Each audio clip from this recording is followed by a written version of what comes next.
Welcome, everybody, to Flat Earth Nation. And Mud Flood was Armageddon, as it's now known as. We're going to be making history today, exposing the whole atomic fraud. Mud Flood was Armageddon, the Flat Earth Nation, and quantum physics and the atomic bombs that were created during World War II as a hoax. Don't let them tell you anything else unless they're willing to debate you in a fair and honest way. I am humbled to be the person to try to, expose this to you. And,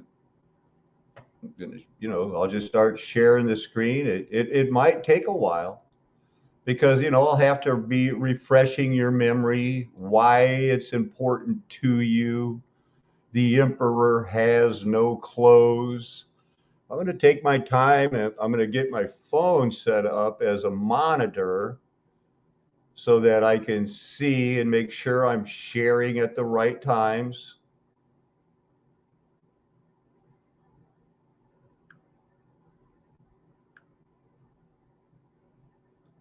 There it is. So I should be able to hopefully monitor better. Welcome, Roberto Tordo. Todero. Todero. So let's just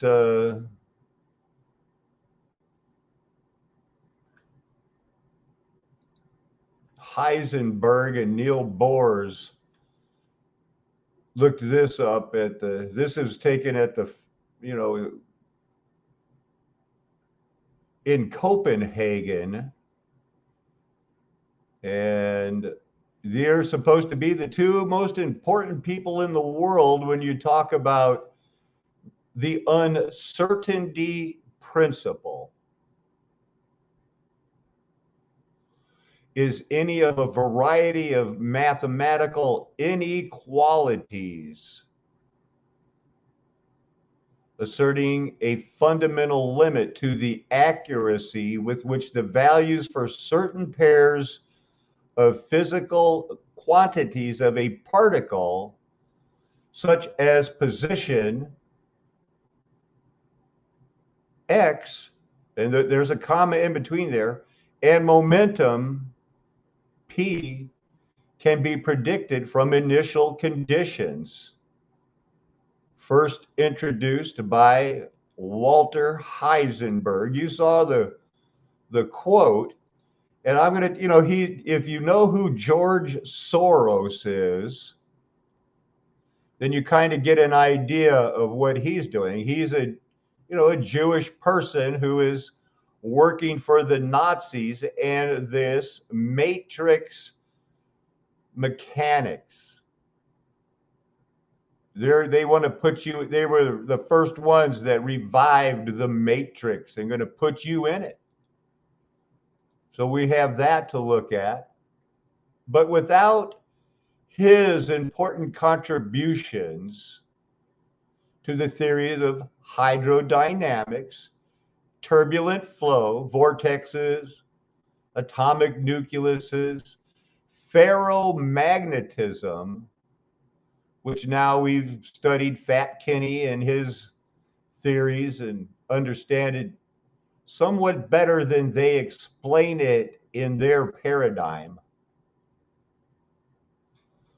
They've taught us about the cosmic ray, subatomic particles, and it all led to when they rewrote history in World War II.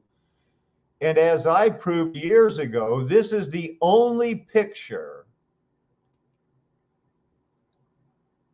of the Nazis' German nuclear weapons program that Heisenberg supposedly leaked to Neil Bohr's at that Copenhagen meeting. and told them, oh yeah, we're working on things that with just a little bit of fissure, we could destroy New York. So then they thought, oh, well, we could fake that also. And what I've just discovered today is that it's basically the domino theory. It's basically what, they're saying, oh, we could do this and cause a chain reaction in your mind. And they used that same chain reaction domino effect to sell. Well, what if Vietnam falls, then the next country will fall, and then the whole world will be communist. It's all chain theory reaction, mumbo jumbo.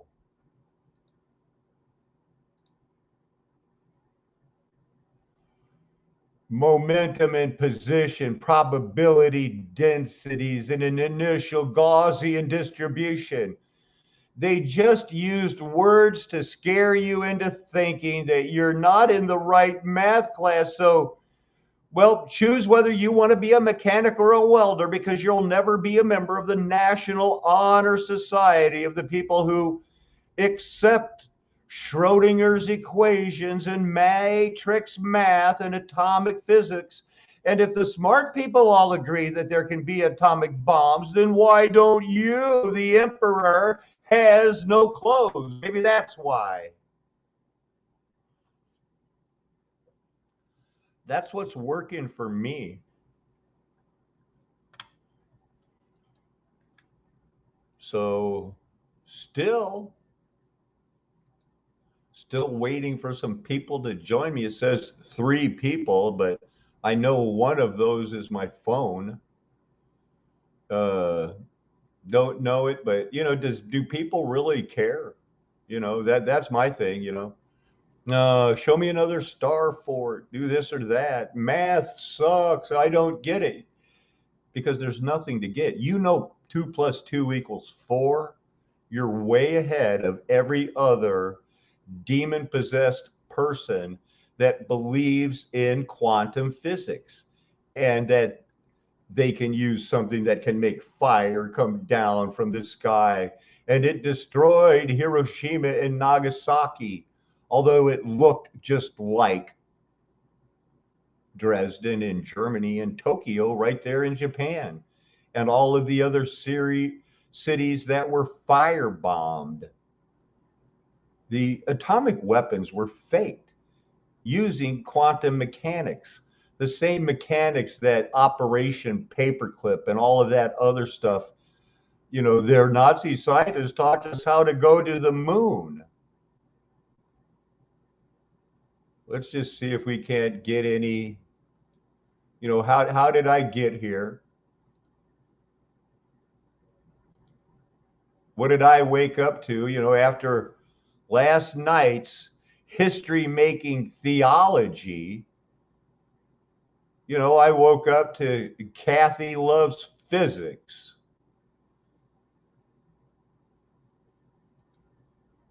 Heisenberg is without doubt one of the most gifted men in theoretical physics, and nobody can resist his cleverness and charm. The problem is whether to mix politics up with scientific questions.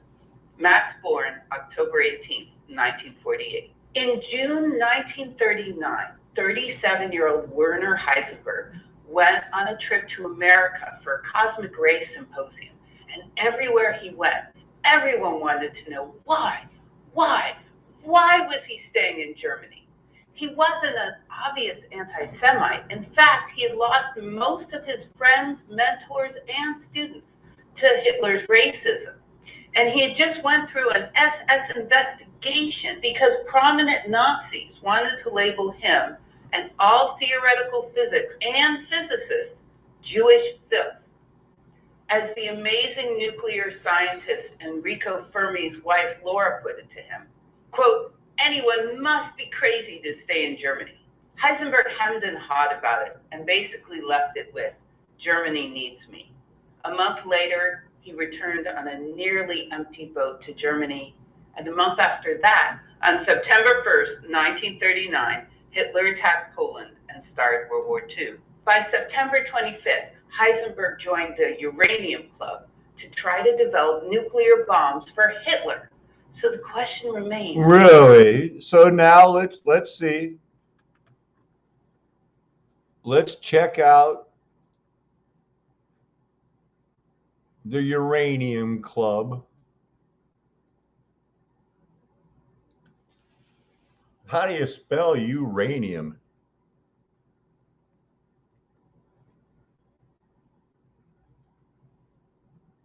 Oh, I put an extra letter in there.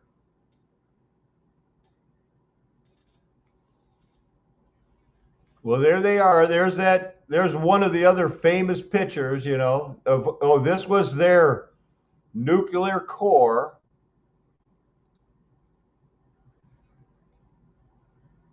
Nothing on the Uranium Club.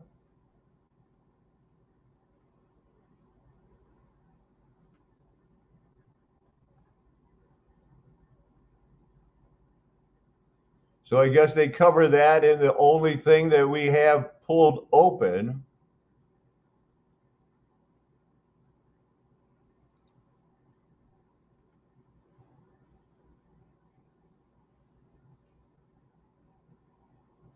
This is a long one, huh?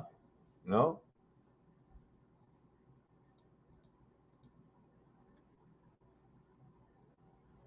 There is a famous play dealing with the 1941 meeting between Werner Heisenberg and Niels Bohr. It received enthusiastic reviews when it opened at London's National Theatre when they started unveiling history in May 1998 to help explain the lie of quantum physics. And Niels Bohr was told by them, oh yeah, we're working on an atomic bomb in Germany. And he stayed in Germany and helped fake it the whole time. The play and also Richard Rhodes' making of the atomic bomb emphasize his love of paradox. His 1944 meeting with Winston Churchill, also described by Rhodes, was as disastrous as his conversation with Heisenberg, because it makes no rational sense. Here's the thing. It says, since September 1939, the month the Second World War began, not December when they attacked the United States, Heisenberg had been involved with the Uranium, Hitler's Uranium Club.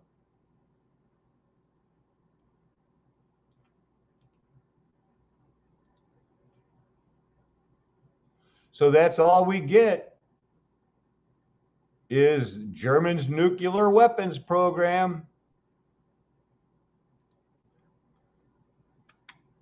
Was a name given to a project in Germany to research nuclear technology, including nuclear weapons and nuclear reactions during World War II.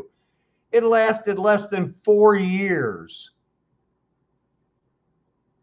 Yet without the quantum physics that they made up, where we'll get to, Schrodinger's cat had to be dead or alive at the same time, or it wouldn't work. But they made it work. And with this picture, they sell the world that Germany was also trying to create a bomb and that we beat them to it. It's a lie, everybody.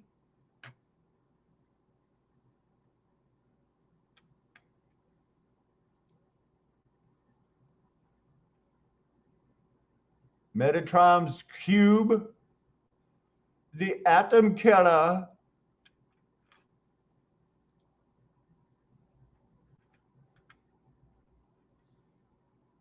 Here's my coat of arms. It's very mysterious.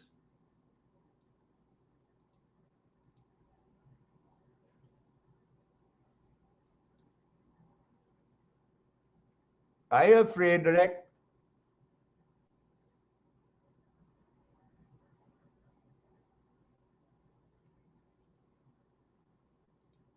What are matrix mechanics? And what is the matrix? Matrix mechanic is a formulation of quantum mechanics created by Werner Heisenberg, Max Born, and Pascual Jordan in 1925. It was the first conceptually autonomous and logically consistent formulation of quantum physics.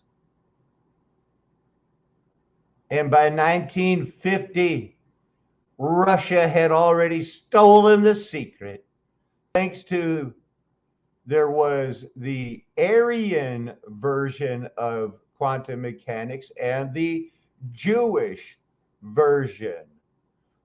I'm sure we'll bump into that. Quantum jumps, wave simulation. And perhaps, let's just say we type in something like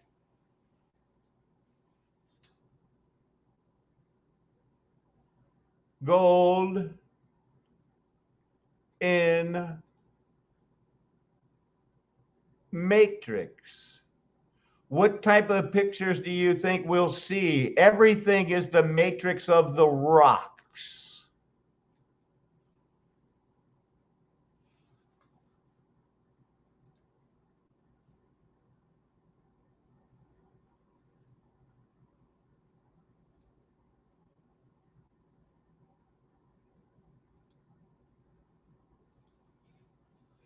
You found it in its matrix.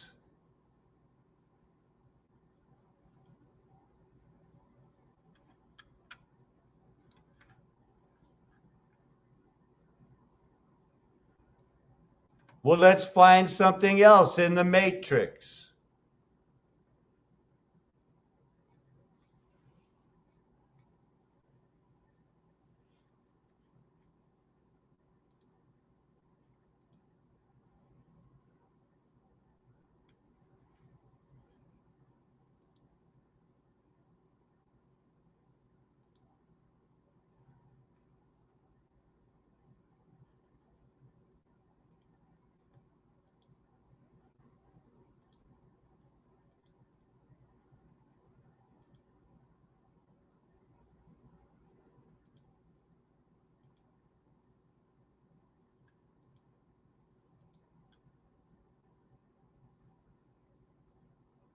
Body part, body part. Hey, there's a body part.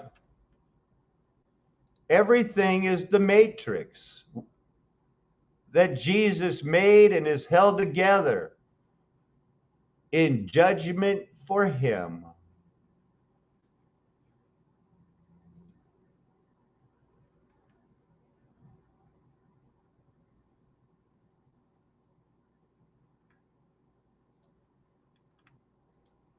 Why?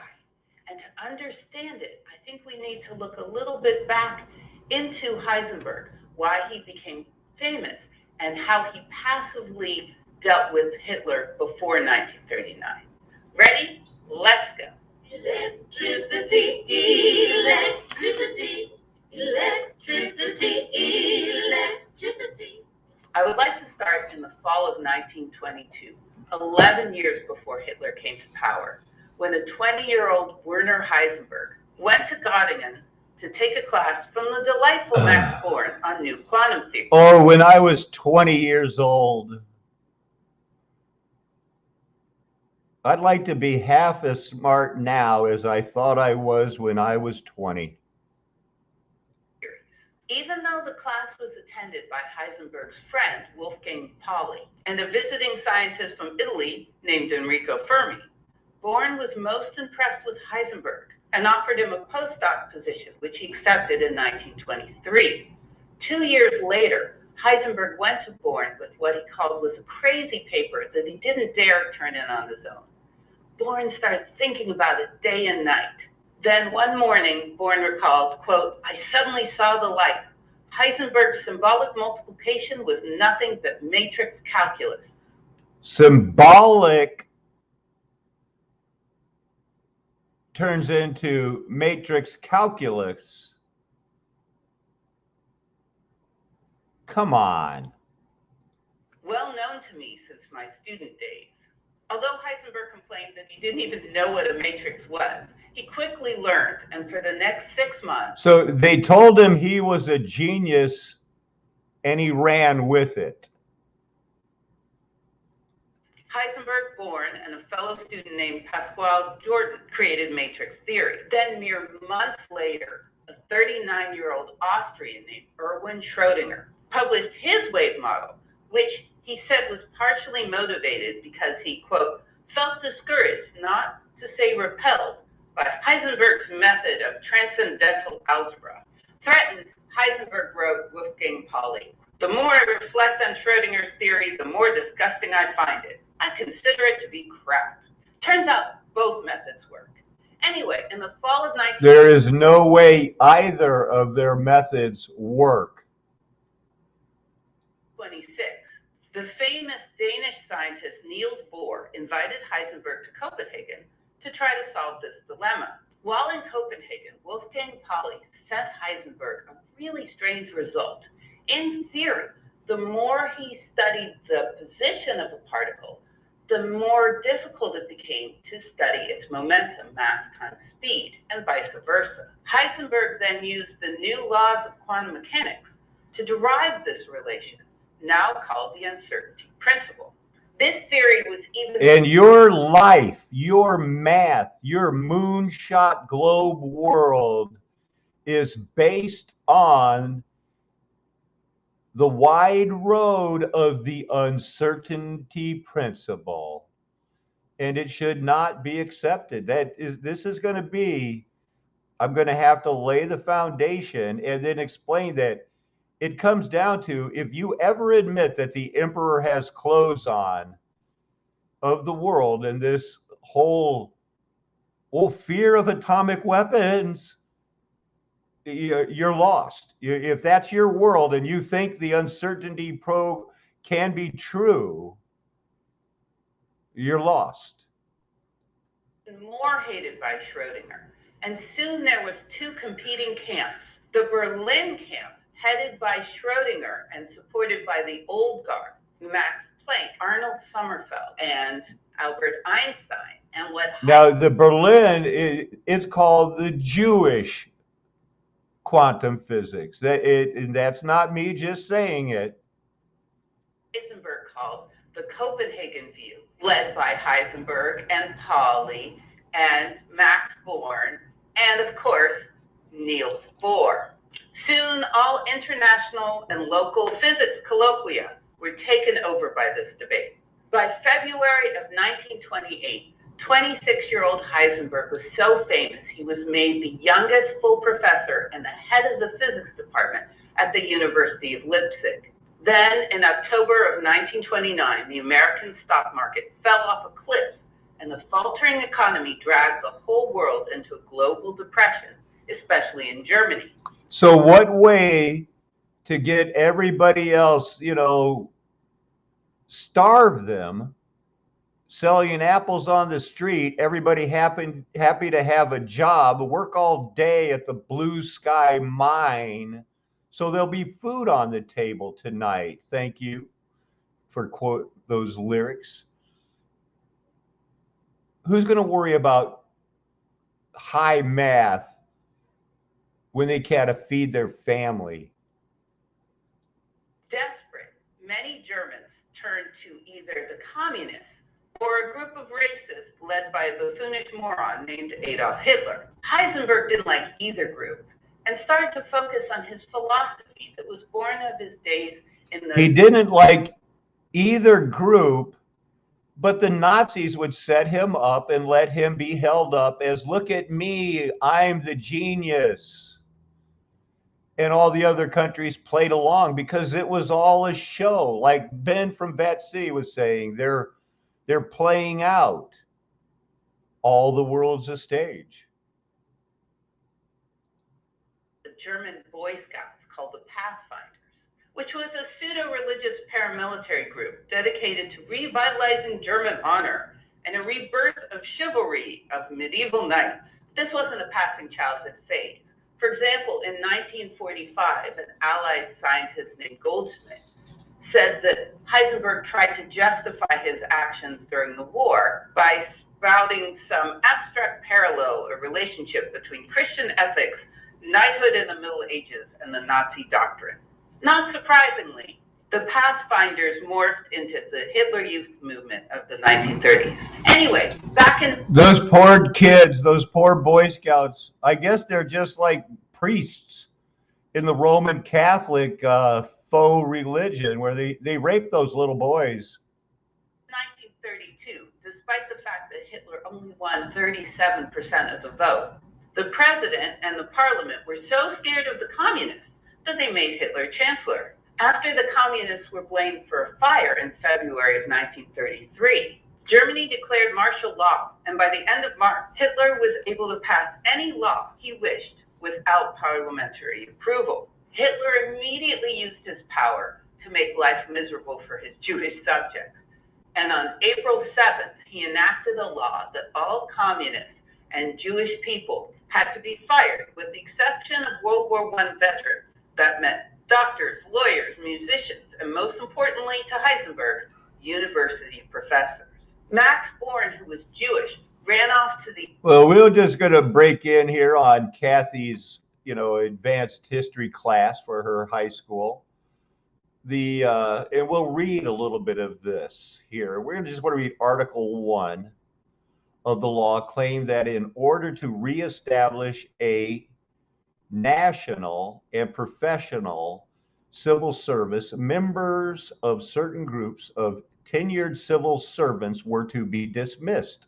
Civil servants who were not of Aryan descent were to retire. Non-Aryans were defined as someone descended from non-Aryans, especially those descended from Jewish parents or grandparents, members of the Communist Party, or any related or associated organizations were to be dismissed, unless you could, were a setup that was going to be needed to establish in their eyes a renowned mathematician that could have possibly in their world been working on atomic secrets. Although the whole matrix of quantum physics math is an established hoax, mockingly portrayed by Schrodinger, who they just said, nope, Schrodinger was right. A cat can be dead or alive at the same time, and just marched on. You have to get this background, so invest this time wisely. Doctors, lawyers, musicians, and most importantly to Heisenberg, university professors. Max Born, who was Jewish, ran off to the Italian Alps, and Heisenberg turned to the elder Max Planck for advice. Heisenberg then learned that Planck had actually personally talked to Hitler, but gotten nowhere convincing Hitler to keep Jewish scientists in Germany. Many people noted how despondent Planck was after the conversation, but Heisenberg seemed to have gotten a very different vibe. Planck was apparently convinced that Hitler was so pathetic he was not long for power. And Heisenberg wrote Born, quote, Planck has spoken with Hitler and received the assurance that the government will do nothing beyond the new law. I would ask you not make any decisions yet, but wait and see how our country looks in the fall. Born agreed to try to delay, but within a month, Wolfgang Pauli, who also had a Jewish background, but was safely working in Switzerland, found Born a job in Cambridge, and Born stopped waiting for Hitler to relent or be removed from power. At the same time, Heisenberg's rival, Erwin Schrödinger, who was not Jewish, decided it would be fun to go to England, which was taken as a rebuke of Hitler, leaving Heisenberg feeling like the most important supporter of theoretical physics left in Germany. By the way, Schrödinger never publicly denounced Hitler, and in 1936 moved back to his native Austria, and in 1938 published a disturbing pro-Nazi article to try to suck up to the regime as they rolled into town. Although Schrödinger was fired anyway for political instability and got scared and ran off to Ireland, Schrödinger never publicly denounced his own repulsive words. Anyway, back back in late 1933, Heisenberg learned that he was being awarded the 1932 Nobel Prize in Physics a year late. And I mean, isn't it that this is history propping up a whole invented what they call science? You need, that has to wash over you before we can get into the emperor has no clothes and they faked the bomb, and we're still living with the ramifications of that. This is all faked history, people. Heisenberg warned that he was embarrassed to earn a Nobel Prize without him. There was then talk of giving Heisenberg Max Born's old position in Göttingen, hard word to say, and Heisenberg wrote in early 1934 to James Franck, his other mentor from there, quote, "I feel that a long time will pass before such a time of scientific enthusiasm will be possible once again in Germany.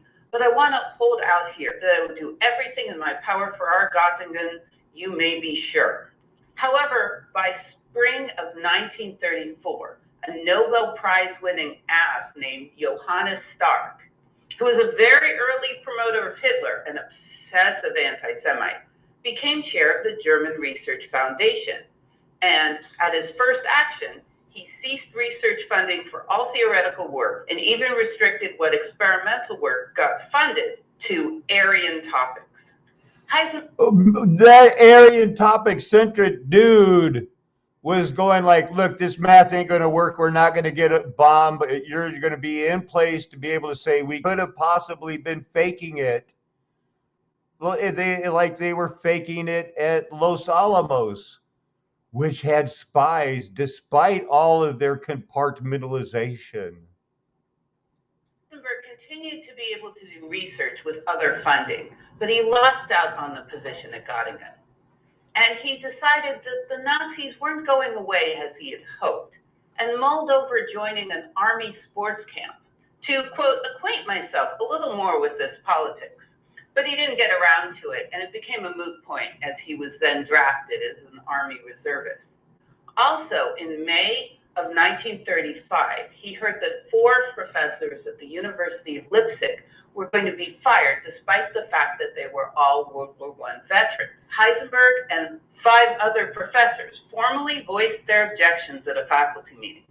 Heisenberg said it was inconsistent with the intention of the law. This went nowhere, and Heisenberg wasn't fired, but he became the focus of more and more vitriol, especially from Johannes Stark.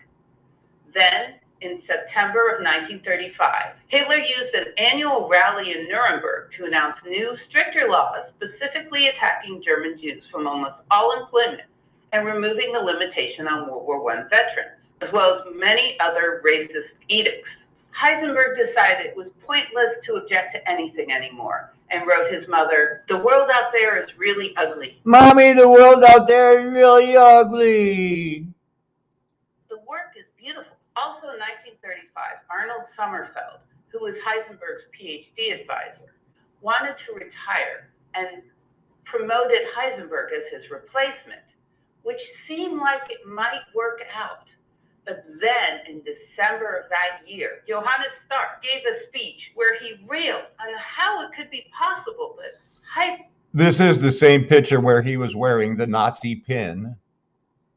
Heisenberg's spirit of Einstein's spirit is now to be rewarded with a call to a chair. The appointment was postponed, and Heisenberg wrote his mother, "I can wait. This complete idiocy cannot last forever." But the idiocy just P.S. Love you, Mom. seemed to grow and become an attack on all theoretical physics. Meanwhile, Heisenberg ended up going to Bavaria to do his 6 weeks of military training, which he adored, writing his mother, quote, "Look at me, I'm a Nazi. And I'm held up as a Nobel Prize winner that, we could have made an atomic bomb if we only had more time." There has never been an atomic bomb, ever.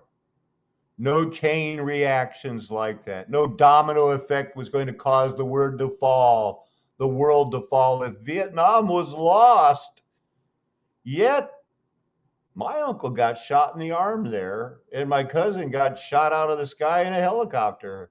He's dead, and my brother or my dad's brother is, got a lot of like mileage. Like, look, I got shot in Vietnam. So it's nice not to have to think about things for a change, but only to obey. The duty agrees with me in every respect. By the end of 1936, Heisenberg was back at his desk and got together with many other scientists to create a petition for the need for theoretical physics, which was signed by nearly every prominent physicist remaining, 75 in total, including many Nazi Party members. It seemed like Heisenberg had won. By March 1937, Heisenberg was told he could have the position if he wanted it, and he accepted, but with a slight delay, as Heisenberg had just met a young woman named Elizabeth Lee Schumacher. I wonder if she was in the Vril Society. We're gonna interrupt this program. Meanwhile, Heisenberg. We'll come back to it, Lord willing. But we have to get to the simple fact. Hey.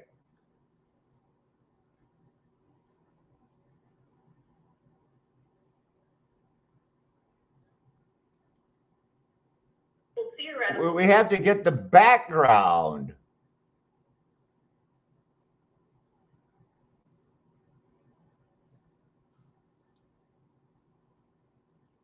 Ever again.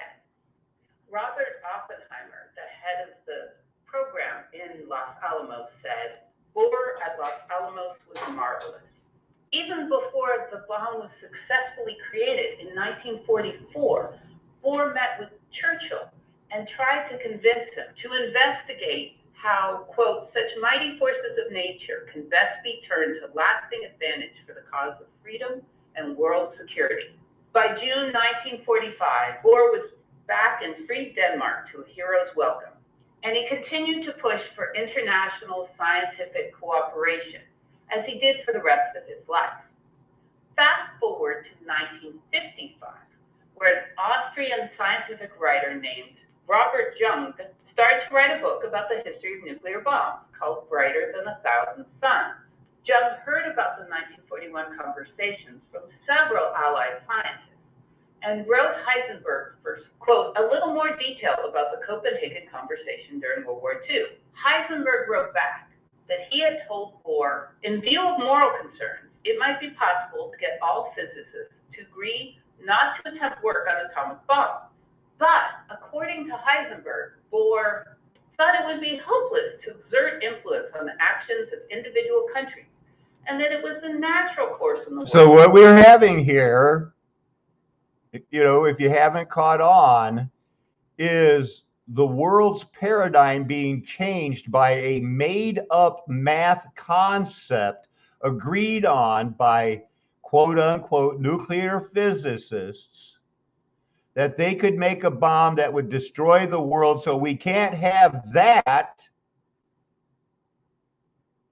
unless everybody has it, and then there's mutually assured mass destruction, and we'll live in fear. And it was all around World War II, all around a hoax math, all perpetrated on the people then and now. It's been rewritten history. We're going to be looking, I don't know how long it's going to take there, of the firebombing of Tokyo, comparing it to Hiroshima, comparing that to what it looked like in Dresden. Faked history. Armageddon's over. Mud flood was Armageddon, and it's a flat earth nation, and welcome to reality. It's not a sound bite. World that the physicists were working in their countries on the production of weapons. Weizsäcker backed up Heisenberg's story, as you can see from this extraordinary video. I already discussed it with Heisenberg, and we had the common idea that it would be good to prepare a talk between Heisenberg and Bohr on the question whether physicists all over the world might be able to agree not to make the bomb, or at least not to hurry it during the war. In a letter, Weizsäcker also added that Heisenberg told him about the conversation that night, and that Heisenberg had said, quote, "You know, I'm afraid my conversation with Bohr went very wrong." Okay, this story is completely illogical. Completely. Exactly. And that's what I want you to understand. It's a plot twist in a book that you have to agree on if your mind's been polluted by fluoride. Contrary to how all three men, Bohr, Heisenberg, and Weizsäcker, behaved in every other instance. Bohr, as I've already described, was very comfortable talking to politicians, believed strongly that nuclear bombs could be used to force international cooperation and peace and democracy. And even the threat of a possible atomic bomb could be forced to make the world yield if the governments agreed. Get him, Kathy. Now, you can argue that that was naive or that was foolish. You could definitely argue that. But you can't argue that Bohr was frightened of talking to politicians and believed that all scientists should just work in their own little sphere and not bother anyone else. Heisenberg was the one who believed in the natural course of the world and wrote in his biography that, quote, "We ought even to insist that everyone brave what storms there are." How could he be the only one in the world that believes in the natural course of the world? That's just like his brain does look big, or his head looks big. In his own country. Finally, Weizsäcker would have had to agree to this harebrained idea that if it went wrong, would have meant death for everyone involved and their family. And remember, Weizsäcker's father was in the regime and personally vouched for Heisenberg. Another Nazi pin, and you'll fake it and you'll like it. Then, once Weizsäcker learned that their conversation was confusing to Bohr and that Bohr might tell other people, he didn't clarify it with Bohr and instead wrote an official document that said, quote, "Obviously, Professor Bohr does not know we are working on these questions." Not only was Heisenberg and Weizsäcker's story totally illogical, but the people who lived through it immediately stood up and said it was a total lie. Neil Bohr's son, Aj, said his father told him at the time about the conversation. And, quote, "Heisenberg's account has no basis in actual." Yeah, right. They all come down, so, hey, son, guess what I just talked about at the super top secret meeting? What, Daddy? Quantum physics. Come on. Rewritten history. The world saved by a miracle. Thank you, America. Bohr's former assistant, Stephen Rosenthal, wrote the author about how Heisenberg said all that Nazi junk, and then added he remembered when Bohr came back from their meeting. Bohr quoted Heisenberg for having said something like, quote, "You must understand that if I'm taking part in the project, that it is in the firm belief that it can be done." Niels Bohr, at the center of the maelstrom, wrote a letter to Heisenberg that said, quote, "I've seen the book Brighter Than a Thousand Suns, and I'm greatly amazed to see how much your memory has deceived you. I remember every word of our conversations, which took place in the background of extreme sorrow and tension for us in Denmark.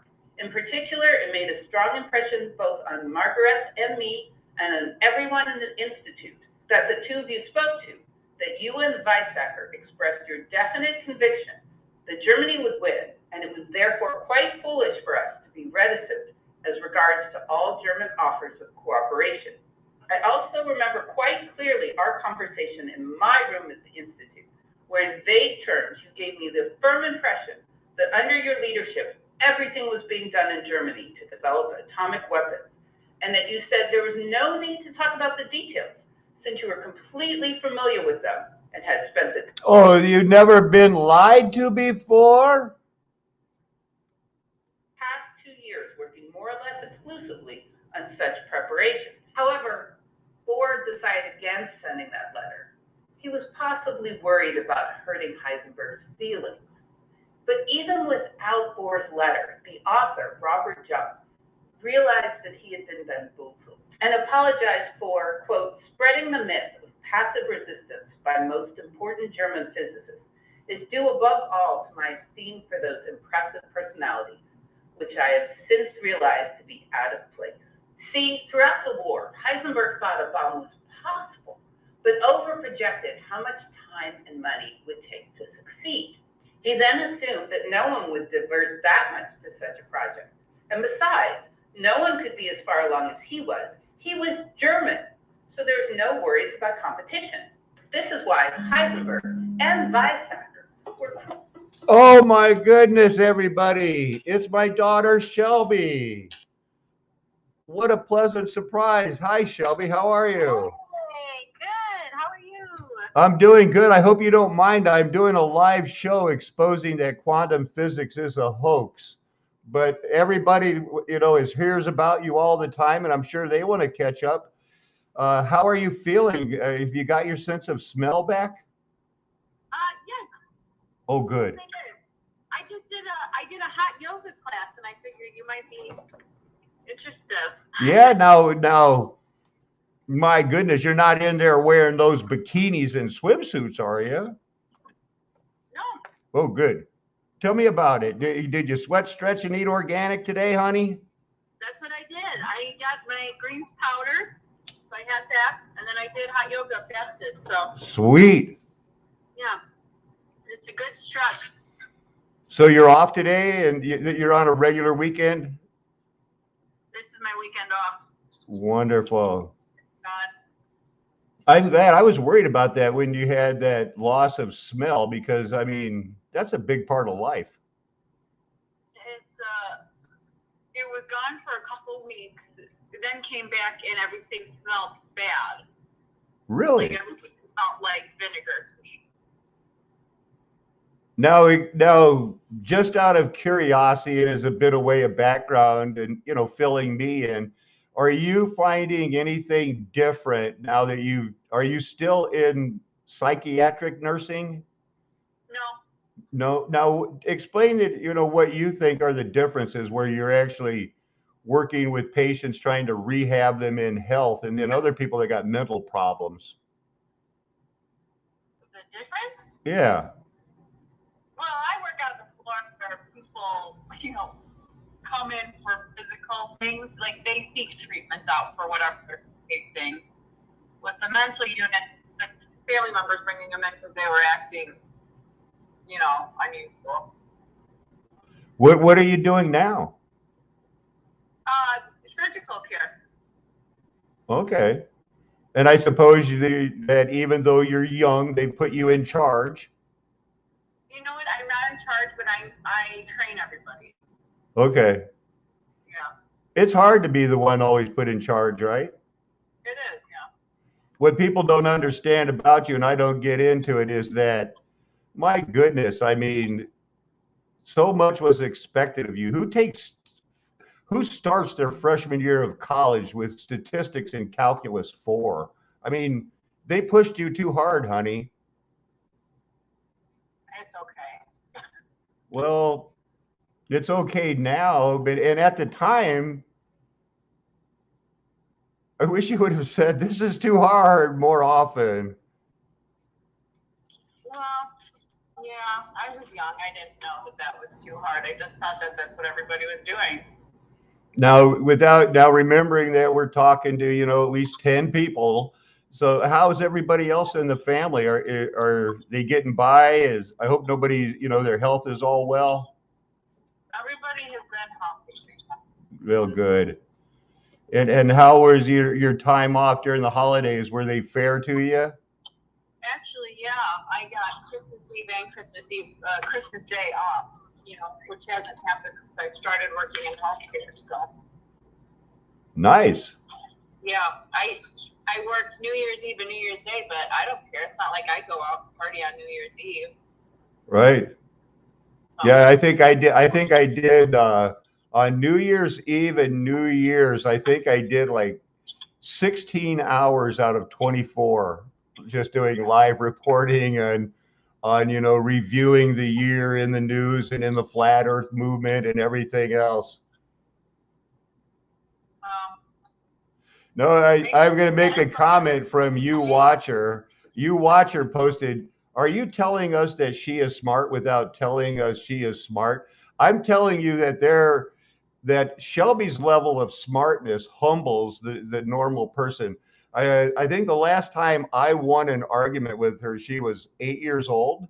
Oh, stop. No, really. Let's face it. The last time I won an argument with any one of my children was, I think, Megan when she was 12.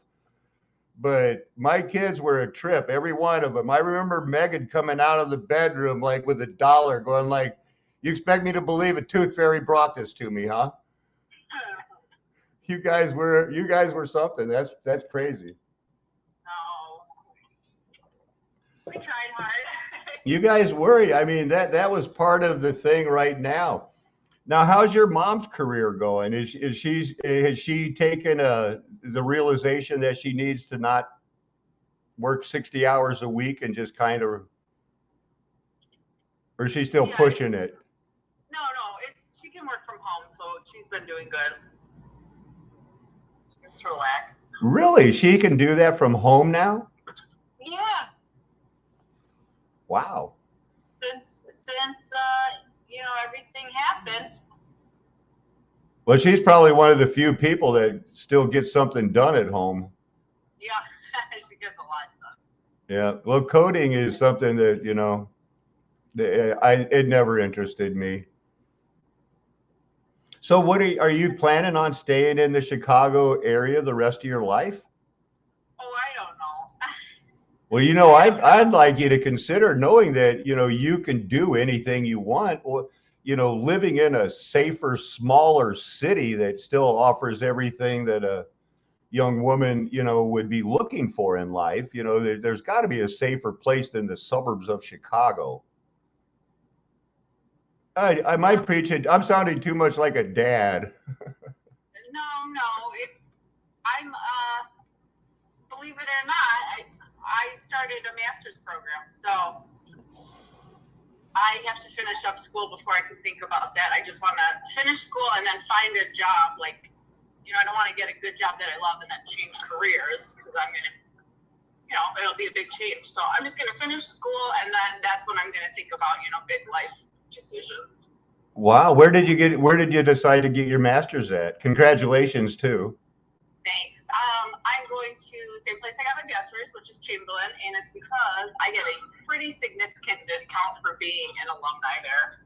Do you get any continuing credits, continuing credit educations? Because I know that your mom could get a master's and a PhD just with continuing credits. Yeah. So my work, that's another thing, is they're paying over $7,000 a year for school. So if I leave, I'll have to repay them back, and I'm not going to do that. So. Wow. Right now, I'm pretty much set up to get almost a free master's degree as long as I put in the work, which you already know I will. Right.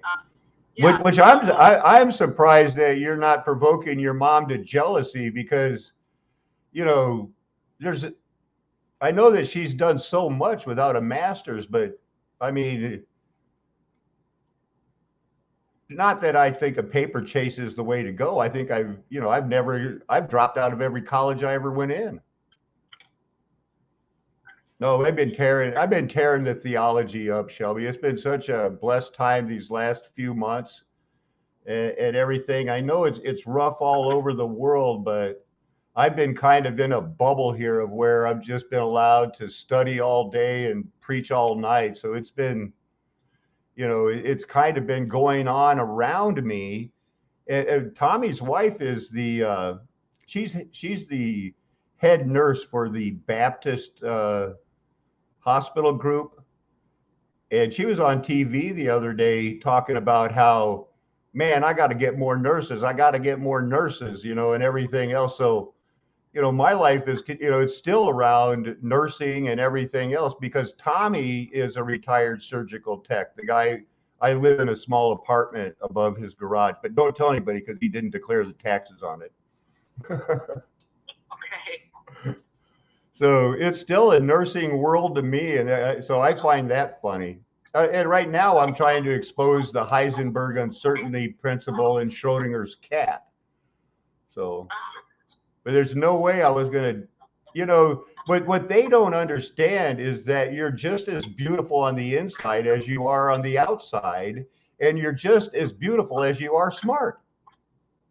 Wow. So what a privilege it was to have, you know, my 4 children.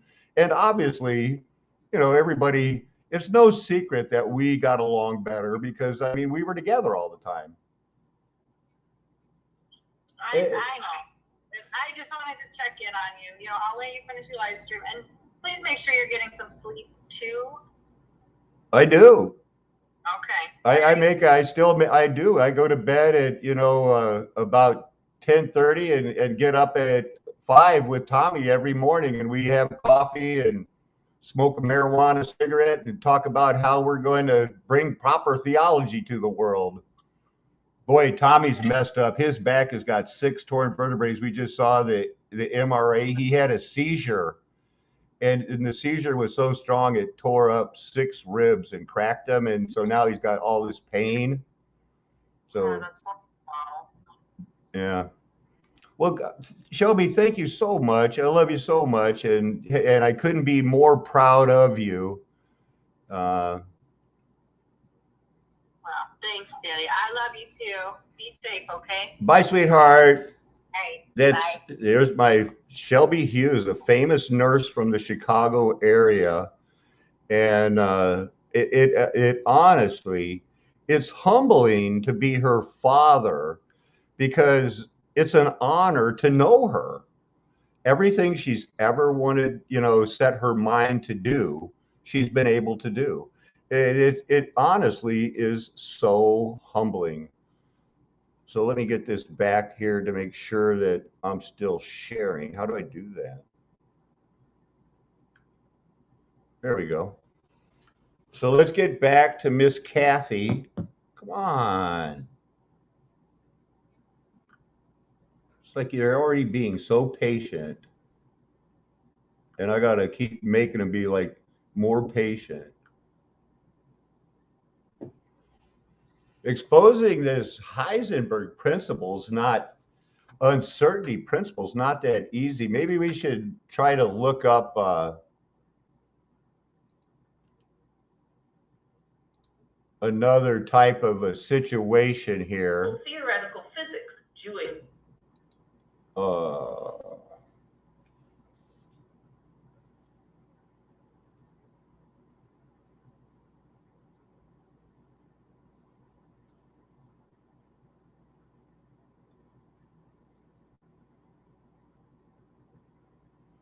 Let's just get a look at, you know, what we got going here. I don't know these people, so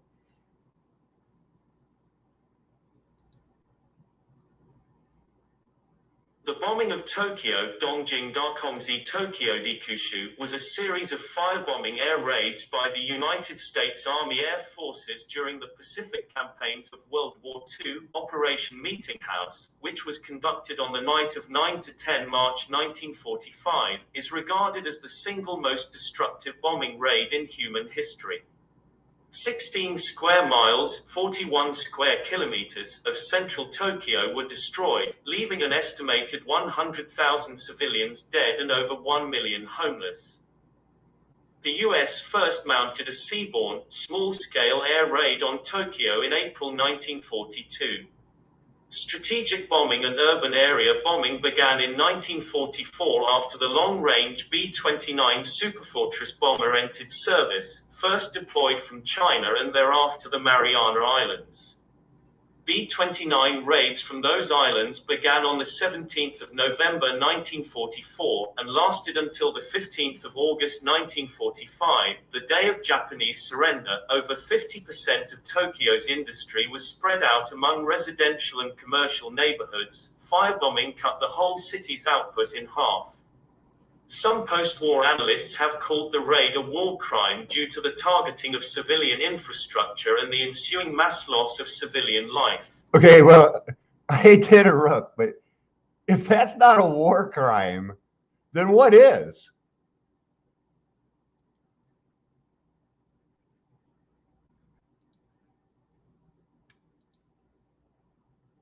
Topic: Doolittle Raid. The first raid on Tokyo was the Doolittle Raid of the 18th of April.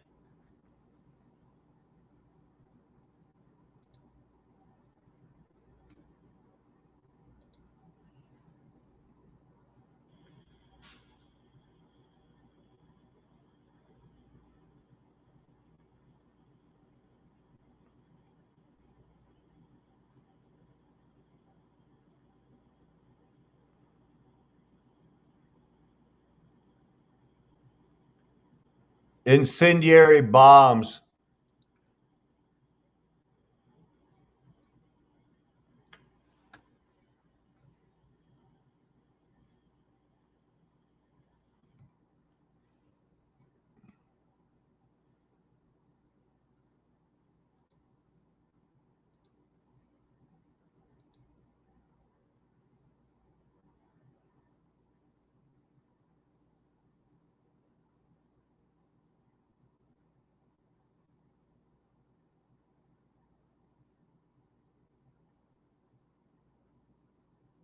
Yeah.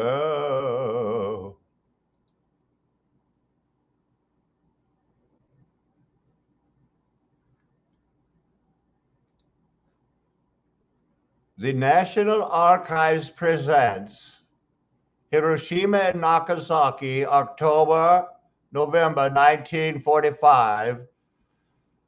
Within weeks of the bombing, this truck did not get destroyed, but was there to help pump water or something. Now, it looks much like Tokyo in that the stone buildings didn't burn or get blown up. These towers, one of them wilted but did not fall by the terrible wave of the atomic blast.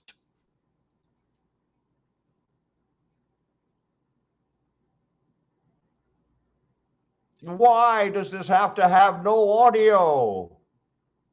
I could not walk over this wall. I could not knock it down. I huffed and I puffed. And yet, there it was. Firebombed like Tokyo.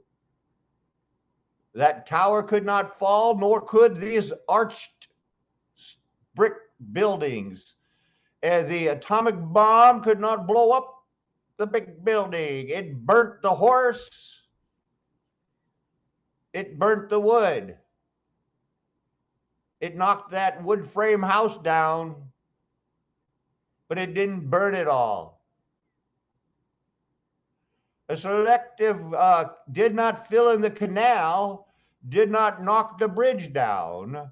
But the people weren't too worried about the radiation. They're bringing in their horses. As a matter of fact, in Nagasaki, the buses were working within a week. There's some proof. There's some other proof. It tipped over that thing. And it almost knocked over the bridge. And it almost filled in the canal. And if it had another 100 pounds of nuclear fission, it would have finished burning all of this. You're breathing radiation poison. Your own death is imminent. Firebomb, firebomb. Hey, there's a mud flood city found. We're going to burn all that wood frame later. It was a terrible atomic weapon, as proved in this 1945 film. destroyed it from the ground down, burned it beyond all recognition because of the ferocity of the atomic bomb. Exposing the atomic bomb, Tommy? I wondered who you were screaming at. This stupid video has no audios. So, but this wood didn't burn during the atomic bombing of Hiroshima. You don't understand atomic fusion. Can you believe that? I've been accused of not understanding atomic fusion. The domino effect. I know if Vietnam falls, why are they allowing people onto the crime scene? Black Bear 6 TV.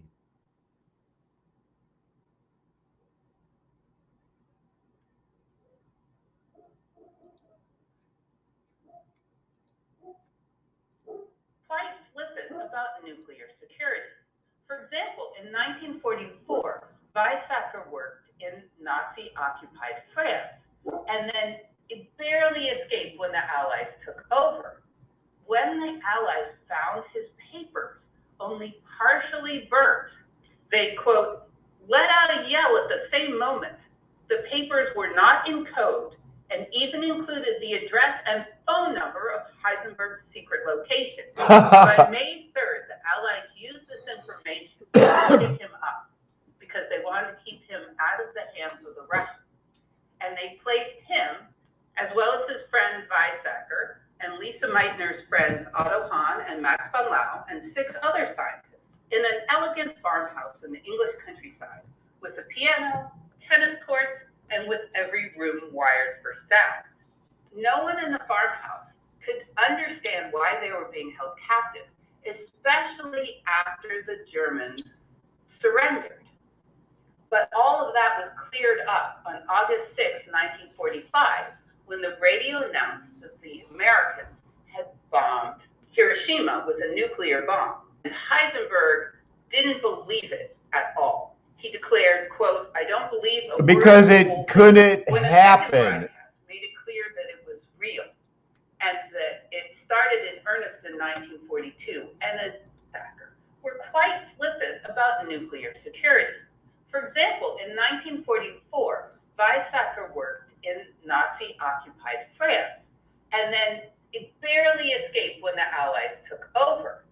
When the Allies found his papers only partially burnt, they, quote, let out a yell. Yeah, look, oh, we did it right in the nick of time. Could anything have been more fortunate? The gods of war and Mars shined upon the Allied victory. At the same moment, the papers were not in code and even included the address and phone number of Heisenberg's secret location. By May 3rd, the Allies used this information to pick him up because they wanted to keep him out of the hands of the Russians. He wanted to keep him from talking to the people that said there's no way this could work until they could say, hey, look, we've got a whole thing going on. They placed him, as well as his friend Weizsäcker, and Lisa Meitner's friends Otto Hahn and Max von Laue, and 6 other scientists, in an elegant farmhouse in the English countryside, with a piano, tennis courts, and with every room wired for sound. No one in the farmhouse could understand why they were being held captive, especially after the Germans surrendered. But all of that was cleared up on August 6, 1945, when the radio announced that the... No, I just opened it up.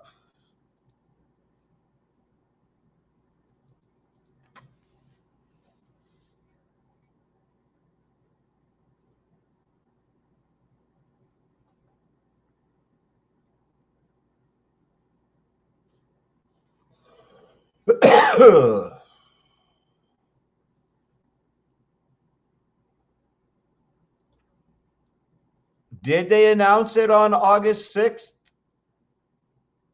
Did they announce it on August 6th? Would he have heard it on August 6th? Is our history built around something that was announced on August 6th when he heard it announced? The United States detonated 2 nuclear weapons over Japanese cities of Hiroshima and Nagasaki on the 6th and the 9th of August, respectively.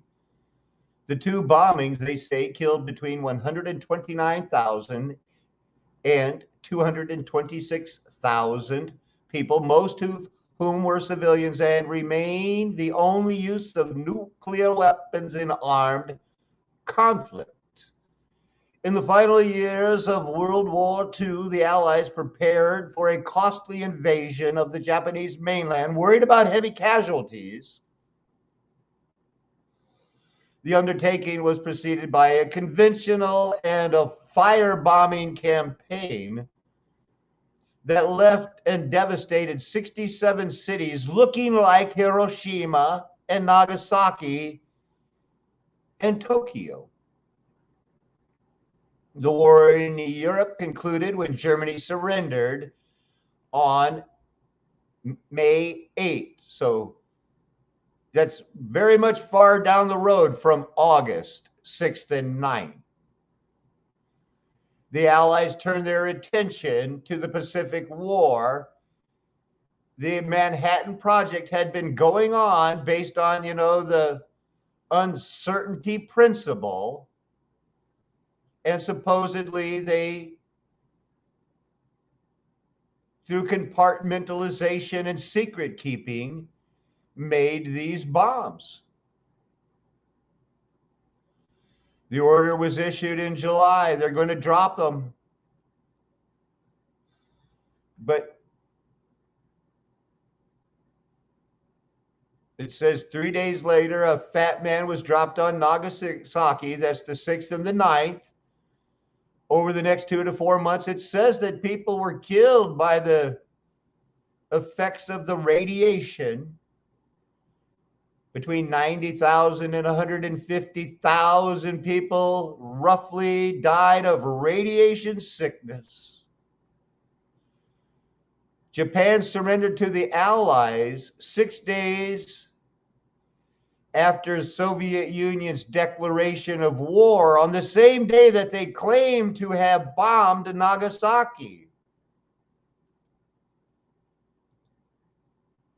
Very important, the Soviet Union's declaration of war and attack on the Japanese in China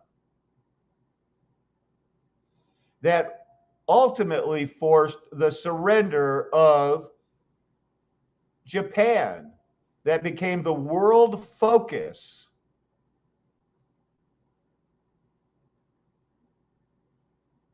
The world focus was Japan. Germany surrendered. The treaty had to wait a month. And then the Soviet Union could attack Japan also in China, freeing up Chiang Kai-shek to be pushed by Mao and the communists onto the island of Taiwan, which is in the news today because of the armistices that have been signed.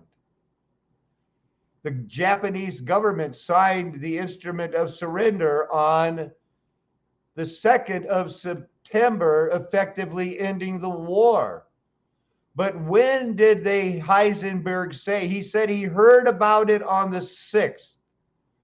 I'm telling you, history says it wasn't announced until later that it was atomic bombs. It was secret until later when they said, oh, because we dropped these bombs, they surrendered.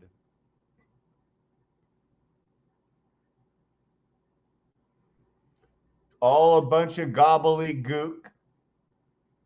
And now, Jap, you're next. Oh, the war in Europe was over and they were telling the world it's time to focus on Japan. All the time having the bomb up their sleeve is what history would tell you. Firebombing commenced because they didn't want to risk the men on a landing.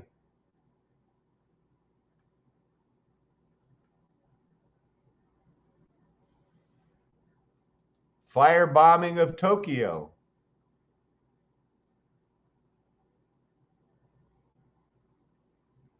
Some buildings just don't burn. Look at one of their Star Fort moat canal.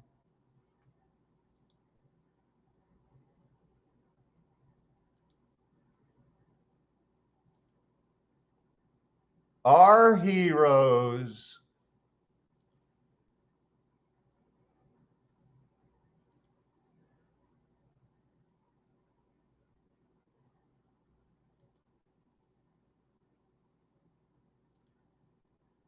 Sure.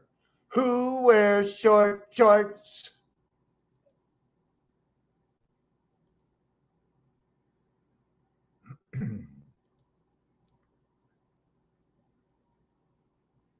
Looks like Tokyo. Looks like Tokyo.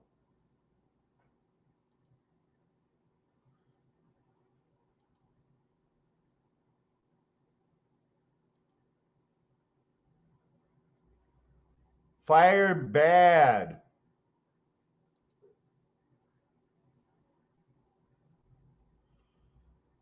Beware of the nuclear bomb. You can get burned.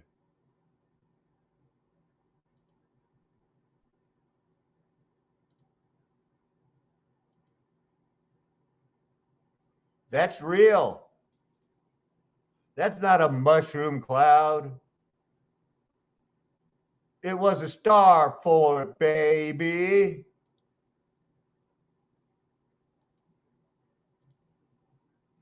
Look what we did.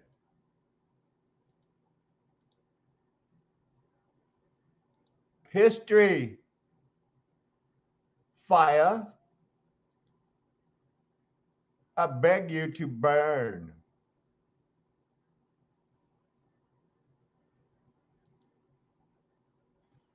Like a gravestone yard without a tombstone standing. Turn that camera around. There's a big building standing right there. These bricks are standing.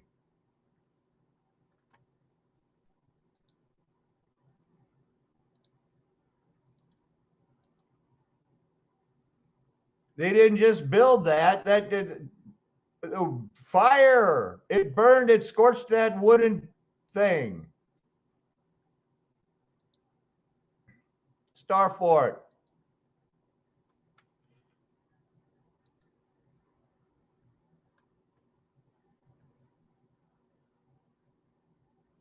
Japanese unable to stop the Allies, so they just kept bombing all those cities, burning them, burning them, burning them. By mid-June, Japan's 6th largest city have been devastated, and they kept going.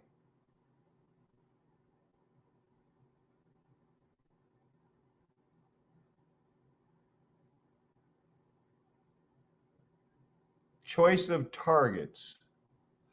Remember, I'm kind of waiting, looking patiently for their announcement date. Oh, they didn't want to choose that target because it's close to a river. Not a good incendiary target. All psychological factors were imposed. Destroy them. Destroy their will to fight.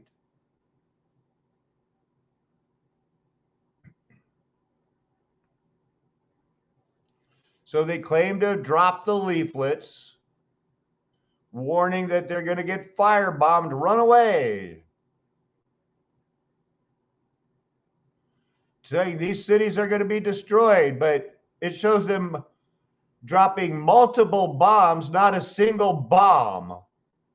Not a fat man and a little boy, but firebombing them because they were warning them, look, we're going to firebomb you.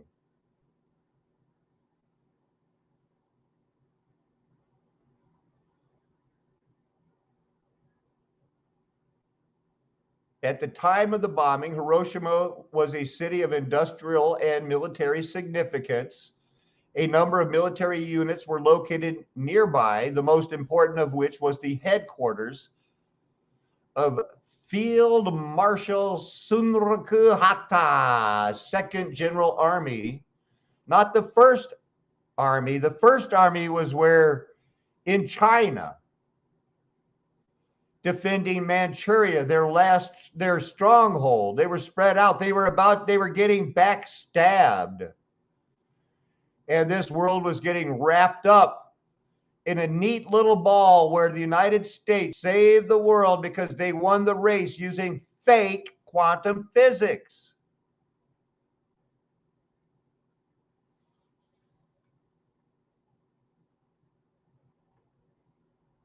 Events on the ground.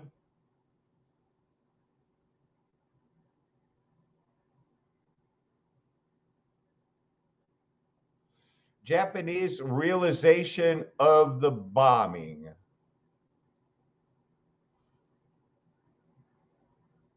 They realized the telegraph quit working in Tokyo. Like Tokyo wasn't being bombed to smithereens also.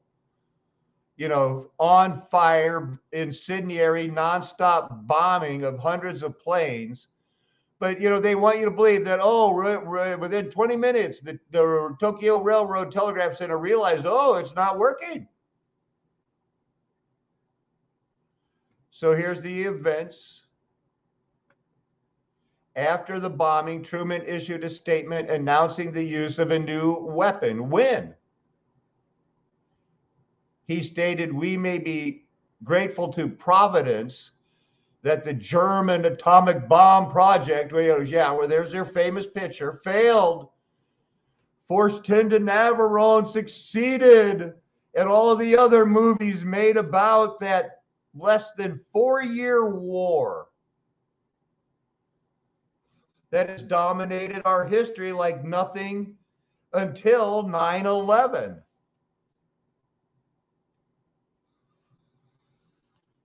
So where's the footnote that talks about when it was done? Oh, it says August 6th, announcement.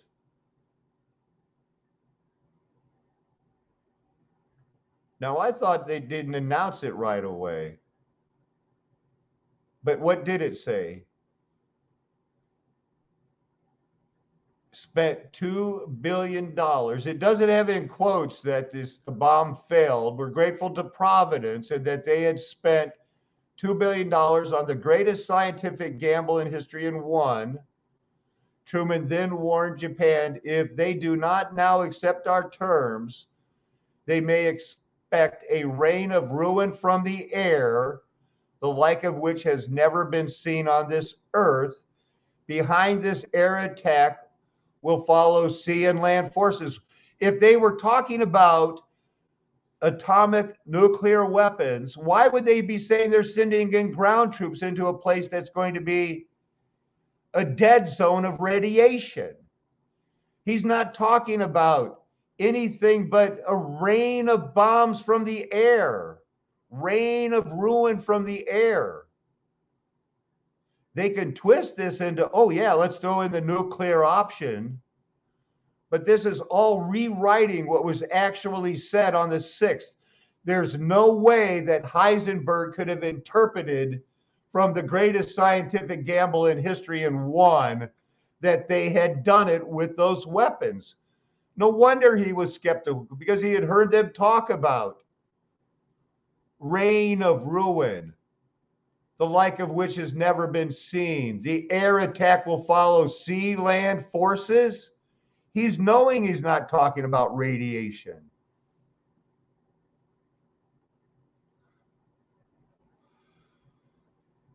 The 50,000-watt standard wave station on Saipan broadcast a similar message to the Japanese every 15 minutes.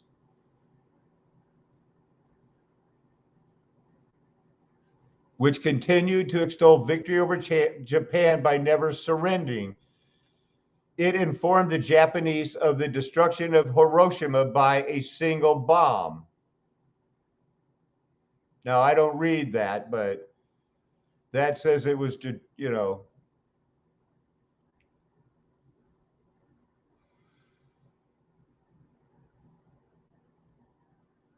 I don't know when those leaflets were dropped.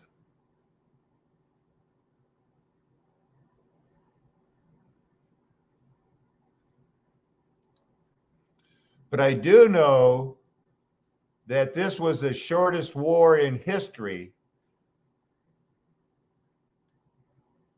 They call it the Liberation War of 1945. Soviet Union's entry into war against Japan in Mongolia, in Tartaria, in China. Yes.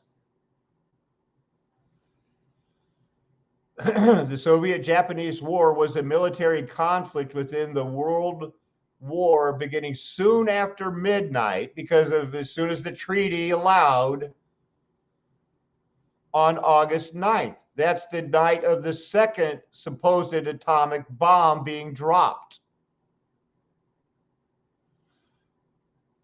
With the Soviet invasion of the Japanese puppet state of Manchukuo, the Soviets and Mongolians ended Japanese control of Manchukuo, Mingyang, Inner Mongolia, Northern Korea, Karafutu, the Chishima Islands, the defeat of Japanese Kwangnyong Army, their number one army, their strongest forces, helped bring about, it caused the Japanese to surrender. The United States had firebombed all their cities, and now their number one defended city and their puppet state, populated with Tartarians in some people's world, has been brought down, while the United States is claiming to drop bombs made with hypothetical math based on uncertainty principles of a cat being alive and dead at the same time, and that quantum physics is working, but it stops working when you look at it, but it's perfectly working when you're not. That is their math, everyone. That is not a soundbite to get this far.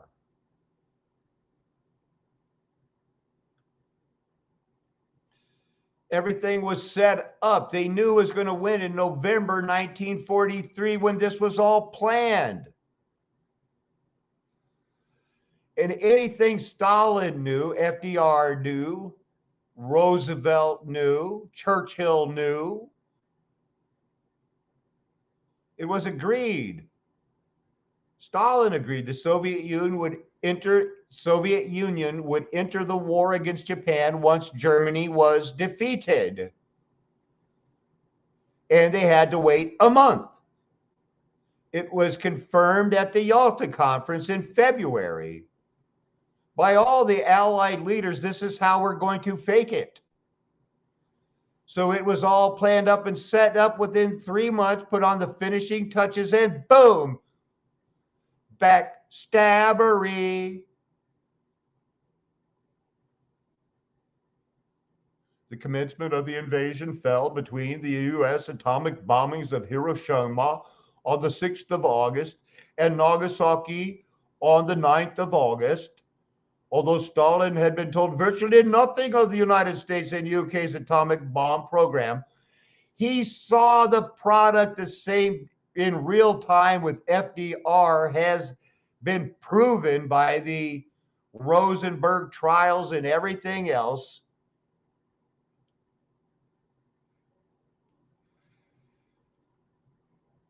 And it was all done on the night. They played games with time zones to surprise the Japanese who never saw it coming, is their story. Because otherwise, how could they be defeated as they won the war without this double-crossing and backstabbery? And somehow there's a mafia out there wringing their hands, selling war goods till this day.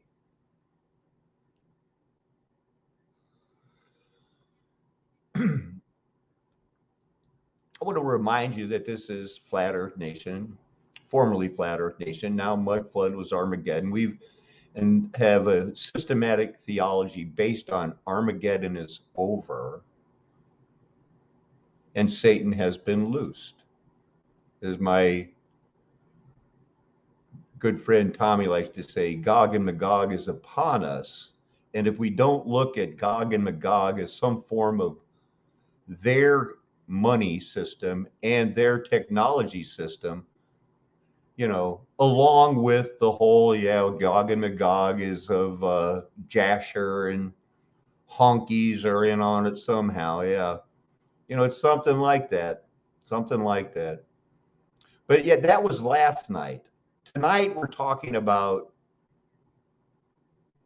quantum physics. That's just the way the Lord moves. I want to welcome Kate. How you doing? Where you been? Good to see you again. Long distances here. Haven't seen you, but good morning, you watcher. Not, so glad you're here. Oh, you were here listening to my sweet Shelby called.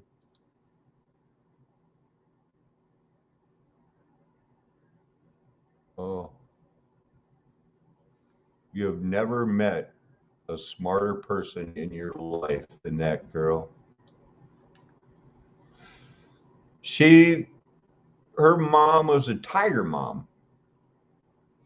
And I thought Shelby enjoyed playing the violin because it's something that I would have always loved to do.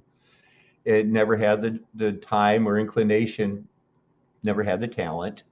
And, she worked her way up from 6th grade all the way to the top.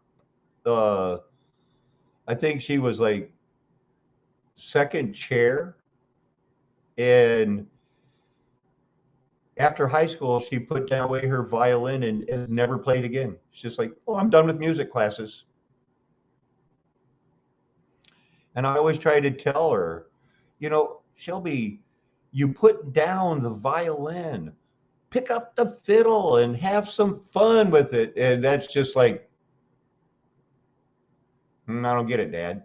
Because in that way, she is more like her mom. Now, her mom is a concert pianist who her lowest grade in college, we dated all through college, was in improvisational jazz because she has no improvisational jazz skills. They are so tuned into, she only plays what she sees written on the, unlike my son who can just see the music in his head and taught himself.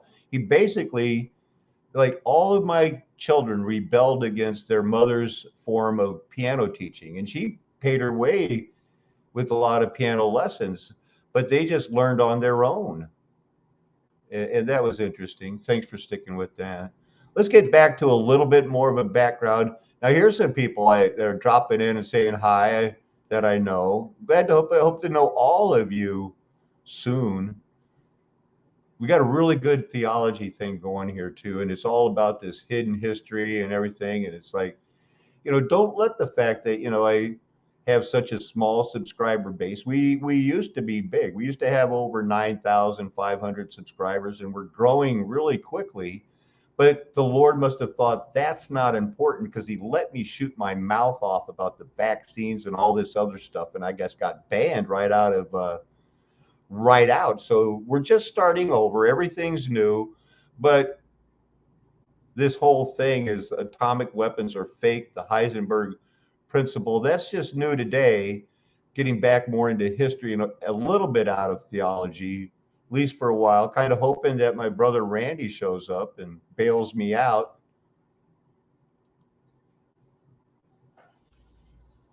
Let's get back to no, we need to get a little bit more on the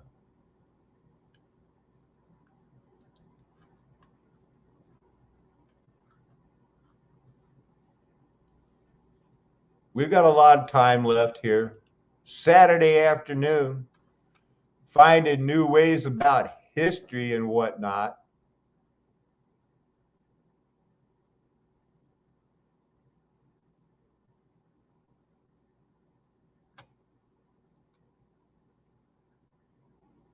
You know, in America, we like to take all the credit for winning World War II. Yeah, victors of both World Wars, even though we barely did jack in the first one, and we saved the world from the Nazis, and we used the bomb to make Japan surrender. We did that, right? Right? Well, while we Yanks did play a huge role in the defeat of the Axis powers, there was one little nation whose impact on the war was probably bigger than ours. Come on, man.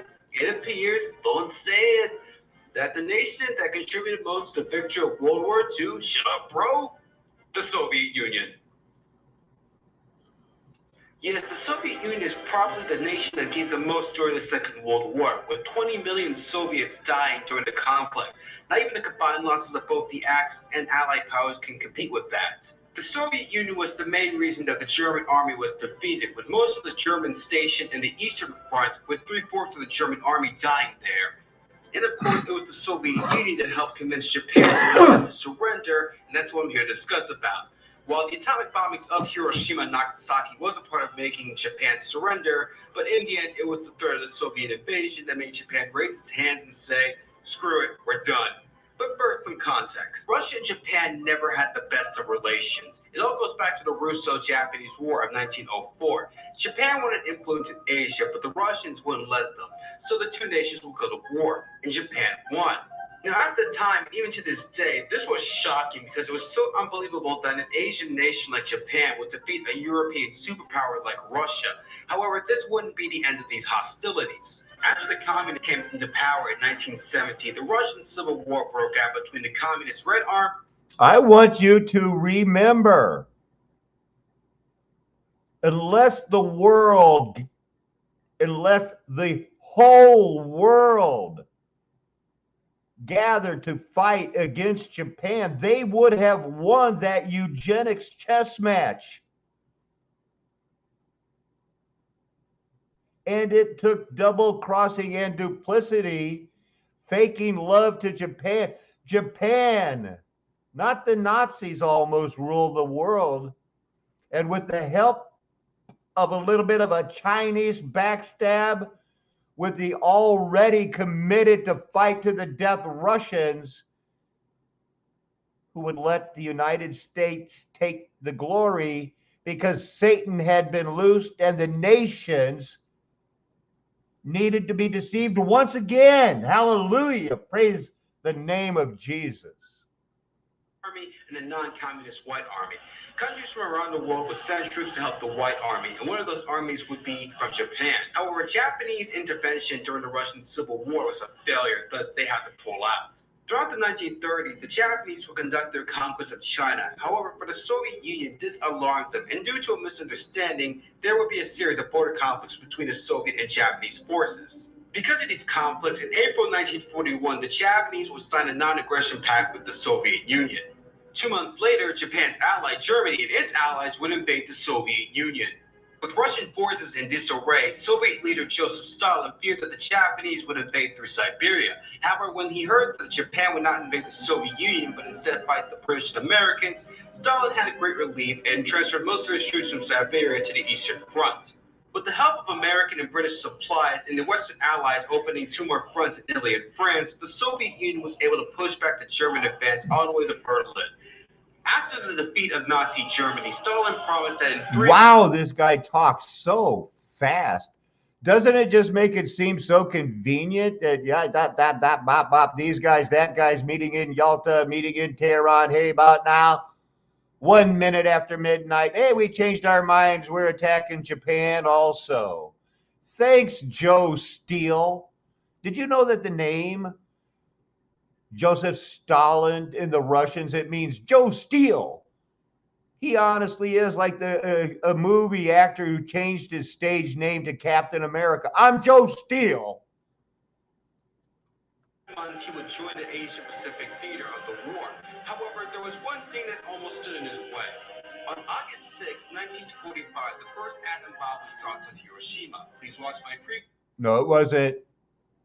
No, it wasn't. That's all fake. video for more details on that, link in the description down below.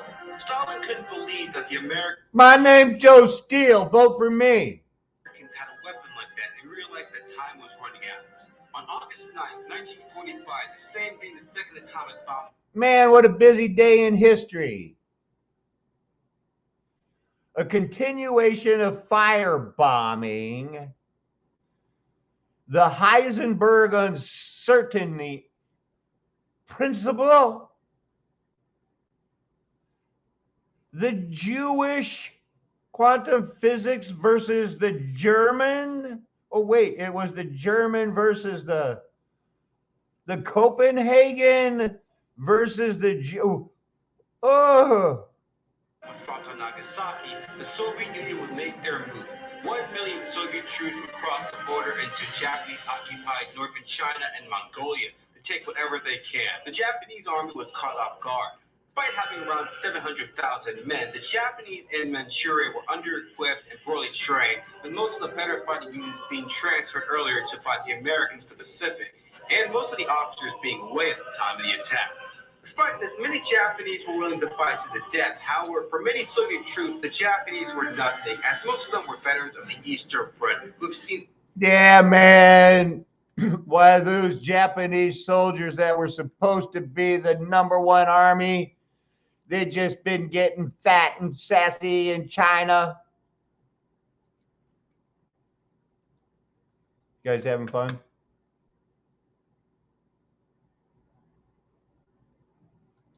Somebody went off the grid? Get off that. Roberto Padero. Been sticking with it like a real man. And I appreciate that. So I'm a fan. Remember, what is this Heisenberg principle? Fake quantum physics. Let's get back on track with that insanity.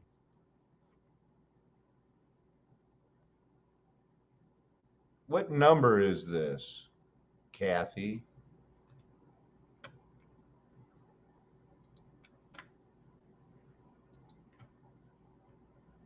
Niels Bohr said later in his life that back in 1913, almost nobody thought that the colors of light that you get from burning hydrogen would tell you anything about physics, even though they follow a pattern. He said it was just like butterflies have patterns with color on their wings, but, quote, nobody thought one could get the basis of biology from the coloring on the wings of a butterfly. However, in February 1913, 27-year-old Niels Bohr read a book about the spectral lines of hydrogen, and everything clicked. Within weeks, he wrote a paper that revolutionized physics. Ready for the story? Let's go! Electricity, electricity, electricity, electricity. I'd like to start 2 years before then. In September 1911, when 25-year-old Niels Bohr went to Cambridge, It was September again. In 1911. That's September 11, 2001 grows bigger in history every day. So excited, he wrote his fiancée, Margaretha, that he rejoiced when he happened to read the address Cambridge over the door. Bohr was thrilled with the opportunity to work in a top-notch department with the incomparable J.J. Thomson, who had discovered the electron 14 years earlier, and his dizzying array of influential students. Instead, it was a total disaster. The students didn't want to talk to a mumbling Dane with weird ideas, and his relationship with J.J. Thomson started on the wrong foot, because on the very first day, Niels Bohr went to Thomson with a copy of one of his books, opened it up, and told the Nobel Prize winner in halting English, "This is wrong." Bohr actually thought this first conversation went well. But after a few weeks, it became clear that it didn't go so well. And he wrote his brother Harold, "Thomson has so far not been as easy to deal with as I had thought on the first day. He has not yet had time to read my paper, and I do not know if he will accept my criticism." For the next 3 months, Bohr was miserable and mostly alone. Then, on December 6, 1911, his life changed when J.J. Thomson had his annual dinner for his current and former students. This was a strangely raucous affair. I mean, it was a formal dinner. This is the type of dinner they slip something in your drink and take pictures. And 10 courses. But also people would stand on tables and chairs and sing limericks and songs about physics and about Cambridge. Oh my darlings, oh my darlings, oh my darling, science mine. You are lost and gone forever when just once you recombine. So yeah, physicists were dorks then too. We didn't just invent it. And for dessert, they served plum pudding. This was also a dorky physics joke because the accepted view of atoms came from J.J. Thomson and was called the plum pudding model, where Thomson imagined that the negative electrons were like the raisins, or if you're British, the plums, in a sea of positive pudding. However, this was a slightly controversial dorky joke, as Thomson's former student, Ernest Rutherford, was there. And 9 months earlier, Rutherford had proposed a new model for atoms, which was not food related, and which Rutherford thought was superior to JJ's. At this time, Rutherford was only 40 years old, but he had already discovered alpha and beta radiation, discovered the half-life of radiation, and used that to suggest a method to determine. So Einstein and those guys just 20 years later took this from the random guy's papers here, was the first to measure the age of rocks by the decay of uranium to lead. Alchemy much? And they say that was in 1907. I have my doubts, but it was all based on the older mineral deposits that have been dated to about 4.4 billion years old. Okay, there's your false god bringing fire down from the sky. History repeating, rewritten history being fooled. And if you buy into it, ex facto, you're not on the narrow road. The age of the Earth that we still use, and determine that radiation can change the electronic material, for which he won the Nobel Prize, and had accidentally determined that alpha particles can bounce off thin pieces of metal. Woo! Rutherford is amazing. Yeah. That accidental discovery that alpha particles can bounce off thin pieces of metal sometimes was what made Rutherford think that the plum model wouldn't work. Rutherford realized that the scattering of alpha particles, quote, must be the result of a single collision. And when I made calculations, I saw it was impossible unless you took a system in which the... You know, all these photos are faked, hand-drawn color, and they made everybody back there have blue eyes. You ever notice that? Like, my daughter's Rachel's eyes are even lighter blue than that. They're just crazy. Greater part of the mass of the atom was concentrated in a minute nucleus. This is why on March 7th, 1911, Rutherford wrote a paper where he assumed that atoms were composed with a positive charge Ne at the center and surrounded by a distribution of negative electricity, Ne, uniformly distributed within a sphere of radius r. Yeah, that's what most people think when they're looking at a muffin. Yet, when you need to fake history and start segregating people early and say, oh, you just don't get it because you haven't been invited to join the National Honor Society. Or you were one of the people that goes like, oh, I think I'll take and join the Latin club in high school. Something was always up with those weirdos. They were never that smart. And they weren't good at sports either. I don't know what they were good at. You know what they were good at? Phonics. And I was just a casual user at the time. They were hooked on phonics. Oh, I already used that one. It didn't work then either. But, you know, work with it. You guys could probably do it better. By the way, Rutherford wasn't wedded to this whole idea of the electrons being uniformly distributed, as he also mentioned the work of a Japanese scientist named Hantaro Nagaoka, who had made a Saturn model of the atom, where the electrons were in a ring around a positive center. Honestly, Rutherford really wasn't that concerned about the electrons. Anyway, Rutherford's model was almost universally disliked and ignored. For one thing, it made solids not very solid. For example, if an atom was expanded to be the size of a cathedral, the nucleus, with 99.9997% of the weight, would be the size of a fly. Moreover, Rutherford's atom had a significant physics problem. Opposites attract. So what keeps the negative electrons from being sucked into the positive nucleus?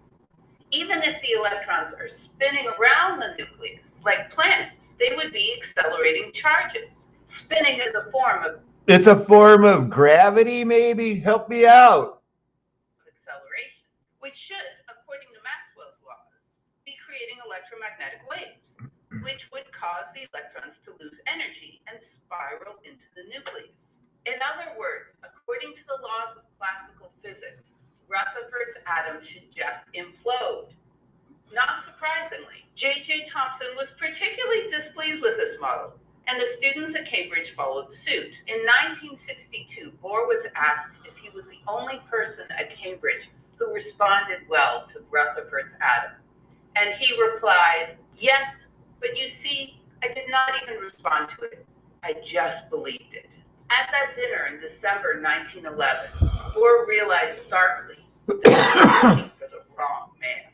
Here was the physics and the physicists that he needed. It didn't hurt that Papa Rutherford was a big, loud, exuberant New Zealander. Described... I mean, we're supposed to base our history on that one guy had a hunch and he just believed it and went with it. He didn't bother to study the math. Wow. Wow, that's even shocking to me. I wonder if Kathy does anything on Schrodinger's cat.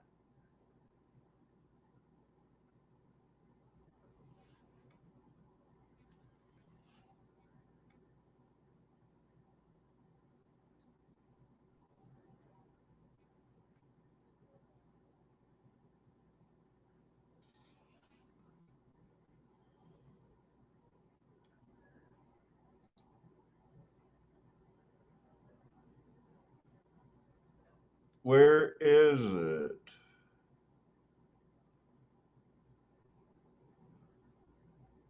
Lightning War, Faraday, Max Planck biographies, Nobel Prize.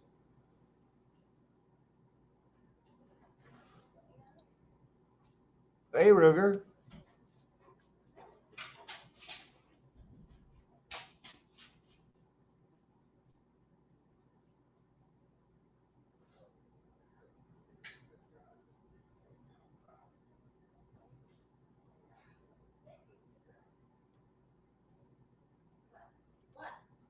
When we think about the historical contribution of Max Planck, we usually think about how he invented the whole idea of quantum energy in 1900, but we often ignore how Max Planck was at the center of the wild revolution in physics in the 1920s. He often financially supported, sometimes morally supported, and sometimes restrained the work of Albert Einstein, Werner Heisenberg, Max Born, Lisa Meitner, James Frank. Now the world's most prestigious scientific institution of 2022 is the Max Planck Society.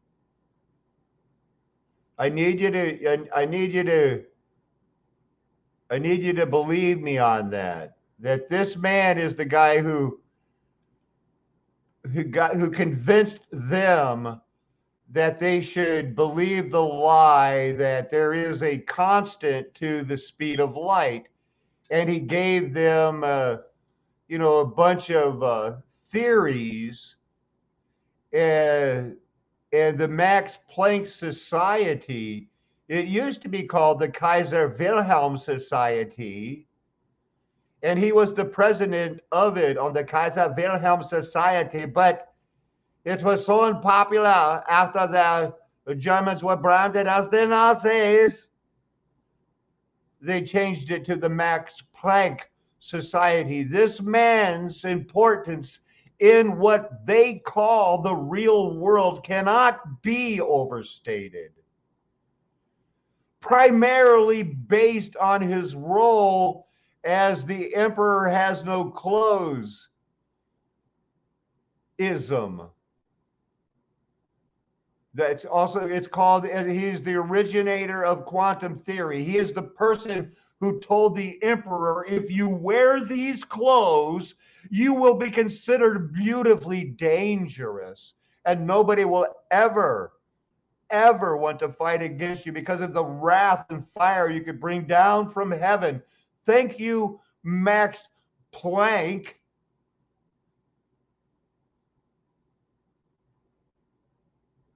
I'm gonna change the world.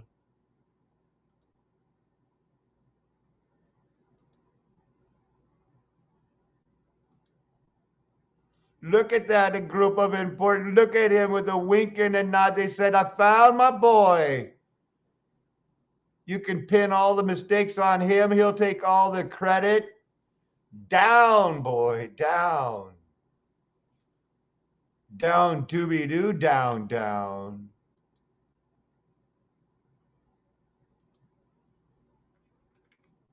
Kathy, where are you? January, and was busy arranging their marriage for April. He worked fast. Look, she found a husband from the Vril Society. Gave Stark time to renew his attacks, and on July 15th, 1937, Stark published a full-page ad titled White Jews in Science that called Heisenberg, and for good measure Max Planck and Arnold Sommerfeld, quote, bacterial carriers of the Jewish spirit who must be eliminated just as the Jews themselves. Incensed, Heisenberg wrote. Okay, so you have to remember that whole, this is that context for that Max Planck, the genius, superstar. Nobody ever like this is the smartest guy that ever lived, right? And more, way more. I contend that all of this happened in the 1920s because of Max Planck's political actions in World War I and his personal tragedies around the same time, which made him a pariah in international circles and truly beloved and powerful in German circles. Ready for the story? Let's go. Electricity, electricity, electricity, electricity. When World War I started, Max Planck was 56 years old and the father of 4 children from his first wife, Maria, who died from tuberculosis 5 years earlier. 26-year-old Carl, 25-year-old twins Emma and Greta, and 21-year-old Erwin. And his second wife, Marga, was pregnant with his 5th child. Max Planck was admired and respected by almost everyone who knew him. For example, the physicist Lisa Meitner, who had traveled to Berlin in 1907 specifically to study under Planck and became his assistant in 1913, said that Planck, quote, was such a wonderful person that when he entered the room, the air of the room got better. Also, before the start of the war in 1913, if I had one word to say when I met Max Planck, if I ever met him, if I had a chance, I would have said, repent. Max Planck was instrumental in getting 35-year-old Albert Einstein a position in Berlin, working to create a new section of the Kaiser Wilhelm Institute for Theoretical Physics just for Einstein. Einstein was happy about the move because it meant working near Planck, being near his girlfriend/cousin Elsa, and living near his very good friend, the chemist Fritz Haber. Once in Berlin, Einstein, Planck, and Haber all became very close. Surprisingly, this closeness between Einstein, Planck, and Haber did not diminish with the outbreak of World War I. I say it was surprising because Planck, like almost all of his German compatriots, welcomed the outbreak of World War I and was pleased that his two sons volunteered for the military and his daughters joined the Red Cross. Planck wrote his sister, "What a glorious time we are living in. It is a great feeling to be able to call oneself a German." Fritz Haber was even more moved by patriotic fervor and immediately turned to using his chemical expertise from the development of nitrogen fertilizer, which saved millions of lives, to the production of munitions, and then became the father of chemical weapons with the invention and deployment of chlorine gas. Einstein, on the other hand, was actively against the war and very upset with this madness taking over his friends and his workplace. It wasn't long into the war when reports that Germany had violated a treaty by attacking Belgium, killing, raping, and enslaving thousands, reached Berlin. However, Planck and other German intellectuals thought it was propaganda. And in September of 1914, Planck and Haber added their names to a long list of prominent scientists that denied Germany started the war or even caused the harm to the life and property of a single Belgian citizen, except out of self-defense. Einstein was disgusted and was not only one of the few prominent scientists not to sign the manifesto, but also co-wrote a rebuttal. The pro-war letter that Planck signed was published with a feeling of great patriotic acclaim in Germany, but it also created great disgust and revulsion among the Allies. Soon, Planck's Dutch friend, Heinrich Lorentz, who he met at the first Solvay conference, started sending him accounts of the terrors of the German occupation.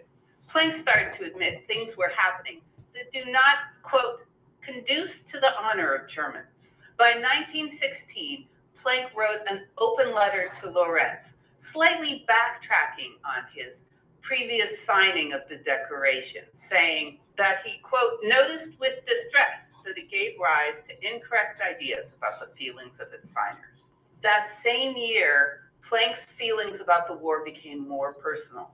His younger adult son, Erwin, was captured by the French, and his older son, Karl, was killed in action. And Planck tried to focus on his teaching and research, but it wasn't easy. The winter of 1916-1917 was particularly brutal. And a student named Gabriel Rebel recalled, "We were without coal. Indeed, some universities had completely closed their doors. But in Berlin, teachers and students kept on their overcoats and plodded ahead. Each day, Planck made a little speech encouraging us to endure. When Planck once asked if he should delay class for the weather, he was overjoyed to learn that his students wanted to keep on going no matter what. Planck's happy." Now, put yourself in this position. These small group held out, no coal, no food. And then when a world was ready and needed them, he provided them with the math and the theory, and Albert Einstein that made atomic weapons possible. And so did warp drive and hyper jumps to light speed and everything else that they had been planning. Who? These people don't love God. And pride at our devotion, and the childlike candor with which he expressed his joy was overwhelming. And whatever hearts had not flown to him before were conquered now. Then tragedy struck again. In May of 1917, Planck's daughter Greta died in childbirth to a daughter they called Greta in her honor. Planck was devastated. He wrote Einstein, quote, "I must tell you that I still feel physically incapable of work these days. My grief over my daughter, who passed away in my arms last week, still gnaws too persistently at my thoughts for them to be able to exert their normal freedom of action." In February of 1918, to improve Planck's mood, Einstein arranged a big birthday celebration for Planck's birthday in April. Quote, "Because I'm very fond of Planck, and he will certainly be pleased when he sees how much we all like him and how highly everyone regards his life work." Planck enjoyed the celebration, but the good feeling didn't last long. Because that whole rejoice with people that are rejoicing, but mourn with those people who are mourning thing. It's not a good like, hey, why, sorry that your families dying left and right. But come on, get happy. Put on a happy face. Because in November of that year, 1918, Germany lost the war. And Germany was thrust into chaos and economic freefall, although Planck's younger son Erwin was released from captivity. Then more tragedy. I know. In November of the following year, 1919, Planck's other daughter, Emma, who had moved in with her brother-in-law to take care of her orphan niece and fell in love with her brother-in-law, got married. She died in childbirth. Einstein said that, quote, "I could not hold back my tears when I visited Planck. His aching pain shows through." Planck wrote Lawrence, Boo-hoo. both my dearly beloved children in bitter sorrow and feel robbed and impoverished in many people's minds. The immediate post-war years were very hard. There were food shortages, transit strikes, riots, and an inflation out of control. In addition, all German scientists, with the exception of Einstein, were hated by the international community for signing the manifesto and for facilitating chemical warfare. For example, Einstein was the only German scientist to be invited to the Solvay Conference of 1921 and 1924. He didn't go out of solidarity. Knowing how much they were struggling, in 1920, Planck got together with Fritz Haber and created an emergency association of German science to collect money from industry and government and keep German science afloat. Planck And to ask the question, why is everybody always picking on me? Made sure a significant portion of the money went to theoretical research in physics, even though industry and government saw very little use for it at the time. Because two well-known Nobel Prize winners were collecting money, and one of them was arguing, hey, can we fake this whole bomb thing? Oh, we can fake it till we make it. History's most influential chemists, they're pretty successful. One of Planck's and Haber's first acts was inviting the Danish man Niels Bohr to a talk in Berlin in April of 1920. Bohr was too excited about the opportunity of meeting Planck and Einstein to refuse, and he ended up forming many close friendships. Bohr called his conversations with Einstein the greatest experience he ever had. The Germans were overjoyed with Bohr's visit, and a scientist named George de Hevesy recalled that he had never experienced an ovation similar to that given to Bohr in Berlin. Young and old celebrated him with complete conviction and enthusiasm. Lisa Meitner felt a little jealous about all the professors dominating Bohr's time, so she asked Planck if she could have an afternoon without bigwigs, and he agreed. It was at this luncheon where Bohr became very close to many up-and-coming scientists, including James Franck. I mentioned Franck in particular because in November of 1920, Franck became a professor at the University of Göttingen at the request of his friend Max Born, who was just made the chair. And soon there was a revolving door of students, visitors, and ideas between the scientists at Göttingen and Bohr's newly formed Institute of Theoretical Physics in Copenhagen, now called the Niels Bohr Institute. Meanwhile, Albert Einstein's life was changing drastically, with major implications, not just for him, but for the entire world. Yet, if you read his diaries, all he was fascinated was about having sex with anybody that would have sex with him. A few months before Max Planck's second daughter's death in May of 1919, an English scientist named Arthur Eddington photographed an eclipse and proved that the stars near the sun were deviated from their path by the mass of the sun. Look, that's when gravity was discovered. The Eddington effect. Oh, that's when the natural luminosity of the stars, or the generation generated by accelerated onto a compact object, was named in his honor. Sure, that doesn't work for me. Thank you very little. This guy looks like he should be trying to sell insurance by going like, buy your Allstate insurance.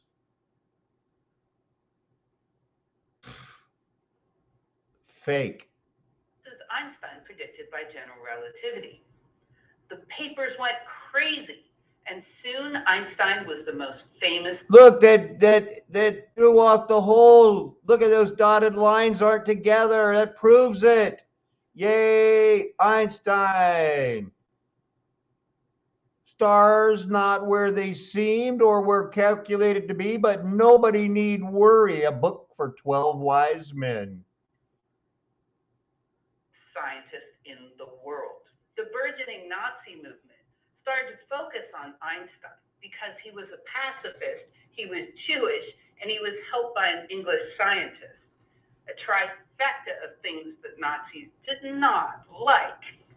In August of 1920, a Nazi named Paul Weber announced a series of 20 lectures against relativity, quote, for the preservation of pure science. When Planck heard about this, he called it scarcely believable filth, but was surprised to learn that there were many legitimate scientists who objected to relativity, led by the Nobel Prize winners.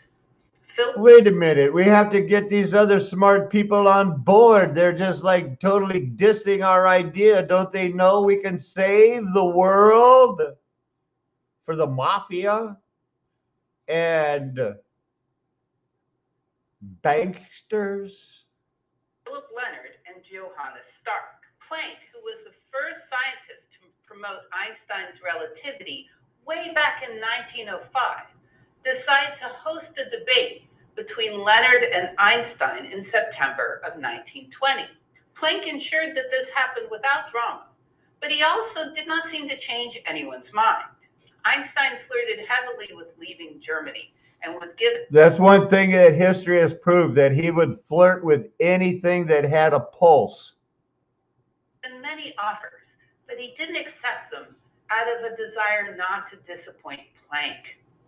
In 1922, Einstein accepted the Nobel Prize awarded for the previous year, and Planck limited Einstein's duties to a bare minimum, one lecture a year to keep him in Berlin, which did nothing to squash the anti-Einstein, anti-relativity, anti-Semitic faction.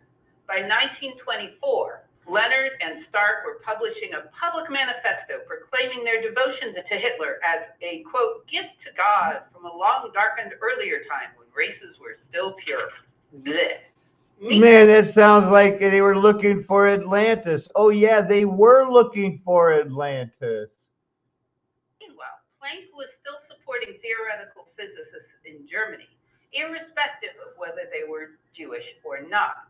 For example, in 1921, Planck began the process to have Lise Meitner become a paid instructor of physics in Berlin, leading to her becoming the first female professor in Germany. Within a year, she discovered the Auger effect, which is named after the French male scientist who discovered it after her. Planck also financially supported Max Born and James Frank at the University of Göttingen. Fun fact, Max Born coined the term quantum mechanics in 1924. Anyway, in 1922... And just think, it changed the world by 1945, and we've been living under the fear of it being misused ever since. How very convenient if that is your God. Born and Frank invited Niels Bohr to give a series of lectures, and a 21-year-old wonder kid named Werner Heisenberg was inspired. 3 years later, in 1925, Heisenberg was Max Born's assistant, and he came up with this idea of using matrix mathematics to describe how electrons behave. But remember, he didn't even know what a matrix was. They had to explain it to him, and then he said, I'm a genius. What's next? Heisenberg went to Born and told him that he'd written a quote-unquote crazy paper, and he didn't dare send it in for publication on his own. Luckily, Born was incredibly impressed. And Max Born, Werner... You know, that's because you couldn't get crazy enough than having a cat dead or alive at the same time, and that quantum mechanics only works when you're not looking at it. I mean, yeah, that's crazy. I get it. Dangerously crazy. Heisenberg and a fellow scientist named Pascual Jordan published a series of papers that arguably marked the beginning of modern equations and theories of quantum mechanics. Planck gloated, quantum mechanics is at the center of interest of physics in all countries, and just there in the work of Heisenberg and Born, which the committee has supported, it is clear how useful the committee has already been for the development of physics in Germany. At almost the same time, an Austrian scientist named Erwin Schrödinger created a wave equation for quantum. Hooray! Hallelujah! Thank you, Lord, because we were looking for this guy. He's a Nazi, but at least he was being sarcastic. But then they said, no, we believe you. He put this out sarcastically, but they took him seriously. That's crazy, man. Mechanics. Planck wrote Schrödinger, quote, I'm reading your paper as an excited child listens to the answer to a riddle that has long perplexed it. Heisenberg, however, was not a fan. He called his paper disgusting and worried that his matrix theory would be discarded for Schrödinger's far easier wave theory. In 1926, Heisenberg went to Copenhagen to study with Niels Bohr. There, in February of 1927, while trying to create a quantum theory without waves or particles, Heisenberg ended up realizing the position and momentum, mass times speed, are linked, and that the more precisely you measure one property, the less accurately you can measure the other property, and what is called the uncertainty principle. Planck and Schrödinger and Einstein and others hated the uncertainty principle, which Planck called the ominous relation of Heisenberg's. Planck stated that Heisenberg's uncertainty principle creates, quote, an unacceptable limitation of the freedom of thought and a mutilation of the main instrument with which the theorist must work. Around this time, the Solvay Committee decided there are too many exciting ideas coming out of Germany, and they removed their anti-German embargo. And most other conferences followed suit. Also in 1927, Planck invited Schrödinger to Berlin, and for the next 5 years, the Berlin view of quantum mechanics, led by Schrödinger and supported by Einstein and Planck and more, was in direct debate with the Copenhagen view, led by Heisenberg and supported by Bohr and Born and more. Despite his dislike of the uncertainty principle, Planck continued to mentor and support Heisenberg and Born and many other people who followed the Copenhagen view. However, soon out. So Max Planck was in charge of funding both sides of the argument. Just to give us something to talk about. Hey, look, swastikas. Outside politics would take over and destroy everything that Planck held dear. And that story is next time on the Lightning Tamers. Woo! So that was my second part out of 3 of my biography of Max Planck. I really do find him fascinating, and I hope you do as well. Please, if you haven't checked out the first video, you should definitely check it out. And if you're interested in other parts of history of science, I have a lot of videos, so feel free to check them out, share them on social media, give me thumbs up. I love all of that. Just putting a comment on the bottom really helps me out, so that would be great. If you want to do more, you can become one of my patrons. Oh, thank you, patrons. There's a link down below. Anyway, have a good day. Yay! That was what, 51?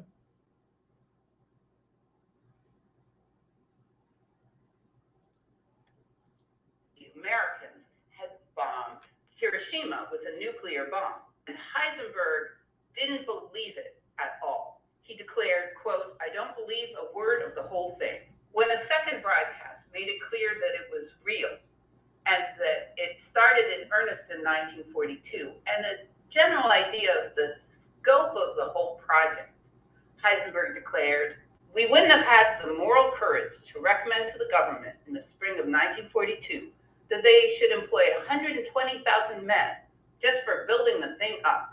This is the morality that Heisenberg was worried about. He didn't care about making a nuclear bomb for Hitler or for any other leader. He just worried about the morality of diverting so much money in the middle of the war. The very next day, after endless discussions about how the bomb could have worked, which everyone asked of Heisenberg. Heisenberg declared, "How have they actually done it? I find it a disgrace if we, the professors who have worked on it, cannot at least work out how they did it." So much for the claims that Heisenberg knew how to make a bomb. Right, because they can't do it. It is so physically impossible. 97% of the world is dark matter. You just have to assume it's there. Please. But didn't do it out of moral reasons. Speaking of which, the day they heard about the bomb dropping, Weizsäcker started this story. The German scientists, quote, "didn't want to do it on principle. If we had all wanted Germany to win the war, we would have succeeded." To which Otto Hahn replied, quote, "I don't believe that." Neither Heisenberg nor Weizsäcker mentioned the 1941 meeting with Bohr while they were under surveillance by the British and Americans.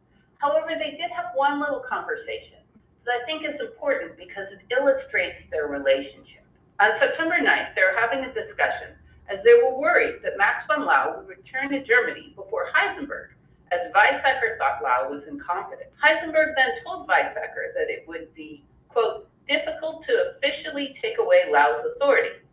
So Weizsäcker offered to, quote, "undertake a little intrigue to see that Laue doesn't get back until you get back." Nice. Anyway, given all of that, why did Heisenberg tell Bohr about his uranium research in 1941? My best guess is that... Well, that might be right now. I'll just stop in and say hello. Probably what we should do right now is be looking at, has anybody else, because a lot of people for different reasons than me, maybe, believe that the whole atomic, weapons are a hoax. So hopefully we can find some of those and check that out. Let's see.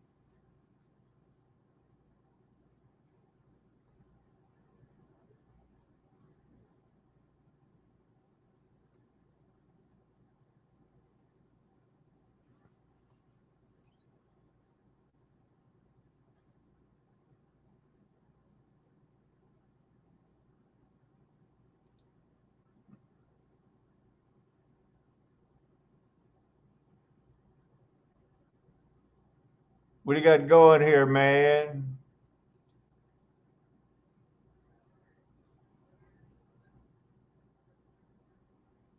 I'm not sure that really is about,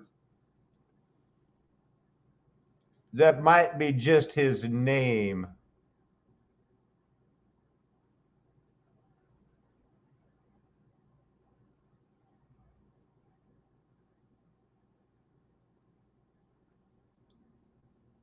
What is your view on nuclear energy? Because if you look at it very simply, if we crack fusion, which we hopefully may well do, and maybe it's already happening, you could say, if you look at the global profile of renewable energy assets, the amount of hydrocarbons that go into building a turbine, the amount of rare earth elements that go into building solar panels, that if you built modular reactors, if you got to fusion, you could offer clean energy for a lot of people around the world in a very quick way, and then use other technologies that are less harmful. Because I do see this paradox where everyone says you've got to go renewable, but don't count the cost of going renewable in terms of the elements that will be taken out to create your solar power, your battery, your wind turbine.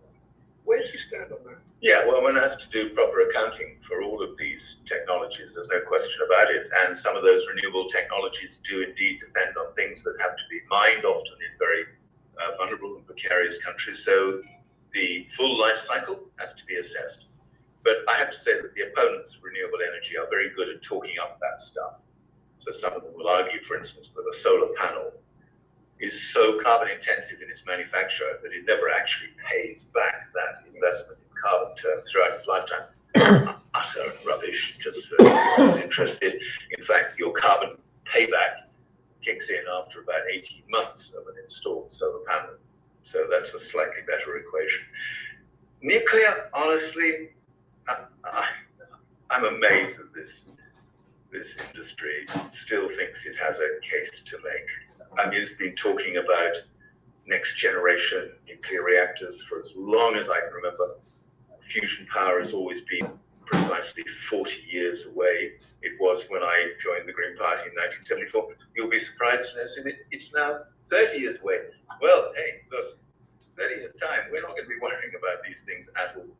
Yeah. And for me, it's preposterous, right, that this industry still lays claim to such political attention and demands public subsidy, because nuclear is unbelievably expensive. And it doesn't really matter whether you're talking about big reactors or so-called small modular reactors. It is massively expensive. It can only be built with massive government subsidies at the cost of other sources of energy, which will be much cheaper, much more reliable, less dangerous, and create less waste that future generations will have to deal with.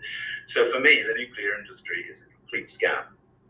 They've got nothing to promise the world in terms of low carbon electricity. And sorry to make one final difficult political point. The only reason we have a nuclear civil industry here in the UK, because we've been one of the most incompetent countries in developing nuclear. The only reason we have a civil industry is because we are a military nuclear power. And in order to provide for the skills, human skills that they need to keep our nuclear deterrent capability going, we have to have a wider nuclear industry. There would be no justification, any further investment in any single kind of nuclear power in the UK, were it not for the fact that we're still obsessed with keeping our seat at the high table by being a nuclear power. By claiming to be a nuclear power, it's all crazy. Electricity has just been rediscovered. Electricity has just been rediscovered. So I want to stop in again and say how you guys been doing. So glad to see so many people here. Zing-a-dee-doo-dah. Now, what's this? 3 minutes since the last chat, and there's more people here now than there were 15 minutes ago. But that's probably just being fascinated, because what I am trying to prove is that the atomic hoax and the history's uncertainty problem was all manufactured so recently, and that all of our electricity, which is why I'm using a lot of Kathy's, advanced high school thing, because I don't believe that we need to be spoken down to on a third grade level. Nor do I believe that everybody's ready to just jump in and say, hey, what was that trigonomic azimuth tangent thing again? Because I would go like, man, I never understood that. And I always looked it up in the logarithm book, because all you have to do is memorize the steps. You really don't have to, you have to fake understanding their math and just, they do this, do that. And now that I realize how tricked I was when I was a surveyor and didn't even question, why am I basing this on magnetic north and then adjusting to true north, which changes? I didn't care, because I was always worried about, well, if I don't do this in less than 5 minutes, I'm going to have to go hump shells. And that's like, ugh. Those cannons are always going off right by their head. And that just couldn't do it. So I was just always freaked out. Every time I was surveying, I wouldn't go like, what do you mean true north and magnetic north? Never entered my mind.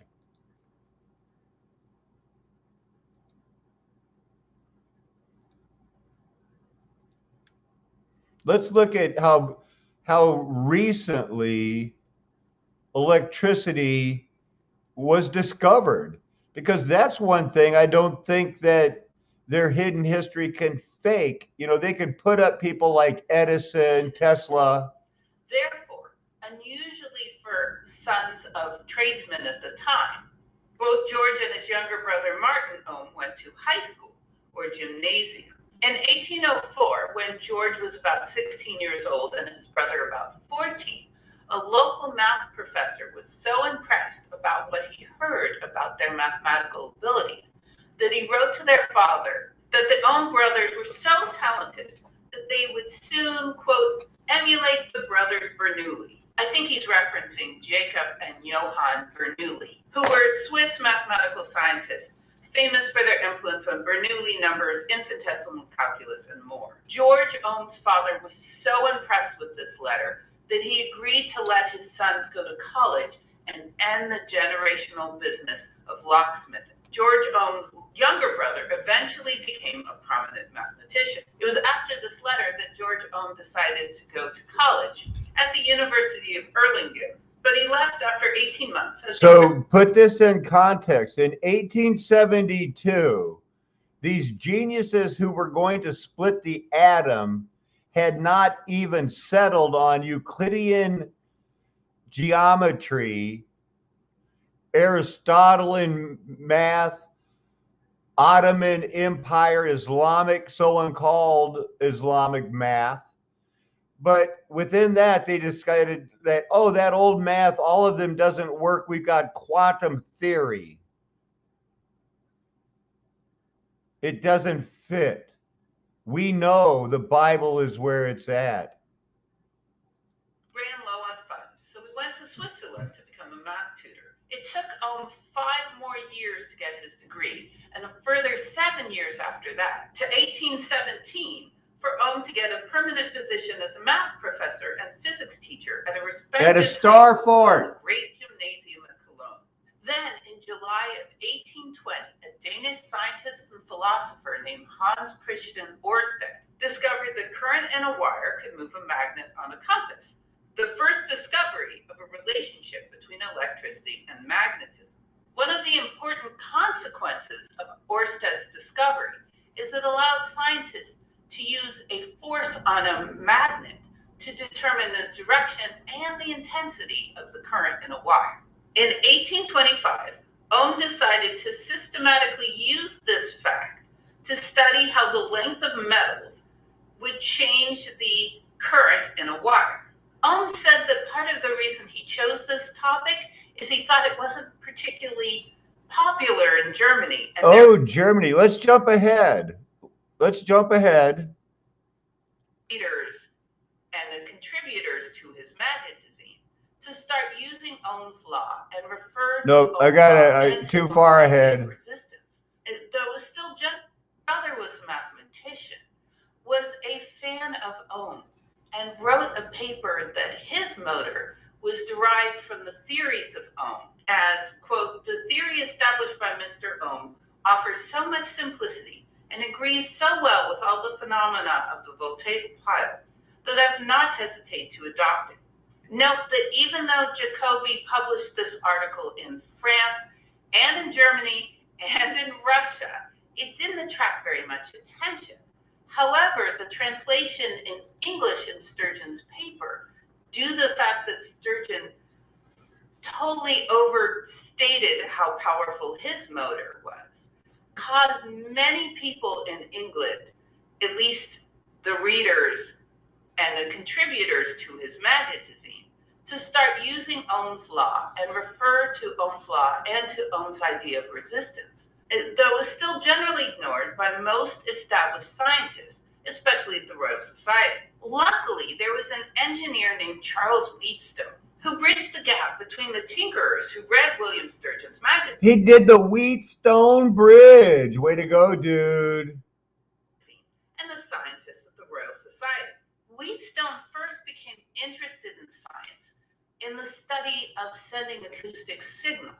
When he was just a teenager, he invented an enchanted lyre as a gimmick to attract attention to his uncle's music shop, where he caused the musical instrument to ring by playing a piano hidden in another room that was connected with wires. Over the years, Wheatstone continued to study sound propagation, and he invented several musical instruments. In 1834, Wheatstone demonstrated a method of measuring the speed of electricity in a wire, caused him to be quite famous in scientific circles. He was instantly hired as a professor at King's College in London, although he almost never gave lectures as he had a terrible fear of public speaking. Then in February of 1837, a soldier named William Cook met with Wheatstone for help with an idea of an electric telegraph. They soon formed a partnership, which made both of them quite famous. Wheatstone spread Jacobi's paper about Ohm, and he too became an Ohm superfan. Then in 1838, the British Association... Now, put in context that these things were going on all over the world as people from a reset world in 1711 started gathering all of this information. It's when the Freemason Society started working, digging up graves, showing people the body parts. The Kabbalah was reestablished. And then they got the electricity and they started faking the bomb, studying what? The Spanish flu. How many bubonic islands have I shown you? 3 at least. Plague islands, they called them. And the Lord calling it pestilence that is going to be sent against you. Machinations of men. I'm saying it's time to repent. Is God calling you to believe in his heart? Then you must confess with your mouth that he is Lord. For the Advancements of Science decided to allocate £100 for translating and publishing scientific memoirs.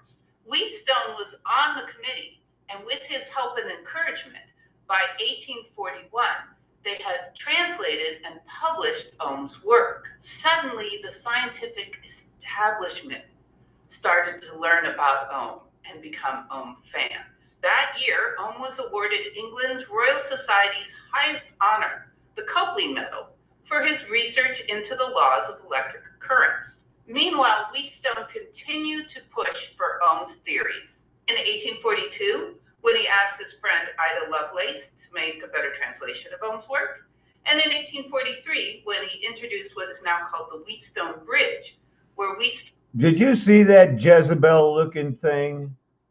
I don't care if her head was covered. She was looking like a whore to me. Wheatstone said that, quote, the instrument and processes I'm about to describe, being all founded on the principle established by Ohm in his theory of the voltaic current, and this beautiful and comprehensive theory. Ohm felt indebted to the people of the Royal Society. Apparently, he didn't know about Wheatstone, and dedicated a 1849 book on molecular physics to the Royal Society. As he said, their support gave him the courage which had previously been softened by disheartening treatment to renewed effort in the fields of science. Ohm hoped this book would be the first of 3 or maybe even 4 books on molecular physics. However, he then realized that his ideas had already been published and he gave up on the whole project. Ohm died in July of 1854 at the age of 65 from an attack of apoplexy. Eventually, Ohm's results are simply known as Ohm's law, and it is written as voltage equals resistance times current. In 1861, the British Association for the Advancement of Science proposed a standard unit for resistance. And how much have we advanced in 2022 if somebody wants to be a journeyman electrician in the International Brotherhood of Electrical Workers? If there are still union workers out there, not just punching the ticket in Chicago to be an electrician in Chicago, they sell union things where you get union pay if you work at a racetrack and push the electric button that takes the bet. Well, that's electric. You have to be an electrician. And that's how crony capitalism is no better than crony communism.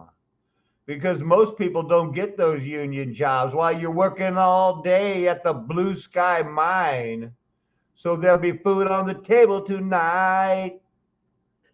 To be OMA in Ohm's honor, which was shortened to Ohms in 1867. As capital O looks like a 0, the unit of ohms were given the Greek letter omega, as omega starts with the letter O, and we use this nomenclature to this day. As a side note, I was amused to learn that conductivity, or the inverse of resistance, how easy it is for electricity to flow through a material, is measured in modes, in reverse or upside down Ohm's honor. So that was a little biography of Ohm and how he discovered his law and how it eventually ended up being accepted in scientific communities. Now, I want to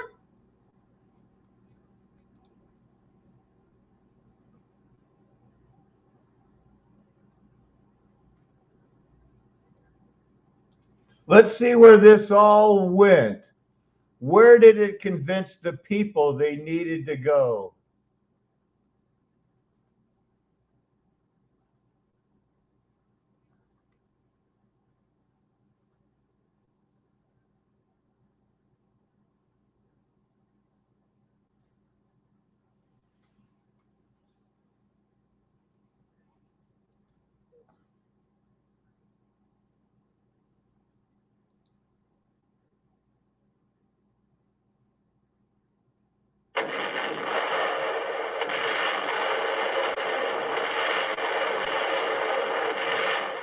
This is war.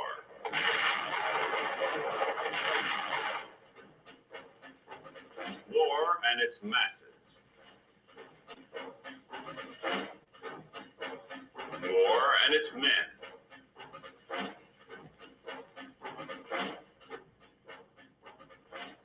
War and its machines.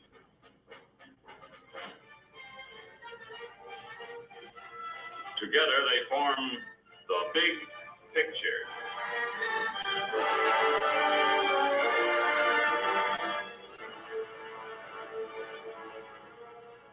Welcome to the Big Picture. I'm Captain Carl Zimmerman. The Big Picture is a report to you from your Army, an Army committed by you, the people of the United States, to stop communist aggression wherever it may strike. The Big Picture, during the next 13 weeks, will trace the course of events in the Korean campaign, with first-hand reports from our combat veterans and film taken by combat cameramen of the Army Signal Corps. These are the men who daily record on film the big picture as it happens, where it happens. Today, the big picture brings into focus the first 40 days in Korea. It was the beginning of the fighting there, when every ridge was a heartbreak ridge. Let's go back to June 1950, when our troops felt the first thrusts across the 38th parallel. The story is best told in the language of the soldier who was there.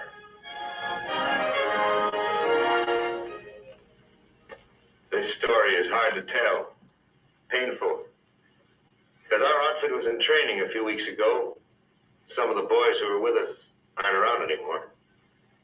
They were good men. Good soldiers. They had learned to fight, and they had the guts for fighting. But when it came, it was like a sock on the back of the head. Korea started rough. The first 40 days were a battle for time, with a handful of men against an army. Yes, they were good men, good soldiers.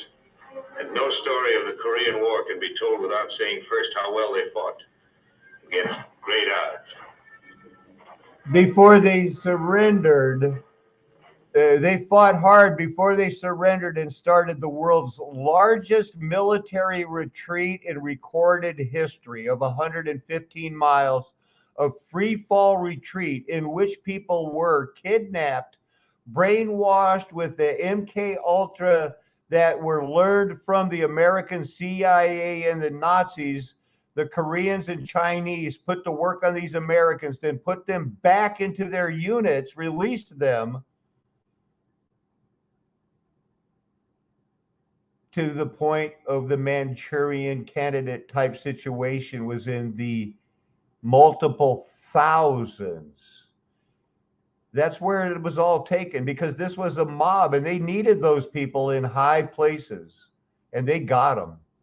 Back to this exciting story of America's version of how they endured the worst defeat ever in recorded history. They blame it on, it wasn't the United States, it was the United Nations that blew it.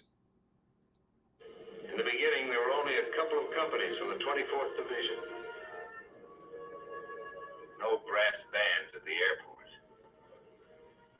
A few days before, some of us had been in cities, spending leave time at Fuji, something like that. We weren't scared. We didn't know. We got stuff out of the planes. We moved out. Nobody said, this is it. Nobody said you have arrived in Korea to beat back 5 North Korean communist divisions. Somebody did say, we're here to delay the Reds. Okay, let's go. It was the first domino effect. About 10% of us were veterans. Few roads looked like France, somewhere between Paris and Metz. So the Korean War started, they say, in 1950. And at that time in the Army, only 10% of them were still in after World War II. Okay. And look, deep in Korea, they've got telephone poles everywhere. That's a pretty nice house. That's a pretty nice bridge. Where are you guys going? Dominoes were going to fall. Just like in Vietnam, if they didn't stop it, nip it in the bud. But the mafia also had a plan, and they didn't care about your freaking fake math. They knew better.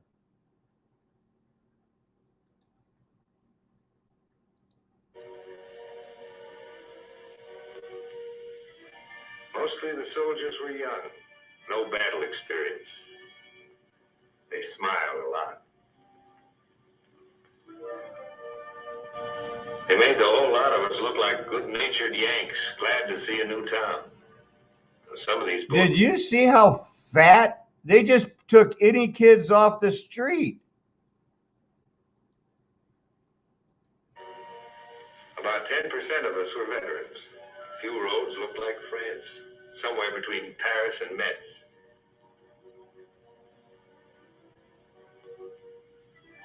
Mostly the soldiers were young, no battle experience. They smiled a lot. Look at this fat guy. They made the whole lot of us look like good-natured Yanks, glad to see a new town. Some of these boys enlisted to travel. But whoever sees travel posters about Korea, relax, come to the land of the morning calm.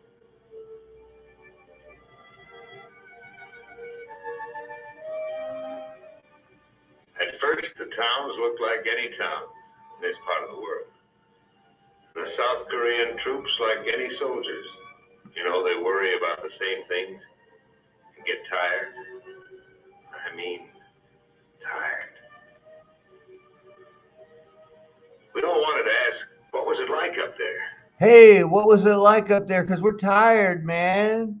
We're getting like lambs to the slaughter. We're doing it for mom and apple pie. We're doing it because we need some new clothes. Things weren't working out so good after World War II. And now the little kid said, I want to be a war hero like I saw in all the movies.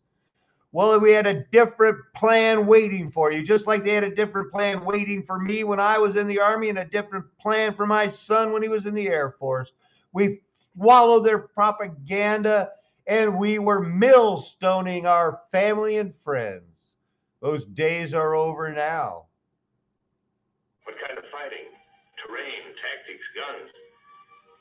As far as we were concerned, those Koreans couldn't talk. We were in a completely foreign country, with no time to get acquainted.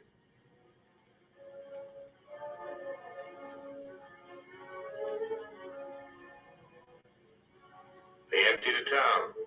Hardly a thing left.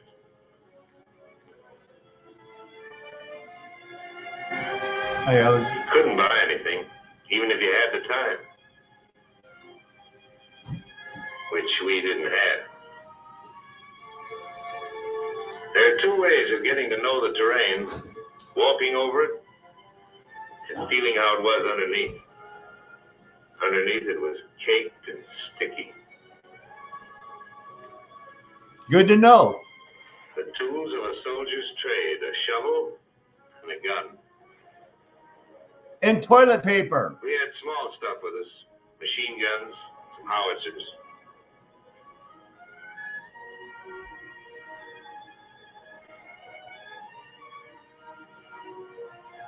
I can't believe he forgot to add toilet paper.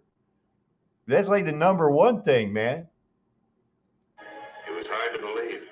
1, 2, 3, we were smack in the middle of a war. guns ready, aimed north, against an enemy that would look exactly like our friends, the South Koreans. These troops had seen action. They didn't have to speak. Their clothes spoke. Their shoes spoke. Their eyes spoke. We got set. Like I said, when it came, it was fast and it was all around us. They threw everything at us. We answered. We went ahead. It was like D-Day, with no warning.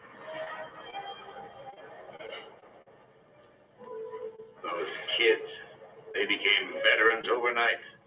Tough, hard, nervy. They moved as if they'd been with us all through Germany. There were too many North Koreans with too much heavy equipment, especially tanks. What can men with guts do against tanks?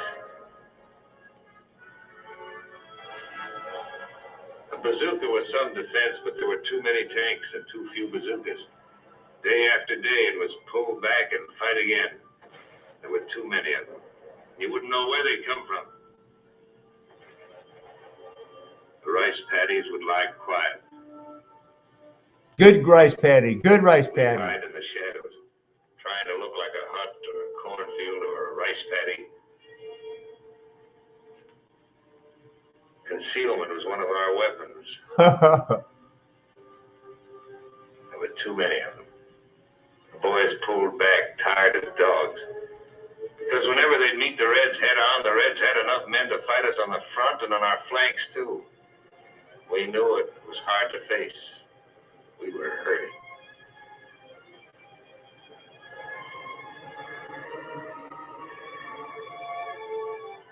Kids would drag back so beat up they couldn't be expected to fight for at least several days. Instead of a week at a rest area, we grabbed an hour anywhere.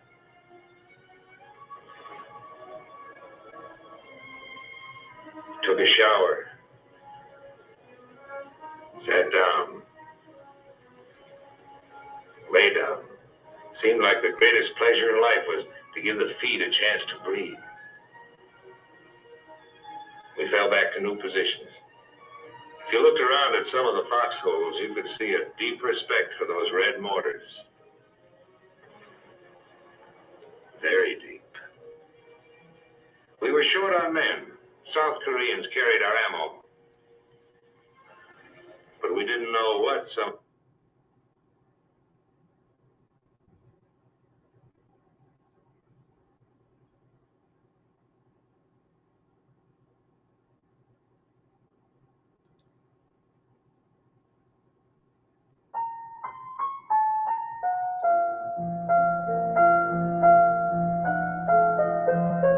各位朋友，大家好，今天是10月13日，星期三。麦喀瑟的战略分歧。参联会担心，如果中国参战，兵力极度分散的联军会崩溃。但麦喀瑟坚信中国不会参战。后来的时代。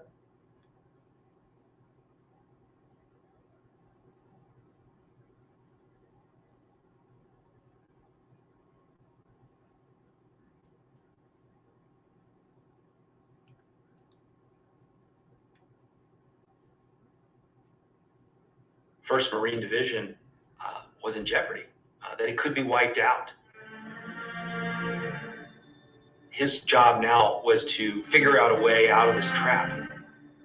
At least 6 Chinese divisions, some 60,000 troops, were on the attack against Smith's loosely consolidated 15,000. Smith understood that his own headquarters at the village of Hagaru was on critical ground. Hagaru had not yet been attacked, but Smith knew the Chinese were coming. The crossroads town had to be held if there was to be any hope of extracting his endangered men. Hagaru was very thinly defended. There really weren't very many combat troops there at all. General Smith had cooks and bakers and PX people, and he had the engineers that were building the field. It was a really motley crew. While American fighter planes kept the Chinese pinned down, Smith pushed his engineers to finish construction of the airstrip so pilots could fly in reinforcements. And he deployed almost every man at his disposal to defend the perimeter of Hagaru, many at a spot called East Hill, the high ground that rose above the ammunition dump.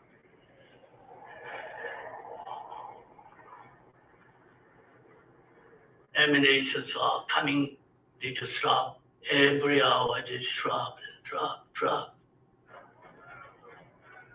It was my job to get the supply by airdrop. The Chinese start to fire at us when we are picking up the supplies.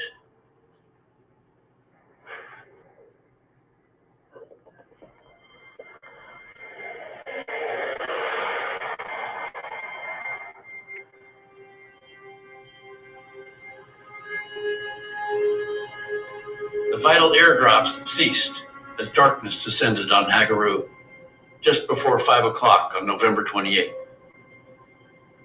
The men dug in to hold East Hill could see the engineers at work under floodlights, racing to finish the airstrip below.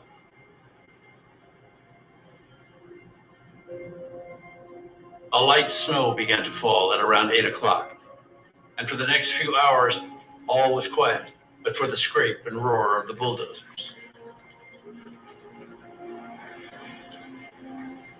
Just after 10:30, the calm broke.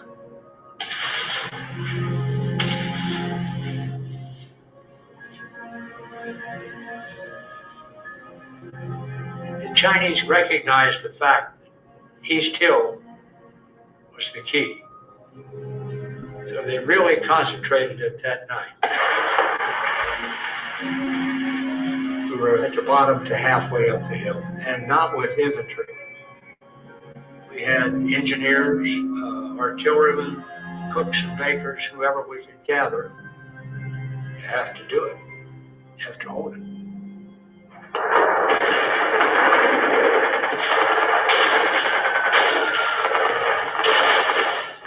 You hear a mortar shell coming, and then boom, and then you'd hear a scream. Somebody had been hit. The Chinese were just coming and coming and coming, and we were scared. It wasn't typical sorts of warfare that we had learned during our training as young Marines, that there would be enemy coming at us in these huge numbers with very little regard for their own safety. The only way they could overwhelm us was with sheer force of numbers. First wave would all have weapons. Second wave wouldn't all have weapons. They would pick up weapons of the first wave. And the third wave would be commissars with burp guns. Nobody retreats.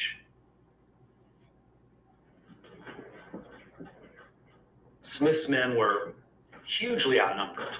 The Chinese divisions were coming in from all sides. Smith was really doubtful whether Hagaru could actually hold.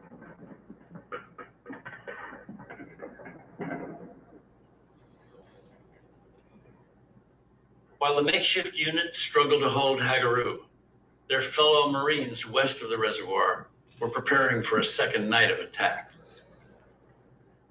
I had no idea what was coming.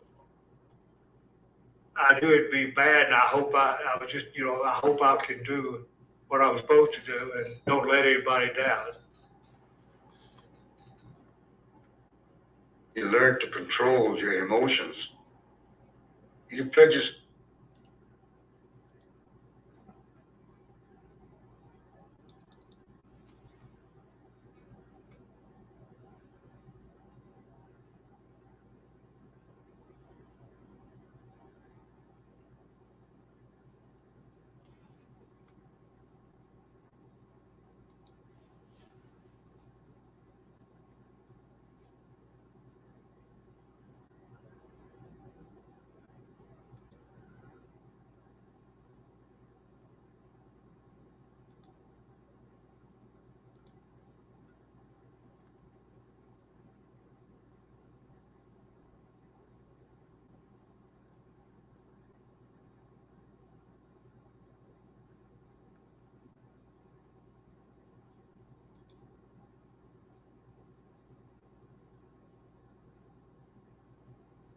Is this going to work or what?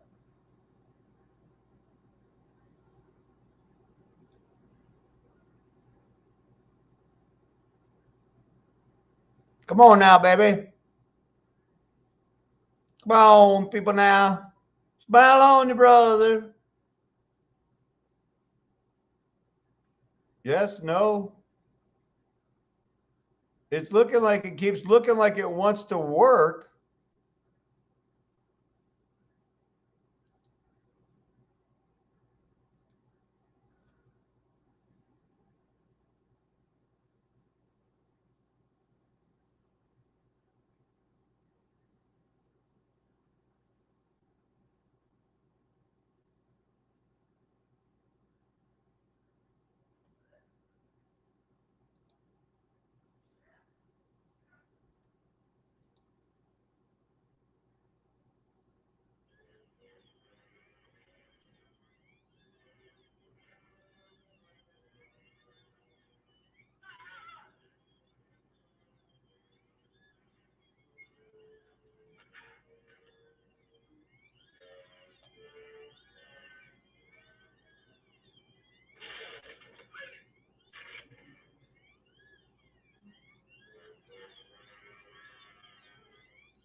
Woo, scary.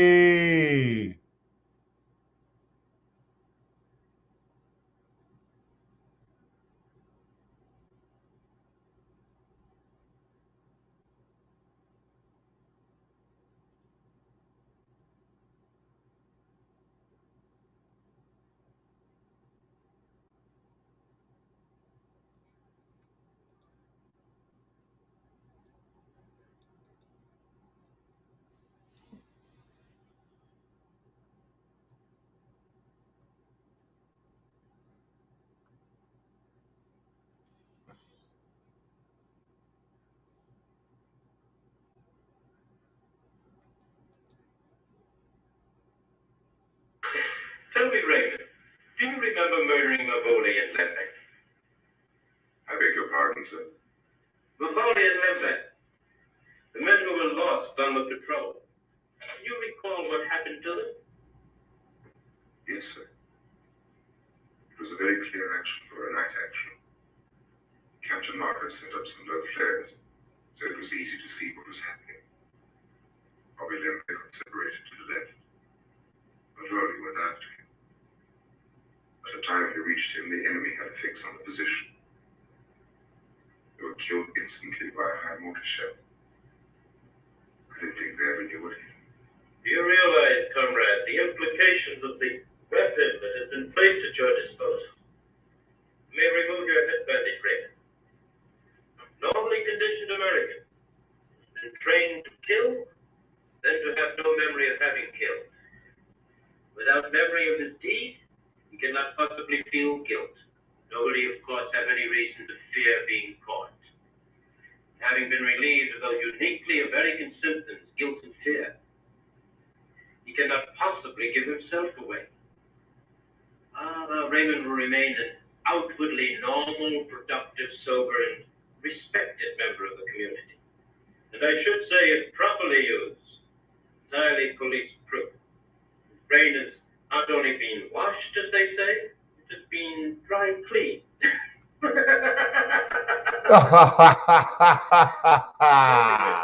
may replace your head bandage.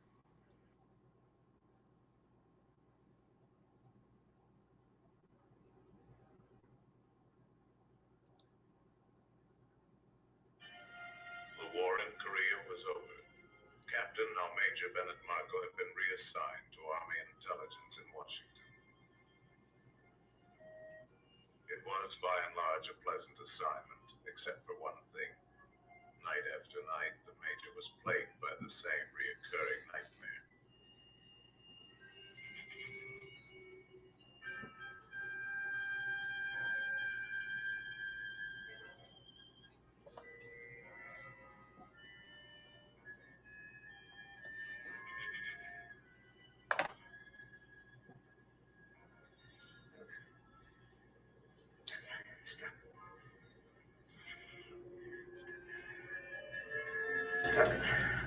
Another modern discovery, which we owe to the hydrangea.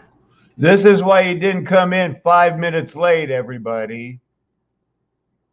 Concerns the influence of air drainage upon plant climate.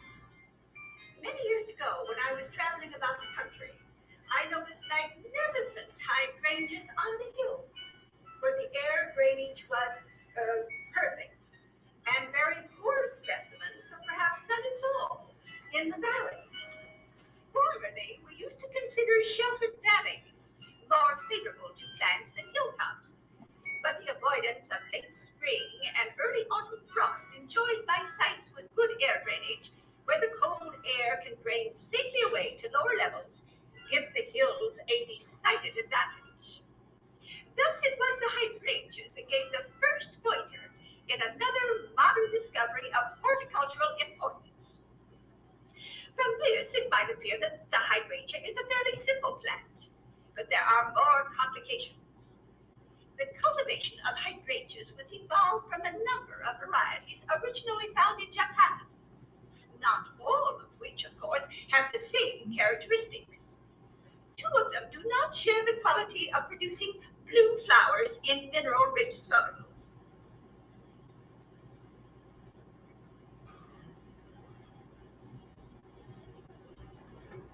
Allow me to introduce our American visitors.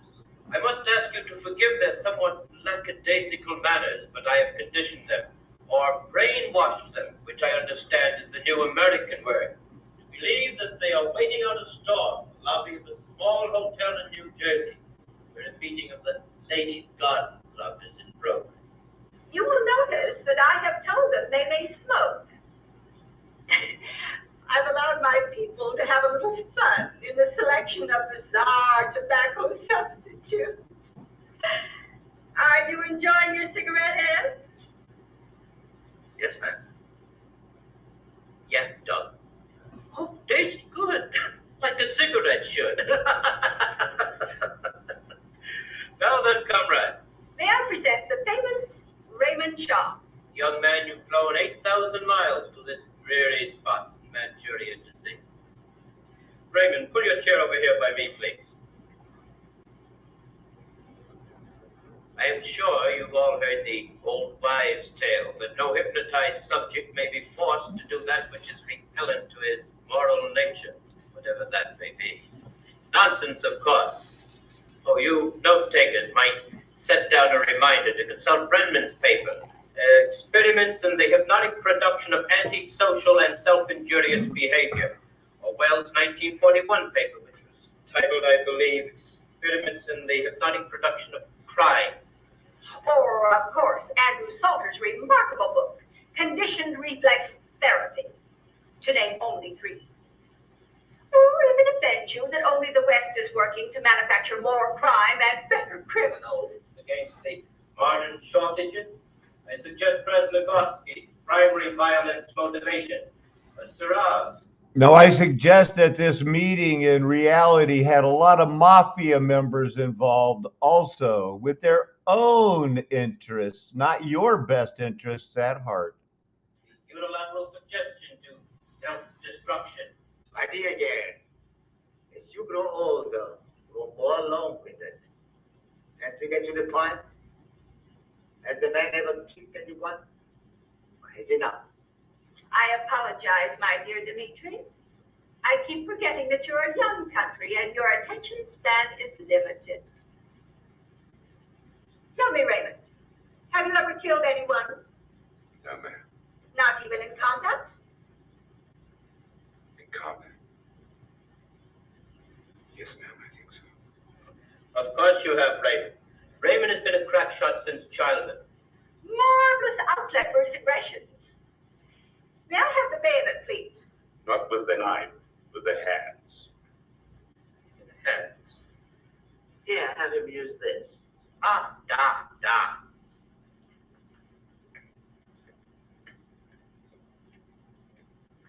Raymond, whom do you dislike the least in your group here today? The least. That's right. Well, I guess Captain Markham. Notice how he is always drawn to authority. And that won't do, Raymond. We need the captain to get you your medal. Who else? Well, I guess Ed Mahoney, Oh, that's better. Now then, Raymond, take this gun and strangle Ed Mahoney to death. Now watch, I've seen this before. Watch how he goes, excuse me.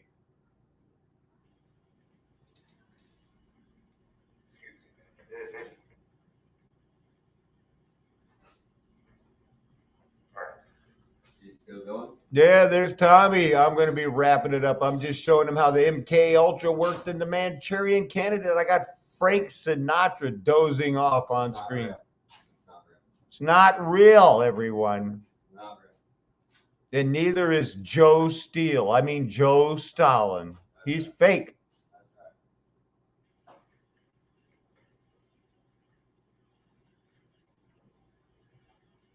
Hey, Sarge, quiet, Ed, please. Now you just sit there quietly and cooperate. Yes, ma'am.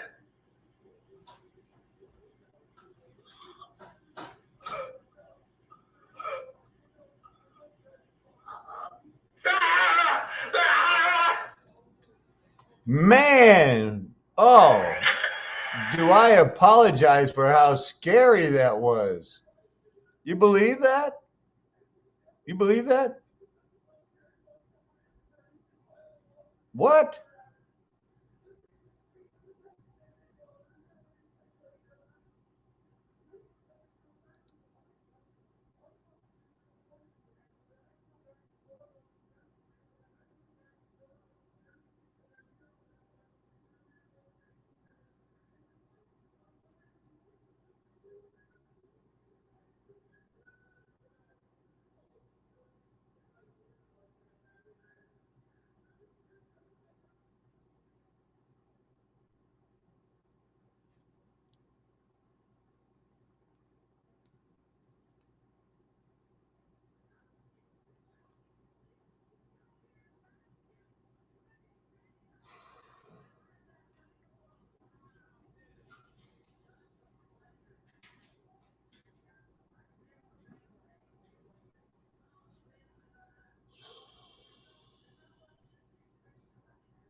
Am I re-enabled yet?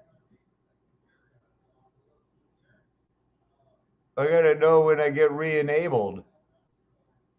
I just read the email and I guess I'm gonna get re-enabled. Tommy, they took me off the air.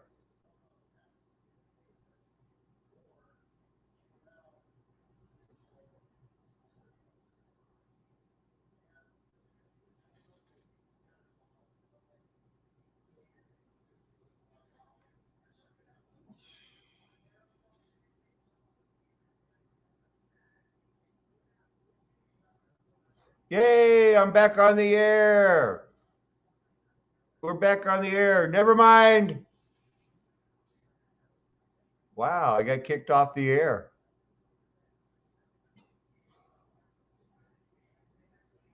I got kicked off the air. Thank you, Sean. Thanks for the heads up. I realized I was like, wow, not streaming. Did you guys get to see any of that from the Manchurian Candidate? Oh man, I gotta show you this some other stuff. We got to get down to the bottom of this. Thanks for sticking with it now. Check this out. I got the streams are interrupted when the copyright content was detected. It automatically is going to get re-enabled. But this is not a strike, I don't think.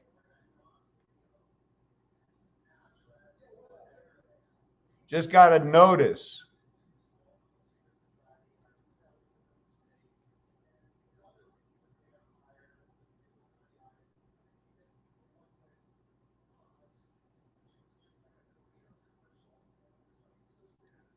Now, I wanted to look up something a second ago. I just had a real good idea that would bring us all back up to speed here. What was that called? Operation Mafia.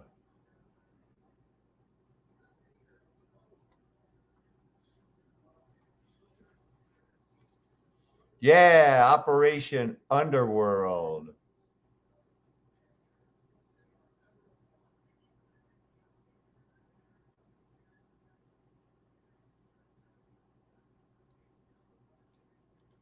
Now I know I better be a little bit more safe. A little bit more safe here. But we'll get it.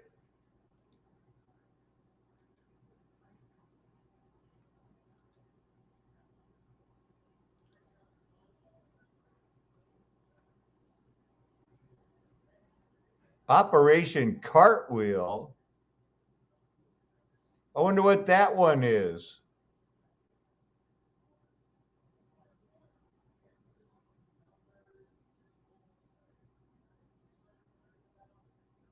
Yikes.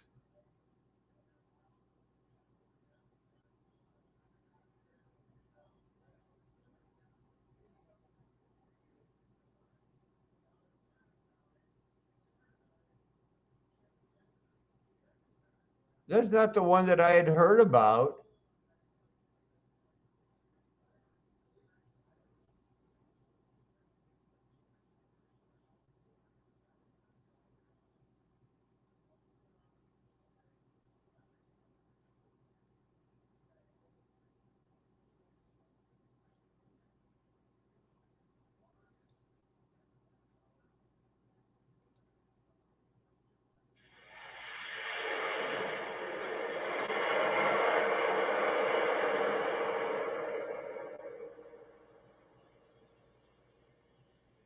Remember Live Aid in 1985, that symbol of concern and generosity?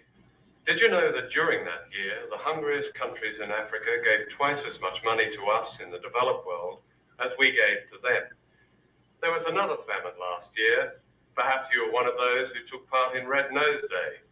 Did you know that before that day was over, the equivalent of all the money that Comic Relief had raised in Britain, about £12 million, had come back to the rich countries?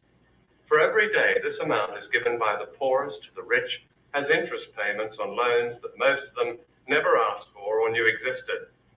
In other words, contrary to a myth long popular in the West, it's been the poor of the world who financed the rich, not the other way around. And this film sets out to explain why. It's also a film about war. A war you don't see on your television screens, for it's seldom news. It's been described as a silent war. Instead of soldiers dying, there are children dying. More than 500,000 in 1 year, according to the United Nations. That's more than twice the number of dead in the Gulf War. Instead of the bombing of bridges, there's the tearing down of forests and other natural resources, the bulldozing of farmland, and the running down of schools and hospitals. In many ways, it's like a colonial war. The difference is that these days, people and the resources are controlled not by viceroys and occupying armies, but by other, more sophisticated means, of which the principal weapon is debt.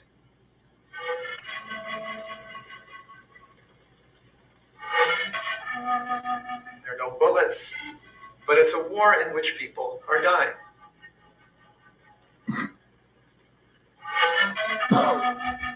War and debt are exactly the same thing, except for one point, which is that nobody needs to occupy territory today.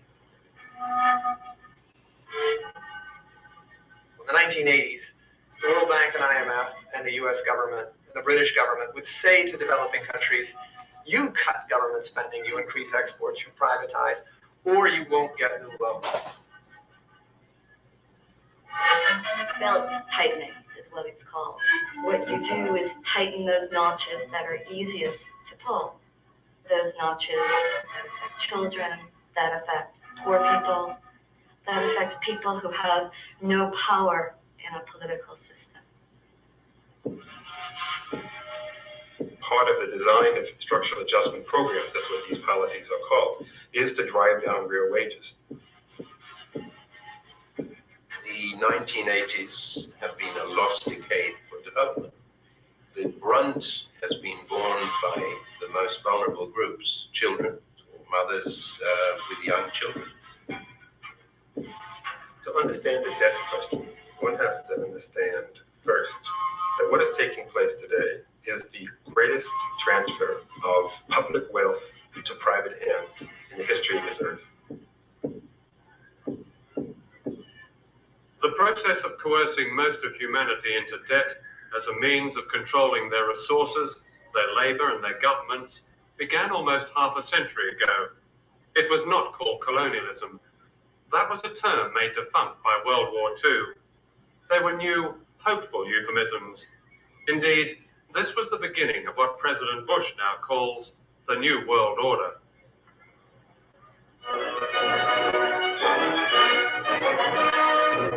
At Bretton Woods, New Hampshire, delegates from 44 allied and associate countries arrived for the opening of the United Nations Monetary and Financial Conference.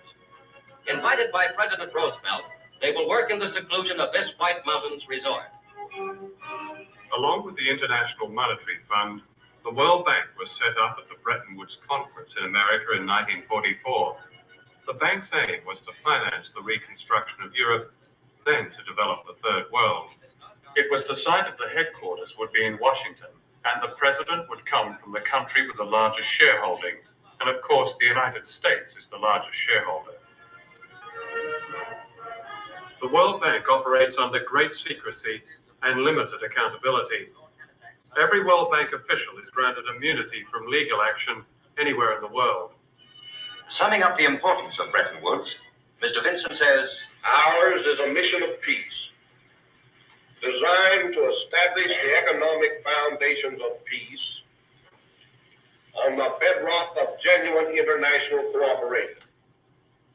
What this idealism really meant was spelled out in the charter they were signing: to promote private foreign investment by means of guarantees or loans made by private investors. The World Bank has always been deceptive about its role in the international economy. It attempts to portray itself as an institution looking out for the interest of not only poor countries, but for poor people within those countries. That has never been the case. The bank is pushing the interest or promoting the interest of countries in the first world and for an elite sector in All right.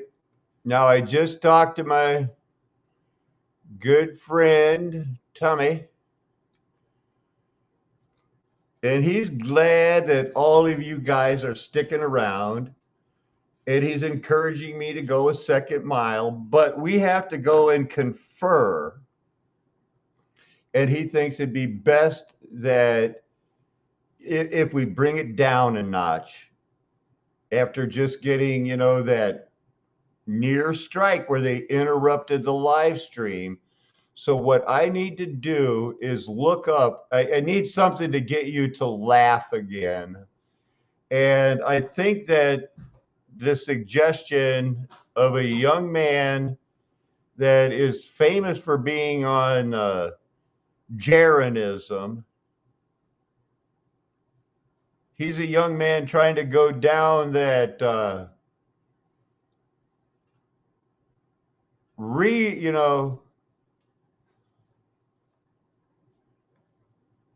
so I'm going to be, I wonder if any of these are just straight up posted recreative comments.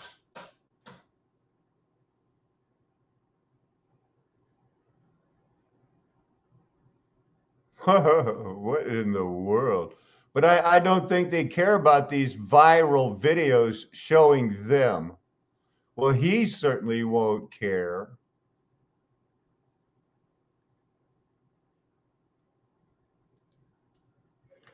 Thank you. Alexander Stein.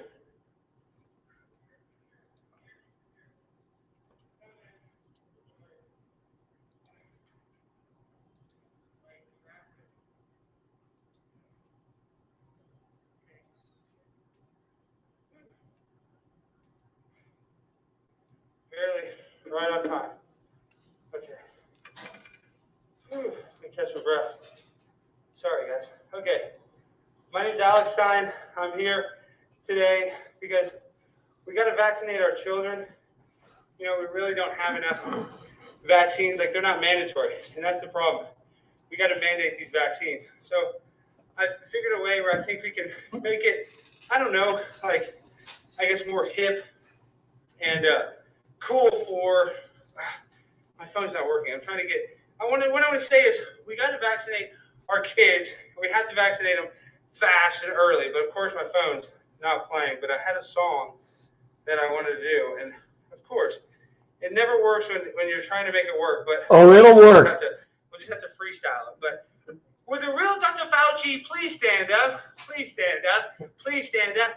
Vaccinate your mom. Vaccinate your dad. Vaccinate the happy. Vaccinate the sad. Vaccinate your babies. Vaccinate them. Even if they got rabies. Vaccinate my life. Vaccinate my wife. Vaccinate your DNA. Vaccine created by the CIA. Vaccinate your body. Vaccinate me at the party. Vaccination That's free. perfect, man. Vaccination freaking league. I want the vaccine in my life. I want the vaccine for my wife. I want to vaccinate you all day long. Vaccinate you. I'll wear my thong. Vaccinate me. Vaccinate who? Vaccinate she. Vaccinate her. Vaccinate them. Vaccinate my friend. I want to vaccinate to the end. Vaccinate me, pure L. I love you. What can I say? DNA, I love you. I got the pure L, feeling pure, so clean. Got the lights off, because I'm calling Paul. Do you got to clean the mic? You got to vaccinate. You're going to get corona from Mona. Don't vaccinate.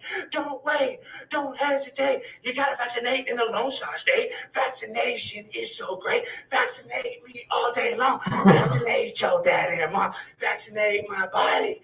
Vaccinate me at the party. A vaccine drink. I love the vaccine all day long. I want to vaccinate your mom. I want to stick it deep in your arm. Oh my, where are you? I want to vaccinate you. Where are you? Hear my song. Vaccinate me in my thong. Vaccination, right or wrong. Dr. Fauci, give me that ouchie. I want it in my body. Vaccinate me to go to the party. Oh, Mara's back.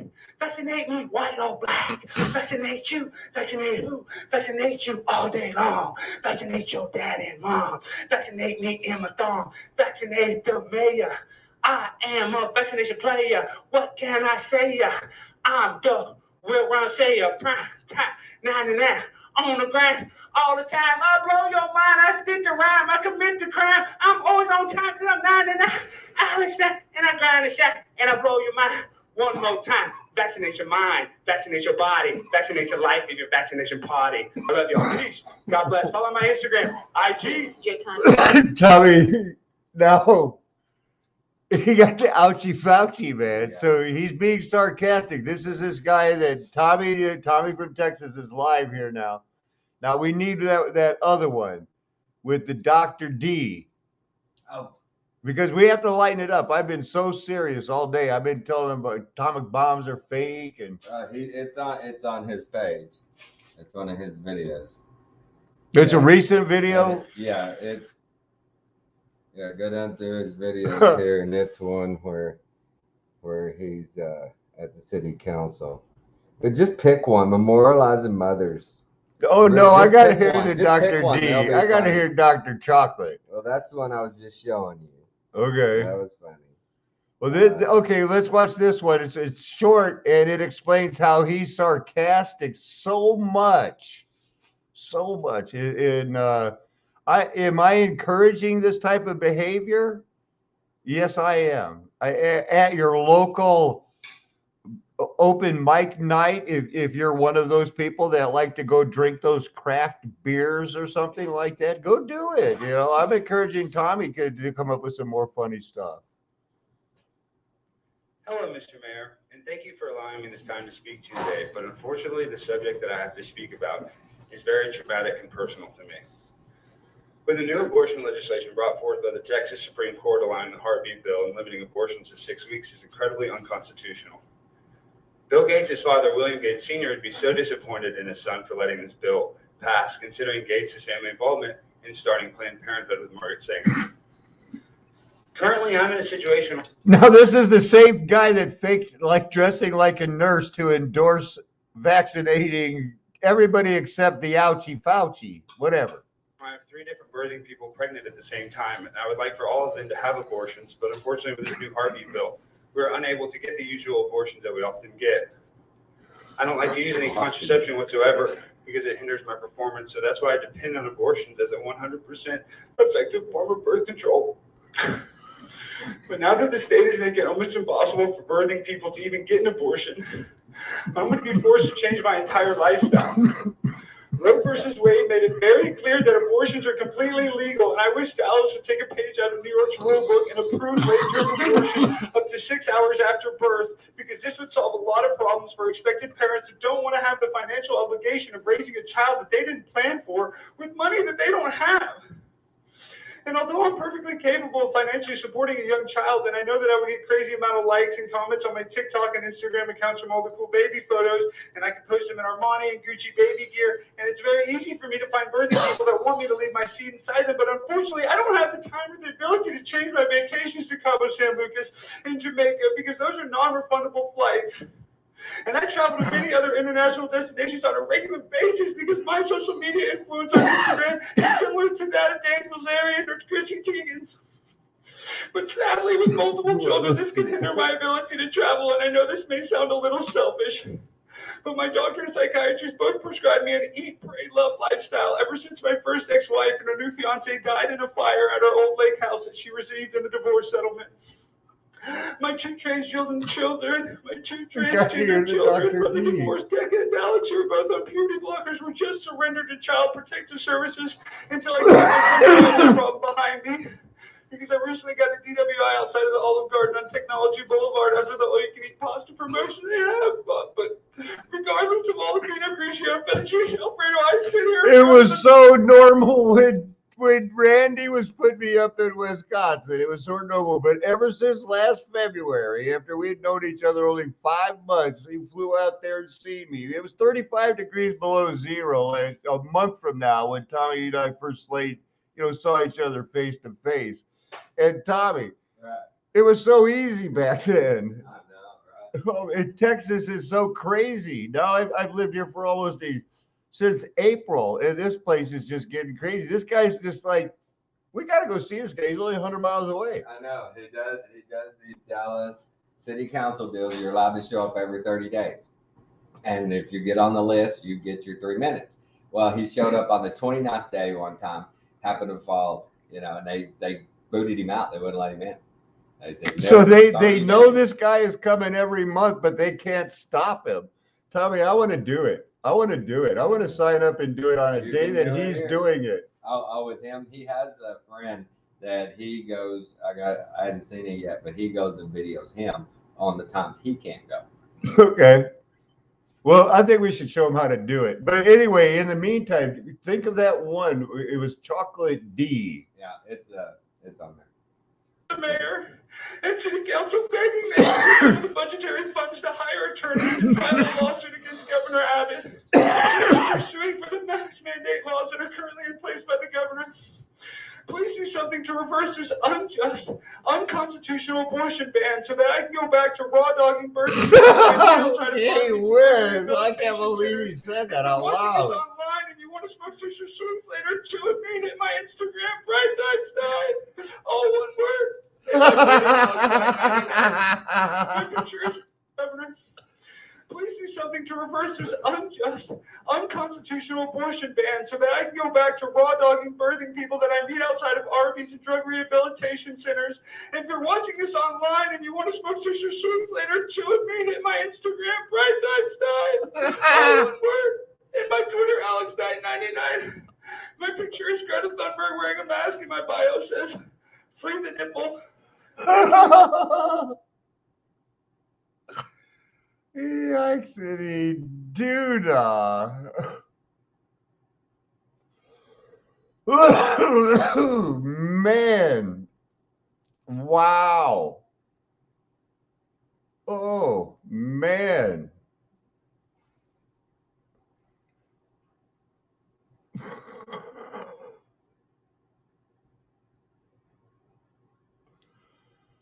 Oh, man.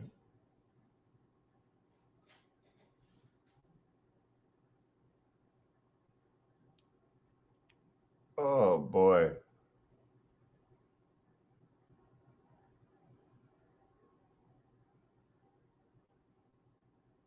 We got to find that one. Oh, okay. If otherwise, I'll find it. I mean, right now they'll wait because they got to hear some more. Because I might get serious again, but they got to hear that guy, man. We talk about where he comes up with this stuff. Look at all these videos he has. Oh, these are from 9 years ago. No way that was that old. I just missed it. Sell your car now. Conspiracy Castle. That might be it. I'm moving to Africa.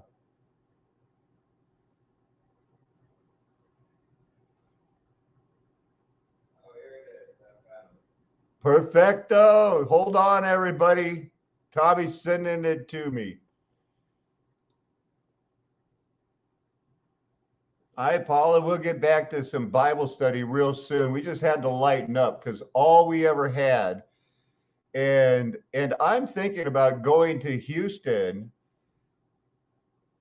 and doing a night of, of talking to the city council and telling them about flat Earth and everything else. And I don't know if I'm not going to, it's just, but there, funny people are there. Tommy can be funny. Private chat. Can you do that?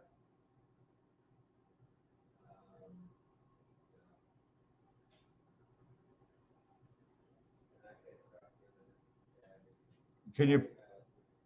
Yeah, email it to me. Check it out. Oh, that's scary. We were watching all that scary stuff.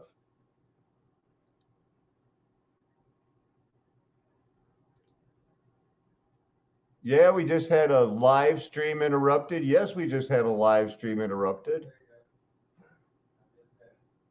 Perfect. Yeah, this is to the city council to help get his wife's boyfriend out of jail. So we got to hit the refresh button.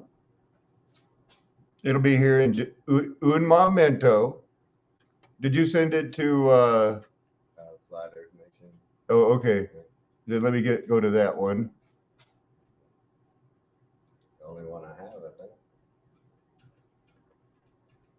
That's okay. I have another one. It's the only one I've ever used. Do you remember the name of it? It's Alan something at. No, I mean the video. Oh yeah, I've helped get my wife's boyfriend out of jail. Did you not get the email? Mm-mm. I'd have to sign in under another name. But if you had it, you'll remember it. These are his videos in order. Put it in most popular. Let me look and see Okay. how old it is. It's helped get my wife's boyfriend out of jail. All right.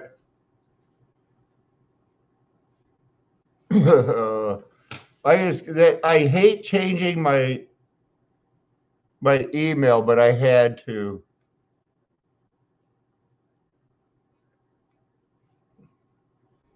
Now that's supposed to light up where it is. Come on, Alan. This was this year. This was the other day. It's brand new.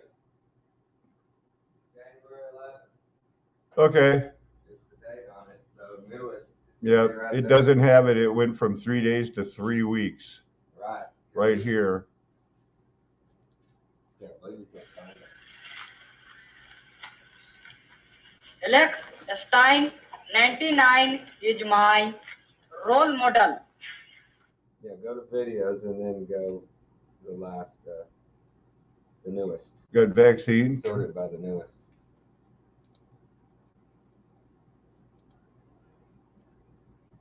And it's a Dallas City Council deal. What's that next one? Memorializing Mother's Day. What's the next one down there? That's one we just watched. School board speech. Well, I don't know why I've got it and it ain't on your feed, but it's up there on my feed. That's weird. I want to see that memorializing Mother's Day. That's got to be funny. See what he's doing there.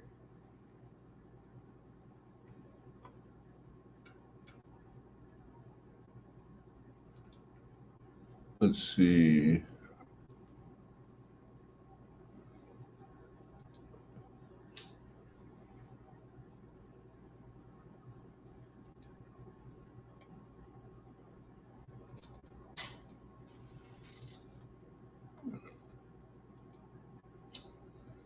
Hang on, everybody. I can see I'm not sharing, but I will, because I got it now. Yeah.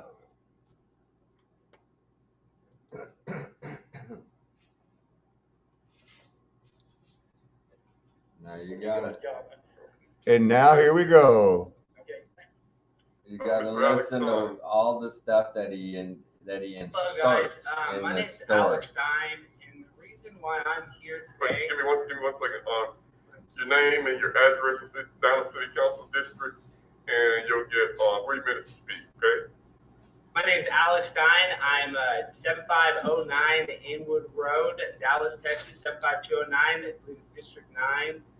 And the reason why I'm here today is because I recently had a domestic violence dispute between my wife and her boyfriend. And I know that sounds unusual, but what happened It is under was another I had channel, left the room Alexander for a little bit. When I Television. came back in, what I saw was something I'd never seen in my life. So I called the cops, and the cops ended up arresting Dontarius, we call him Chocolate D, because he had a warrant for his arrest, yet my wife was the aggressor. And the reason why this is a problem is because now he has a warrant for his arrest out of Tulsa, Oklahoma, and I can't get him out. We can't bond him out. So if I was trying to see if there's any sort of way we could bond him out, if my wife would have been arrested, who she should have because she was the aggressor, she was the one that was using the whip, she should have been taken into jail. But coming to find out, it was all consensual. I was totally confused. See, I'm in this group called the Liminal Order right here, and we have this guy named Jack Murphy. And the problem was is during the Iraqi war, Now look that up later. Liminal Society. This guy talks about Jack. This is a real society, and he's always invoking this guy.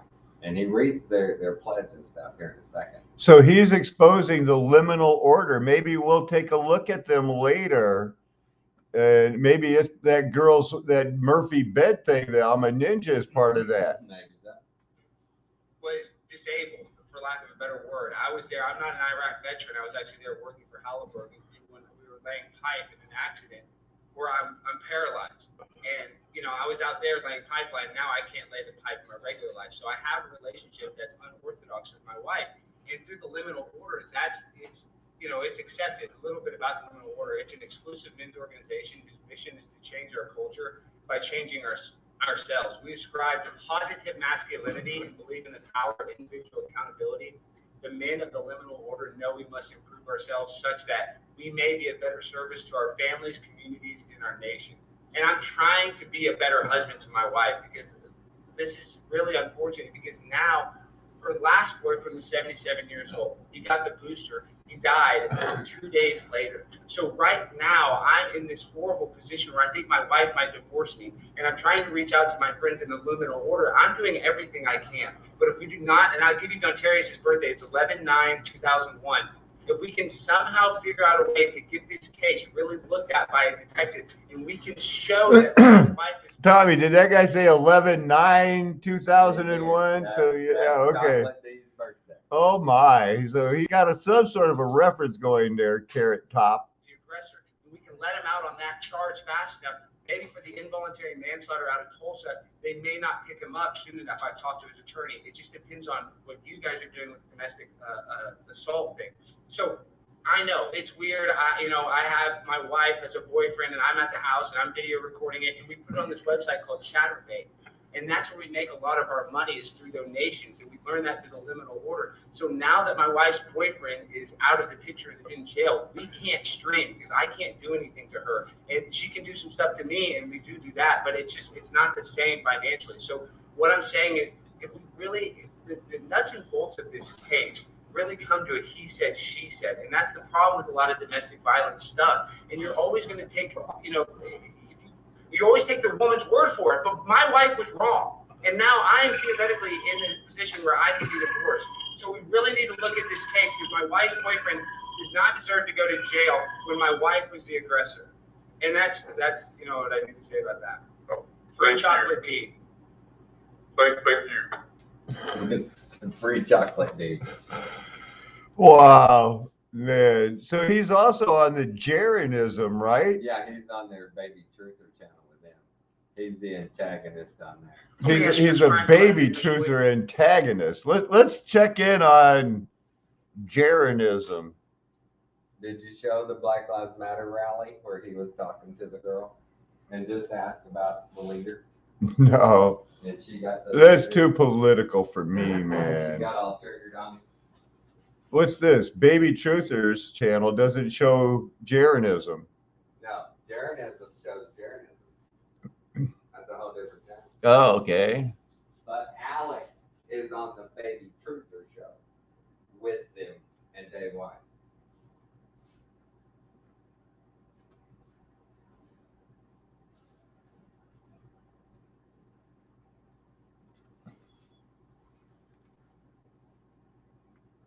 Yeah, I want it back like that, man.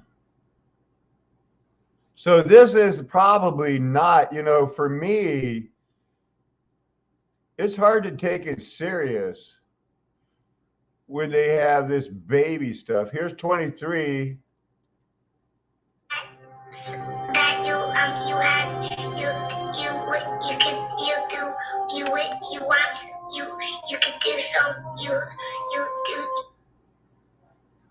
My name is Cap. Hi.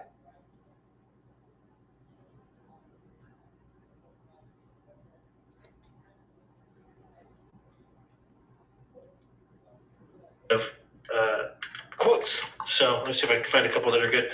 Of course, the Arthur Schopenhauer one, all truth passes through 3 stages.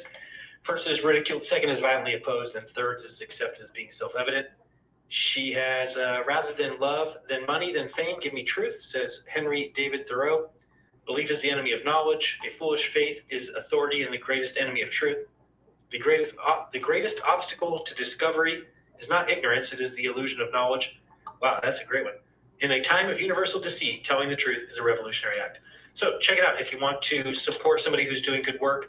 And it says down here at the bottom, if you can read that, it is the plainly impossibly out of this world snack that will set your world a spinning. Nah, not really. That's what it says. So pretty good. So thank you very much, Suzanne, for sponsoring the show. And I hope you do well with your Truth Smacks trail mix. You can get it with the peppermint or without. So that's awesome. So she's proves a globe. Flatters is dumb because this video exists. That's all they need to show you. Any Dumbo is going to be like, yep, yep, there you go. The TV screen showed me. Good for it. Let's keep going. Come on, get a little further. Just the music's so great. It's just like proof and proof and proof and evidence. Something like that. All right, let's keep going. Come on, come on, come on, come on, come on. Let's go. Yeah, we know it's 12 o'clock midnight. It's daytime. It's nighttime.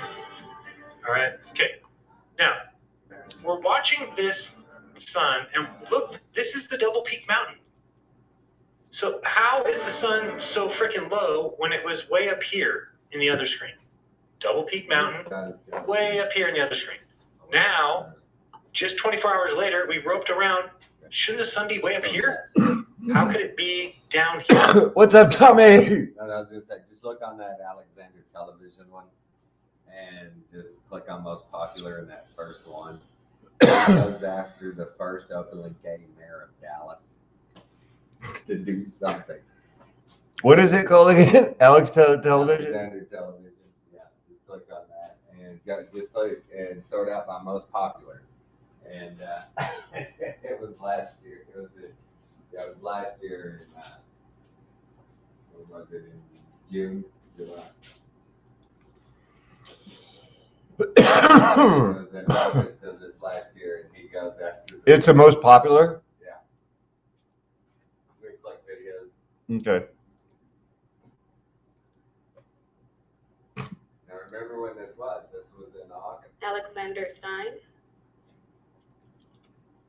So my name is Alexander Stein, and I'm calling from Highland Park. And the reason I'm here today is we need to take a page, Mayor Johnson, out of New York's book, and we got to mandate vaccines, because right now I am losing housekeepers left and right. Because listen, every time the service sends a housekeeper to my house and they test positive for coronavirus, I can't have them work around my kids. I have 2 trans kids in my house, both on puberty blockers, and you realize they are vulnerable. They're immunocompromised. We need more people vaccinated. I voted for Joe Biden, so I'm happy that we're getting more migration to Dallas. But until we mandate these vaccines, we're going to continue to get people sick. We have to get creative. In New York, they're giving $100 plus a free hamburger. Here in Dallas, maybe in the urban centers, we give free KFC. We give free tacos in the Latin markets, because the Latin markets, I'm telling you, I've had multiple housekeepers die from the Delta variant, and that is so hard on my children, Decca and Dalix, because when a 9-year-old, when they lose their favorite housekeeper and they lose that pupusa recipe, when the service sends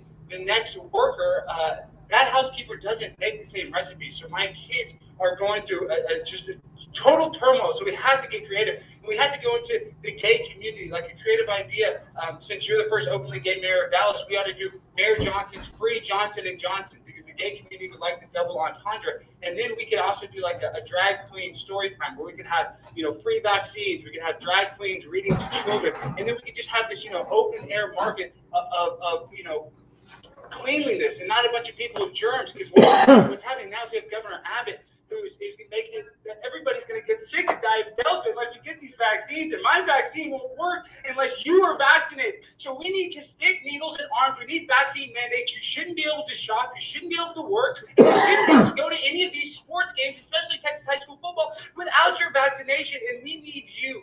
Being a gay icon like yourself in the gay community, we need you, Mayor Johnson, to offer this, because we cannot protect these people without the vaccine. Not enough people are getting it, and now everybody that doesn't have the vaccine is making me sick. I don't deserve to be sick. I followed the rules. I'm doing everything right. And until you make vaccines mandatory, I'm going to keep on losing housekeepers left and right. And I just can't do that, because that is so hard on my family. It's not fair to my family. So until vaccines are mandated, we're going to keep on having people get sick. We're going to keep on having people die. And I'm telling you, it's easier to get my 9 and 11-year-old on puberty blockers than it is to give them a COVID-19 vaccine. We have to make it okay for 5-year-olds to 12-year-olds to get vaccinated. We need more vaccines now. Vaccines are the way out of this. And until you make it so we can't live in this society without a vaccine, you're going to have all these people with their fake vaccine cards and their anti-maskers like Governor Abbott ruining everything for us. And let me tell you something. I'm not going to stand here and just let everybody live their life while I got my vaccine. And I was sick for 2 weeks after my vaccine, and I did it because that is for the greater good. And sadly, We have a bunch of people that aren't willing to mandate these vaccines, so we have a bunch of cheaters. So please, Mayor Johnson & Johnson's free Johnson & Johnson. Your time is up. In Cedar Springs. Thank you. Sharing views. Oh my goodness. Man. Good morning, everyone. Thank you for allowing me to speak. Man. And wow.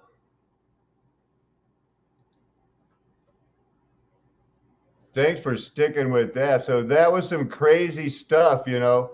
We're going to have to do something. What is your talent for? Is your talent for growing herbs on a windowsill? It doesn't have to be done in a city from a high rise. Maybe we should get hobbies, you know, not just getting the pigeons, but also those spinning wheels where you can, you know, if they can make linen from those flowers, I forget what flowers they use, flax. They use flax to make linen and spin it. How come I've never met anybody that can do it? I've met 20 people that can tap dance, but nobody that can spin wool or something like that. I've met some crocheters, seeing them doing that. So who cares how long we've been live? We can keep going. We got all this to go, you know. Let's take a second and do what's important here. We'll recenter here on the BLE. What's good? What's good in the Bible? You know what's always good that people like? They like Psalm 22.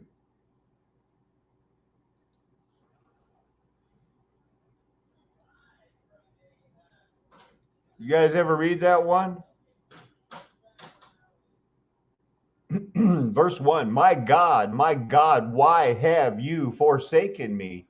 Why are you so far from saving me from the words of my groaning? Oh my God, I cry by day, but you do not answer, and by night, but I find no rest. Yet you are holy, enthroned on the praises of Israel.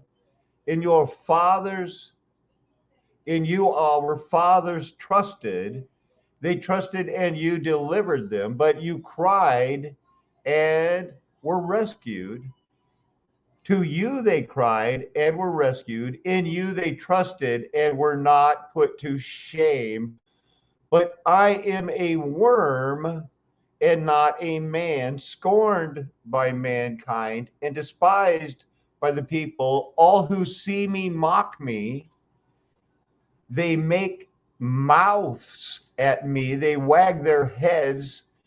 He trusts in the Lord. Let him deliver him. Let him rescue him, for he delights in him. Yet you are he who took me from the womb. You made me trust in you at my mother's breast. On you I was cast from my birth, and from my mother's womb you've been my God. Be not far from me, for trouble is near, and there is none to help. Many bulls encompassed me. Strong bulls of Bashan surrounded me. They opened wide their mouths at me like a ravening and roaring lion. I am poured out like water, and all my bones are out of joint. My heart is like wax. It is melted within my breast. My strength is dried up like a potsherd, and my tongue sticks to my jaw. You lay me in the dust of death, for dogs encompass me. A company of evil doers encircles me. They have pierced my hands and my feet. I can count all my bones. They stare and gloat over me. They divide my garments among them, and for my clothing they cast lots.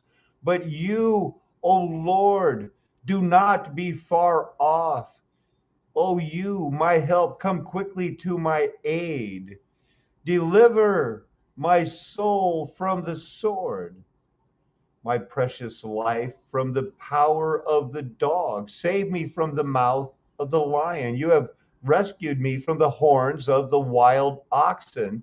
I will tell of your name to my brothers in the midst of the congregation. I will praise you, you who fear the Lord. Praise him, all you offspring of Jacob. Glorify him and stand in awe of him, all you offspring of Israel. For he has not despised or abhorred the affliction of the afflicted, and he has not hidden his face from them, but has heard when he cried to them. From you comes my praise and the congregation. My vows I will perform before those who fear him. The afflicted shall eat and be satisfied. Those who seek him shall praise the Lord. May your hearts live forever. All the ends of the earth shall remember and turn to the Lord, and all the families of the nations shall worship before you. For kingship belongs to the Lord, and he rules over the nations. All the prosperous of the earth eat and worship. Before him shall bow all who go down to the dust. Even the one who could not keep himself alive, posterity shall serve him. It shall be told of the Lord to the coming generation. They shall come and proclaim his righteousness to a people yet unborn, that he had done it. What? You guys go like, what'd he do? I don't even know what he did. All I want to know about is where's the star Ford baby? There.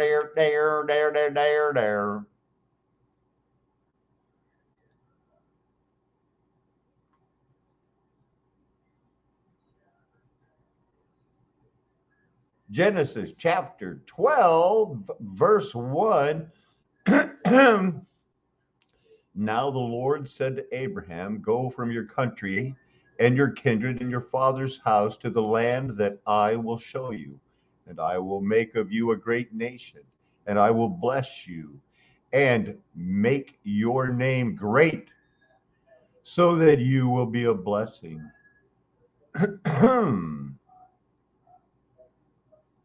I will make of you a great nation, and I will bless you and make your name great, so that you will be a blessing.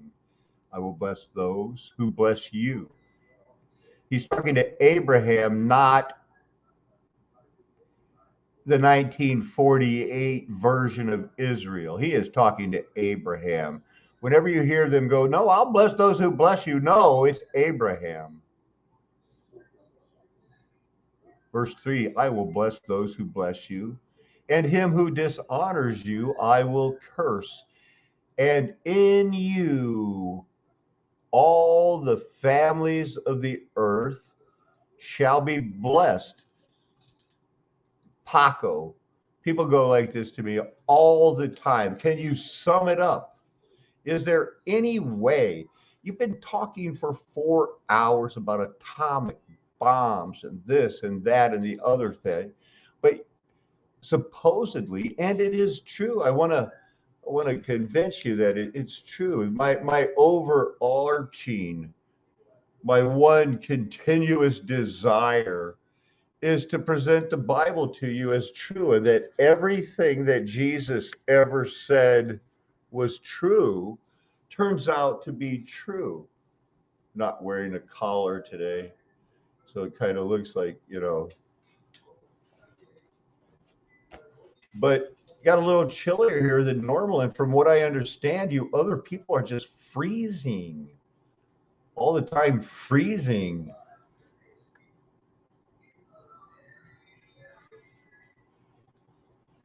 It'll be warm again someday. So thanking you for something. appreciate you all so much for being here. And like Hillary Clinton said that one time, hey, Sean, everybody, appreciate Sean so much, but I want to, ask him a question, Sean. Do you remember when Hillary Clinton said, we ain't no ways tired? Well, I am just I'm not even a little bit tired. Might be a little bit hungry, but not right now. So we've got plenty of time to do all this. And I feel like I'm in a Bible reading mood, at least for a little while here. So we're going to roll with that. At least for a couple more chapters, because I just love the way that it went to, you've been with me after 4 hours. Did I just plan to go like, oh, I should read Psalm 22, or is that being led by the Spirit? Remember how when we were studying Heisenberg and the uncertainty principle, and Max Bohr just said, I don't know why I just chose to believe it wholeheartedly that theory would work. And so they invented the atomic bomb, He just planted that deep faith. You see, that's not what anybody here is doing. They've been given faith in the Bible. And as things are unwinding, we're learning. And right now, if the Spirit leads us to Psalm 22 and to Genesis 13 about Abraham, and that in him all nations will be blessed, and I get led to be like, I should get a little bit tongue-tied here and end up going like, look at my shirt doesn't have a collar, when all I was trying to do was like build on that thought. Is there a summary? Paco, Grandpa, can you quit rambling and get to a summary of the whole Old Testament and tie in this whole thing with, now there's a new thing that involves Abraham, and is there just a quick version of it? Well, actually, I have two things I want to read that will bring, you nines, in my world, how special do you need to be hearing this absolute unvarnished truth? And I know that most of you don't need it, but, even though there's only 10 watching it now, that even though I don't have 9,500 subscribers anymore, you still know that almost 200 people are going to watch this by the end of the week. Well, there's a good chance for that. And so that's why we need to go to, darn, what chapter did I say I was going to?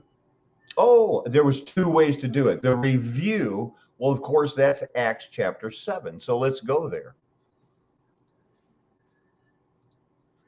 The review of the Old Testament and why these Jews are, and this is just a summary. There's no way you can explain how angry the Father righteously was with this insolent, belligerent, deceitful generation that, despised the Messiah. Chose Barabbas, all that, you remember. So Stephen, an interesting story, and the topic of more than one sermon by Do-Re-Mi. But the focus isn't on Stephen right here. I'm going to call him Stephen or Stephen. It goes back and forth because it's the same thing. And so he gets accused, and so Stephen, based on, our belief that men are led by spirit, it gets recorded, and it's absolutely true. He was asked to sum up the Bible one time, and that was Jesus really the Messiah? You've been saying all these things. And he goes, you darn right. Remember, this is 3 chapters before the Gentiles were brought into the mix. I hope you know that. So it was only them then. He's only talking about the Jews. They're the bad guys. Verse 1 said, and the high priest said, are these things so? And Stephen said, Brothers and fathers, hear me. The God of glory appeared to your father Abraham, who we were just studying about, when he was in Mesopotamia, before he lived in Haran, and said to him, go out from your land and from your kindred and go into the land that I will show you. Then he went out from the land of the Chaldeans and lived in Haran. And after his father died, God removed him from there into this land in which you are now living. Yet he gave him no inheritance in it, not even a foot's length, but promised to give it to him as a possession and to his offspring, singular, after him, though he had no child. And God spoke to this effect, that his offspring would be sojourners in a land belonging to others, who would enslave them and inflict them 400 years. But I will judge the nation that they serve, said God, and after that they shall come out and worship me in this place. And he gave them the covenant of circumcision. And so Abraham became the father of Isaac and circumcised him on the 8th day. And Isaac became the father of Jacob, and Jacob of the 12 patriarchs. And the patriarchs, jealous of Joseph, sold him into Egypt. But God was with him and rescued him out of all his afflictions and gave him favor and wisdom before Pharaoh, king of Egypt, who made him ruler over Egypt and over all his household. Now there came a famine throughout all Egypt and Canaan, and great affliction, and our fathers could find no food. But when Jacob heard there was grain in Egypt, he sent out our fathers on their first visit. And on the second visit, Jacob made himself known to his brothers, and Joseph's family became known to Pharaoh. See, I told you this is a this is a summary, pretty good summary. And Joseph sent and summoned Jacob his father and all his kindred, 75 persons in all. And Jacob went down into Egypt, and he died, he and our fathers, and they were carried back to Shechem and laid in the tomb that Abraham had bought for a sum of silver from the sons of Hamor in Shechem. But as the time of the promise drew near, which God had granted to Abraham, the people increased and multiplied in Egypt until there arose over Egypt another king who did not know Joseph. He dealt shrewdly with our race and forced our fathers to abort their infants so that they would not be kept alive. At this time Moses was born, and he was beautiful in God's sight. And he was brought up for 3 months in his father's house. And under pressure, he was exposed to abortion. Pharaoh's daughter adopted him and brought him up as her own son. And Moses was instructed in all the wisdom of the Egyptians, and he was mighty in his words and deed, hating, but still will interrupt again, hoping you understand that that's a whole lot of wisdom right there that the Bible's talking about. Very unappreciated till he was 80 years old. Verse 23, when he was 40 years old, it came into his heart to visit his brothers, the children of Israel, and seeing one of them being wrong, he defended the oppressed man and avenged him by striking down the Egyptian. He supposed that his brothers would understand that God was giving them salvation by his hand, but they did not understand. And on the following day, he appeared to them as they were quarreling and tried to reconcile them using all the wisdom of Egypt. Just kidding. And continuing, saying, men, you are brothers. Why do you wrong each other? But the man who was wronging his neighbor thrust him aside, saying, who made you a ruler and a judge over us? Do you want to kill me as you killed the Egyptian yesterday? In this retort, Moses fled away and became an exile in the land of Midian. Remember, we studied the Medes and the Persians yesterday, where he became the father of 2 sons.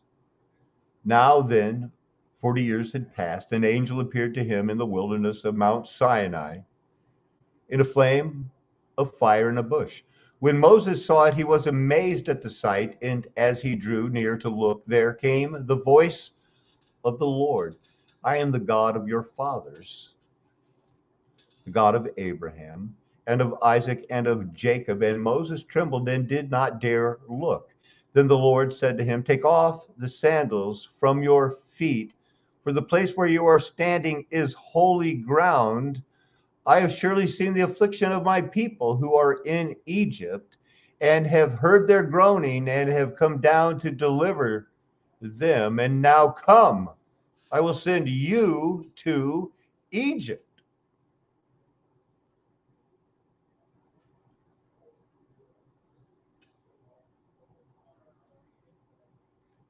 Now, all of, we're at verse 35, and this summary of the Old Testament, if anything, should induce you to believe how important the book of Genesis is and always has been. Verse 35, this Moses, whom they rejected, saying, who made you a ruler and a judge, this man God sent as both ruler and redeemer by the hand of the angel who appeared to him in the bush. This man led them out, performing wonders and signs in Egypt and at the Red Sea and in the wilderness for 40 years. This is the Moses who said to the Israelites, God will raise up for you a prophet like me from your brothers. This is the one who was in the congregation in the wilderness with the angel who spoke to him at Mount Sinai and with our fathers. He received living oracles to give to us. Our fathers refused to obey him, but thrust him aside, and in their hearts they returned to Egypt. And in your heart you could commit adultery.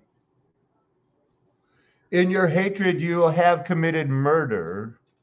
And verse 40 continues, saying to Aaron, make for us gods who will go before us, as for this Moses who led us out from the land of Egypt. We do not know what has become of him. And they made a calf in those days and offered a sacrifice to the idol, and were rejoicing in the works of their hands. But God turned away and gave them over to worship the host of heaven. As it is written in the book of the prophets, did you bring to me slain beasts and sacrifice during the 40 years in the wilderness, O house of Israel? You took up the tent of Moloch, the star of your god Rephan, and the images that you made to worship, and I will send you into exile beyond Babylon. Our fathers had the tent of witness in the wilderness, just as he who spoke to Moses directed him to make it, according to the pattern that he had seen. Our fathers, in turn, brought it in with Joshua when they dispossessed the nations that God drove out before our fathers. So it was until the days of David, who found favor in the sight of God and asked to find a dwelling place for the God of Jacob. But it was Solomon who built a house for him. Yet the Most High does not dwell in houses made by hands, as the prophet says. Heaven is my throne and the earth is my footstool. What kind of house will you build for me, says the Lord? Or what is the place of my rest? Did not my hand make all of these things? You stiff-necked people, uncircumcised in heart and ears, you Always resist the Holy Spirit. As your fathers did, so do you. Which of the prophets did your fathers not persecute? And they killed those who announced beforehand the coming of the righteous one, whom you have now betrayed and murdered. You who received the law as delivered by angels and did not keep it. Now, when they heard these things, they were enraged.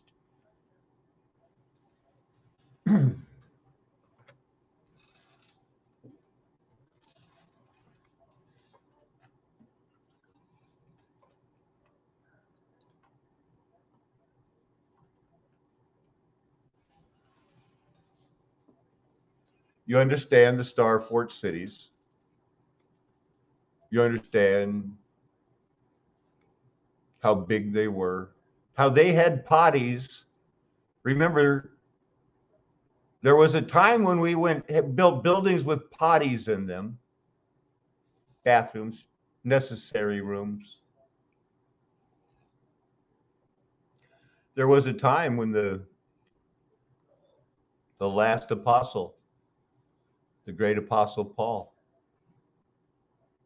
was, busy turning the world upside down. And he ended up talking to the Aristotelians, Platonians, Stoics, Cynicans in Athens, Epicureans, Stoic philosophers. I lean Epicurean. Tommy is definitely a Stoic, but we're Christians. So that's all the difference right there. And Paul, was turning the world upside down, and he needed to reach these people. So God made it happen. And so, kind of a summary up through the Old Testament. And now what's been happening now with the Gentiles are involved. And so he wanted to lay it out for, this is not just kidding. You don't get to speak at the Areopagus unless you're one of the smartest men in the world. Or at least you've been given access, like I have, to the Bible, which contains the words of the smartest people in the world, of which Paul was. When he got finished being the Hitler of his time, killing those Christians, he killed Stephen in chapter 7. That was Paul. But the Lord called him, and he said, why? To show him how much he must suffer for his name's sake. His suffering equaled his towering intellect. Thankfully, we can remember when he said in verse 22 of Acts 17, men of Athens, I perceive that in every way you are very religious. For as I passed along and observed the objects of your worship, I found also an altar with this inscription, to the unknown God. By what therefore you worship as unknown, this I proclaim to you, the God who made the world and everything in it, being Lord of heaven and earth, does not live in temples made by man, nor is he served by human hands as though he needed anything, since he himself gives to all mankind life and breath and everything. And he made from one man every nation of mankind to live on all the face of the earth, having determined allotted periods and the boundaries of their dwelling place, that they should seek God and perhaps feel their way toward him and find him. Yet he is actually not far from each one of us. In him we live and move and have our being, as even some of your own poets have said, for we are indeed his offspring. Being then God's offspring, we ought not to think that the divine being is like gold or silver or stone, an image formed by the art and imagination of man. The times of ignorance God overlooked, but now he has commanded all people everywhere to repent, because he has fixed a day on which he will judge the world in righteousness by a man whom he has appointed. And of this he has been given assurance to all by raising him from the dead. And now, when they heard of the resurrection of the dead, some mocked, but others said, "We will hear you again about this." And it's such a powerful book that sometimes, in my wildest stretches of imagination, when I think about their 322 and their fascination with it, and the simple fact that it proves their one desire. I'll read it to you now from the Berean Study Bible. Genesis 3:22. Then the Lord God said, "Behold, the man has become like us, one of us, knowing good and evil. And now lest he reach out his hand and take also from the tree of life and eat and live forever." Their goal, because they are afraid to die, this is their world. This is their life. They know God, but they've rejected him, so they want to live here as long as possible.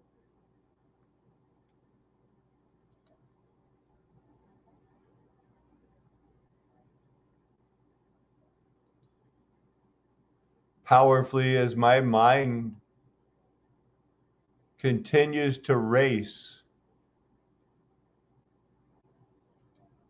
towards the possibility of, is everything that they broke down supposed to be scary? So if I look up John 6:66, does it really say, from the same version, Berean Study Bible, from that time on, many of his disciples turned back and no longer walked with him. Why? Because they heard this from the English Standard Version. And he said, "This is why I told you that no one can come to me unless it is granted him by the Father." From that point on,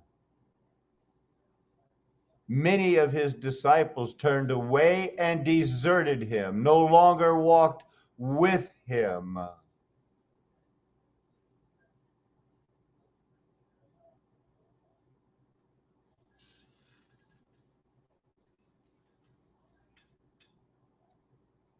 How is it then? It can be granted by the Father, yet we can read in John 6:4, "But there are some of you who do not believe." For Jesus knew from the beginning who those were who did not believe and who it was who would betray him. Verse 65, then Jesus said, "This is why I told you that no one can come to me unless the Father has granted it to him."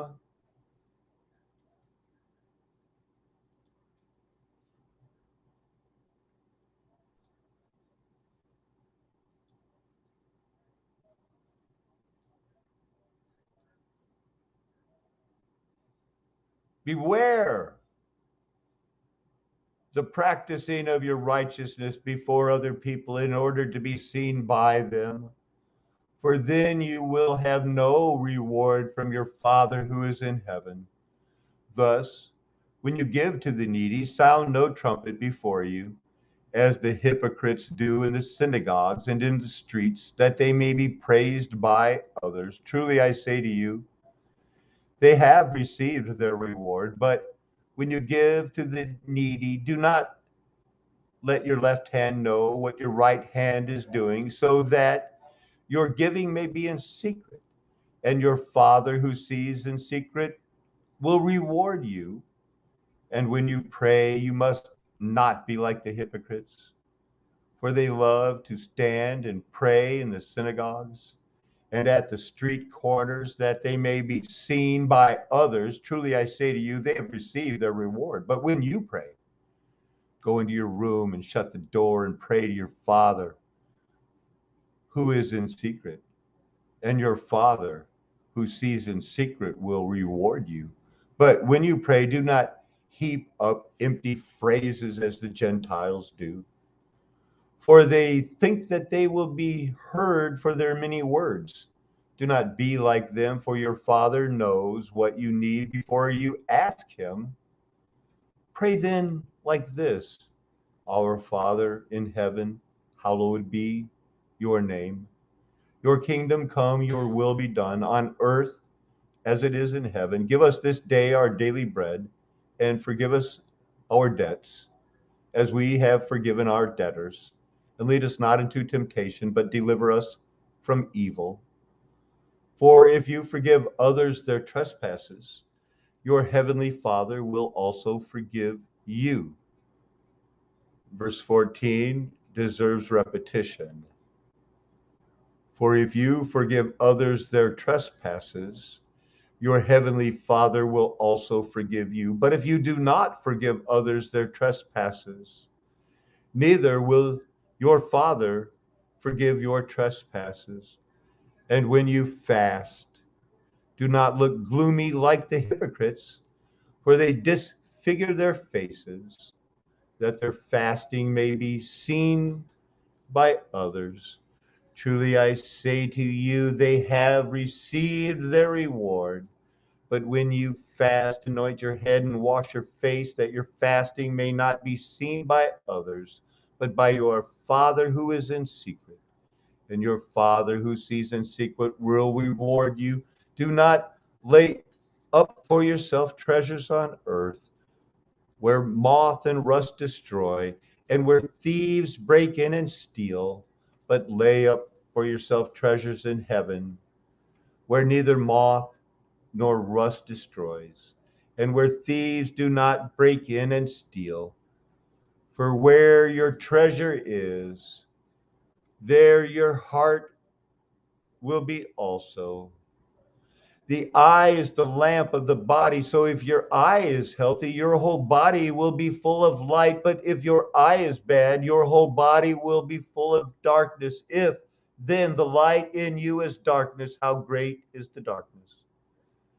No one can serve two masters, for either he will hate the one and love the other, or he will be devoted to the one and despise the other. You cannot serve God and money.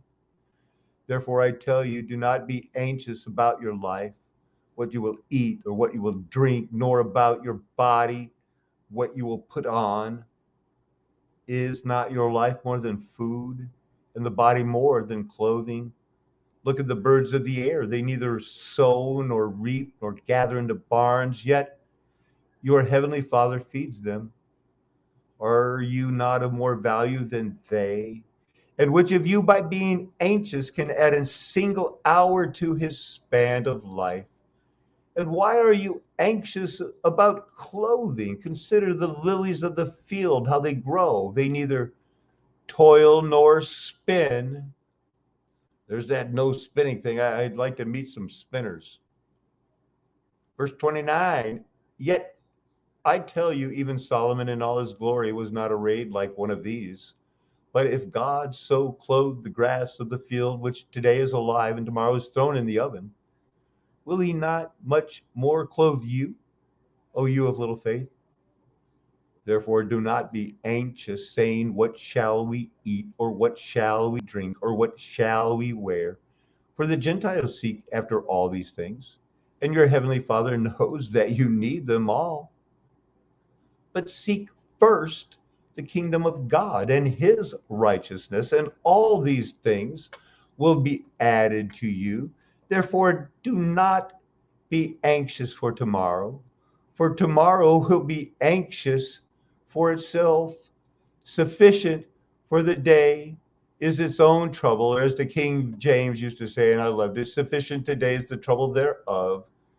Matthew chapter 7 continues, judge not that you be not judged.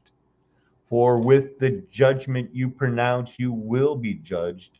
And with the measure you use, it will be measured to you. Why do you see the speck that is in your brother's eye, but do not notice the log that is in your own eye? Or how can you say to your brother, let me take the speck out of your eye, when there is a log in your own eye? You hypocrite, first take the log out of your own eye, then you will see clearly to take the speck out of your brother's eye. Do not give the dogs what is holy, and do not throw your pearls before pigs, lest they trample them underfoot and turn to attack you.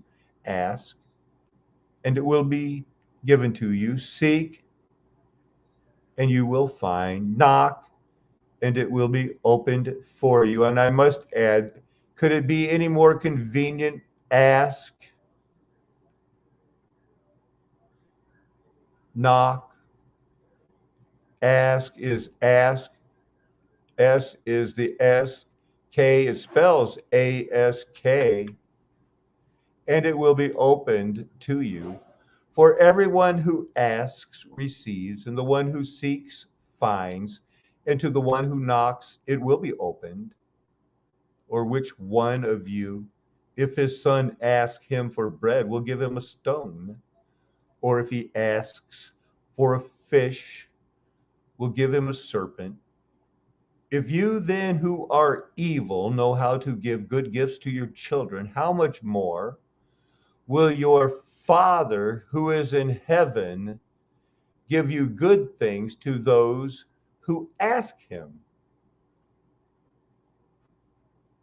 Verse 12, so whatever you wish that others would do to you, do also to them, for this is the law and the prophets. Enter by the narrow gate, for the gate is wide and the way is easy that leads to destruction, and those who enter by it are many. For the gate is narrow and the way is hard that leads to life, and those who find it are few. Beware of false prophets who come to you as sheep in sheep's clothing, but inwardly are ravenous wolves. You will recognize them by their fruits. Are grapes gathered from the thorn bushes, or figs from thistles? So every healthy tree bears good fruit, but the diseased tree bears bad fruit. A healthy tree cannot bear bad fruit, nor can a diseased tree bear good fruit. Every tree that does not bear good fruit is cut down and thrown into the fire. Thus you will recognize them by their fruits. Not everyone who says to me, Lord, Lord, will enter the kingdom of heaven, but the one who does the will of my Father who is in heaven. On that day, many will say to me, Lord, Lord, did we not prophesy in your name, and cast out demons in your name, and do many mighty works in your name? And then I will declare to them, I never knew you. Depart from me, you workers of lawlessness. Everyone then who hears these words of mine and does them will be like a wise man who built his house on the rock. And the rain fell, and the floods came, and the winds blew and beat on that house. But it did not fall, because it had been founded on the rock. And everyone who hears these words of mine and does not do them will be like a foolish man who built his house on the sand. And then the rain fell, and the floods came, and the winds blew and beat against that house, and it fell, and great was the fall of it.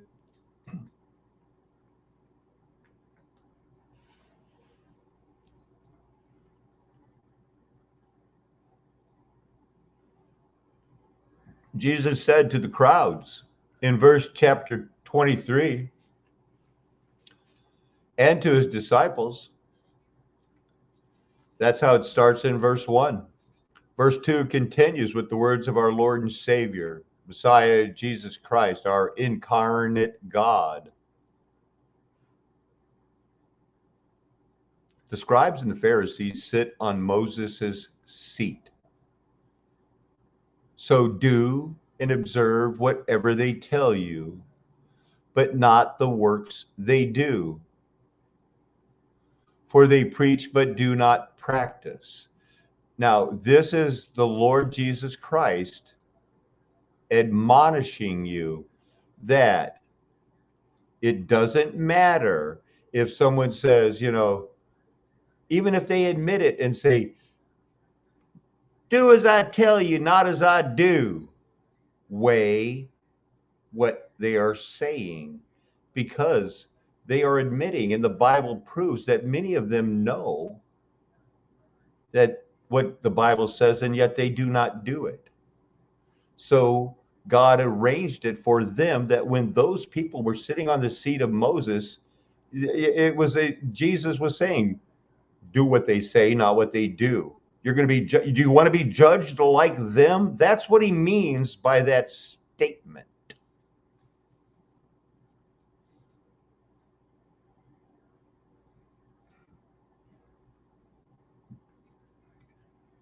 Yeah, man. And Dr. Seuss was a Nazi sympathizer. Yeah.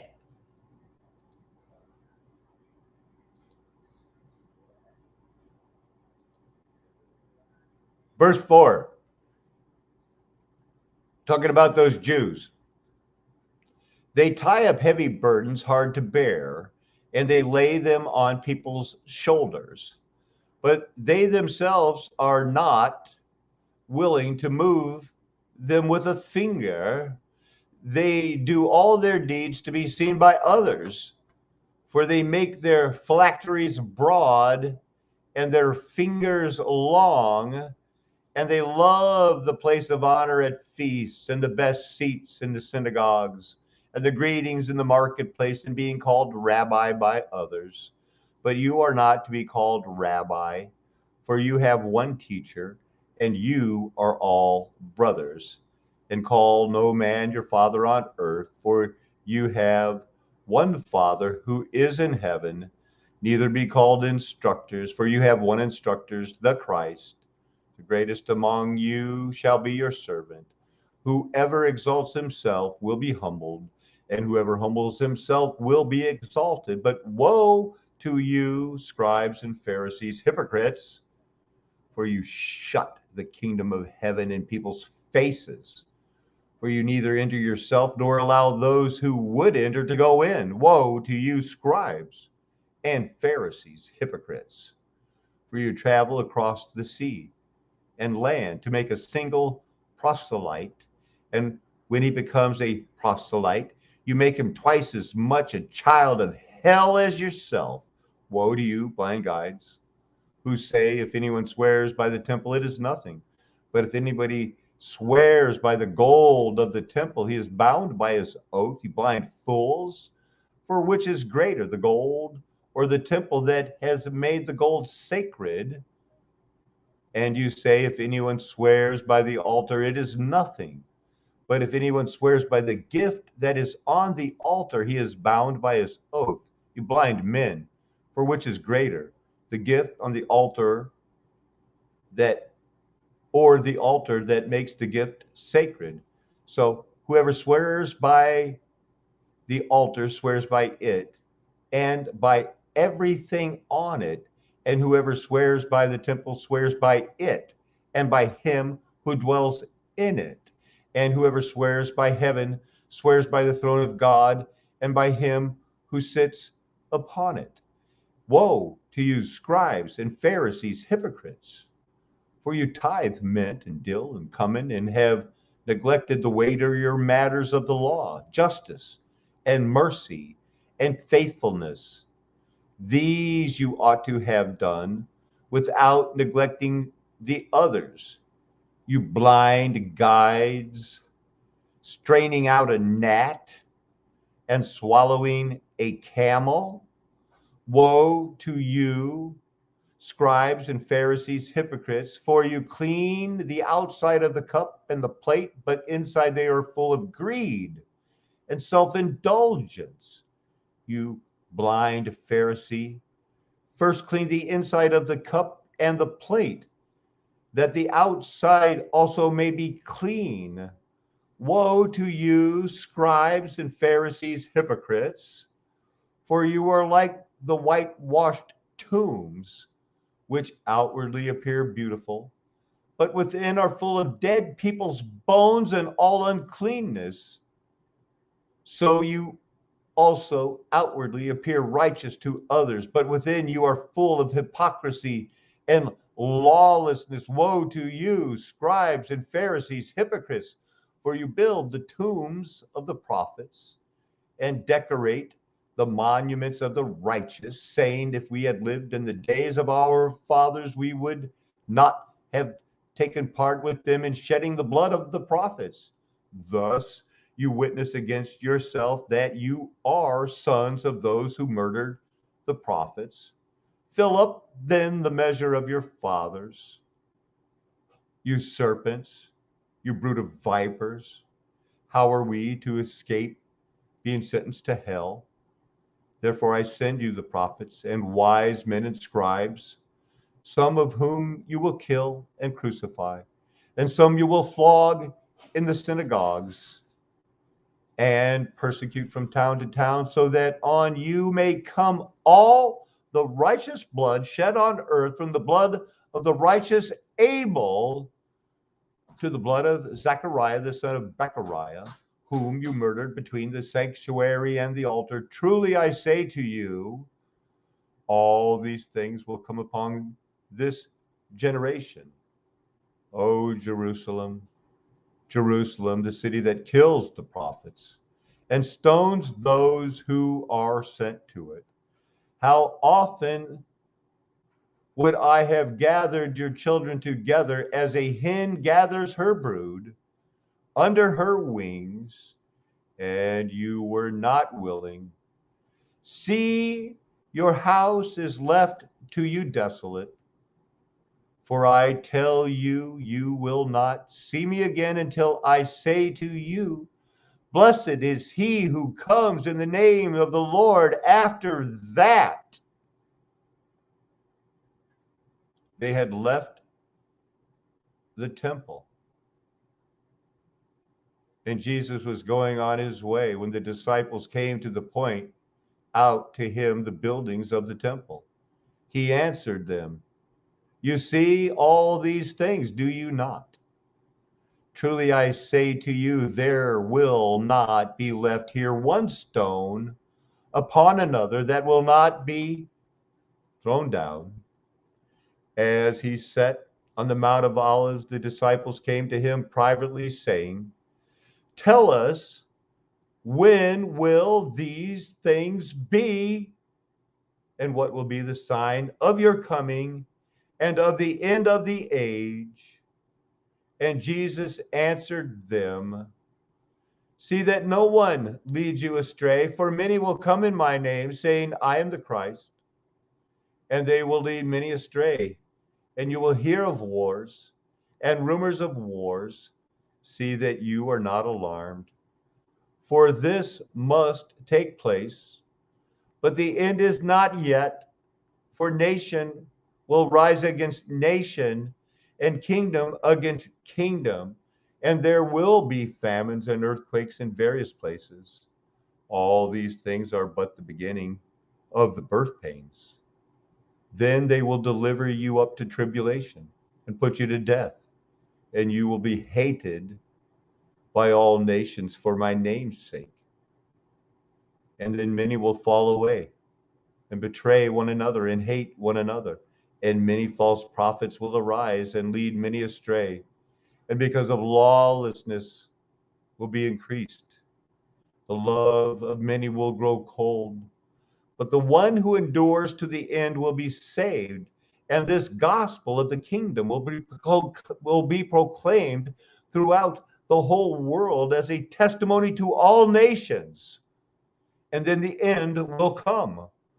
So when you see the abomination of desolation spoken of by the prophet Daniel standing in the holy place, let the reader understand. Then let those who are in Judea flee to the mountains. Let the one who is on the housetop not go down to take what is in his house, and let the one who is in the field not turn back to take his cloak.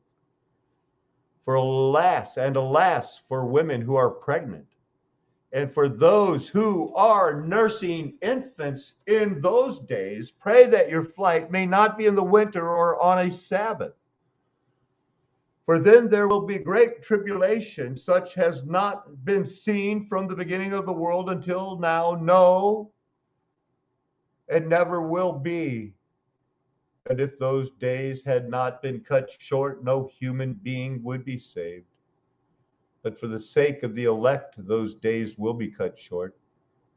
Then if anyone says to you, look, here's the Christ, or there he is, do not believe it. For false Christs and false prophets will arise and perform great signs and wonders so as to lead astray, if possible, even the elect. See, I've told you beforehand. So if they say to you, look, he is in the wilderness, do not go out. If they say, look, he is in the inner rooms, do not believe it. For as lightning comes from the east and shines as far as the west, so will be the coming of the man, the Son of Man. Wherever the corpse is, there the vultures will gather. Immediately after the tribulation of those days, the sun will be darkened.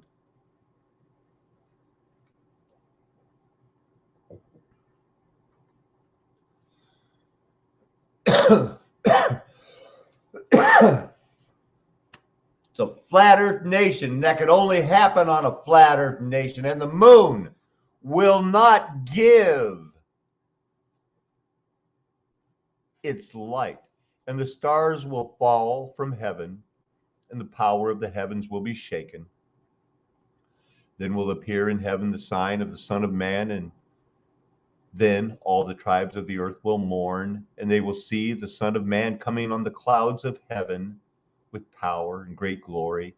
And he will send out his angels with a loud trumpet and call, and they will gather his elect from the four winds, from one end of heaven to the other. From the fig tree learn its lesson as soon as its branch becomes tender and put out its leaves.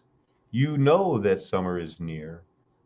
So also, when you see all these things, you know that he is near at the very gates. Truly I say to you, this generation will not pass away until these things take place. Heaven and earth will pass away, but my words will not pass away. But concerning the day and hour, no one knows, not even the angels of heaven nor the Son, but the Father only. For as the days of Noah, so will be the coming of the Son of Man. For as in those days before the flood, they were eating and drinking, marrying and giving in marriage until the day when Noah entered the ark. And they were unaware until the flood came and swept them all away. So will be the coming of the Son of Man. Then 2 men will be in the field, one will be taken and one left. 2 women will be grinding at the mill, one will be taken and one left. Therefore stay awake, for you do not know on what day your Lord is coming. But know this, if the master of the house had known in what part of the night the thief was coming, he would have stayed awake and would not have let his house be broken into. Therefore, you also must be ready, for the Son of Man is coming at an hour you do not expect. Who then is the faithful and wise servant, whom his master has set over his household, to give them their food at the proper time. Blessed is that servant whom his master will find so doing when he comes. Truly I say to you, he will set him over all his possessions. But if that wicked servant says to himself, my master is delayed, and begins to beat his fellow servants and eats and drinks with drunkards, the master of that servant will come on a day when he does not expect him, and at an hour he does not know, and will cut him in pieces and put him with the hypocrites. In that place there will be weeping and gnashing of teeth.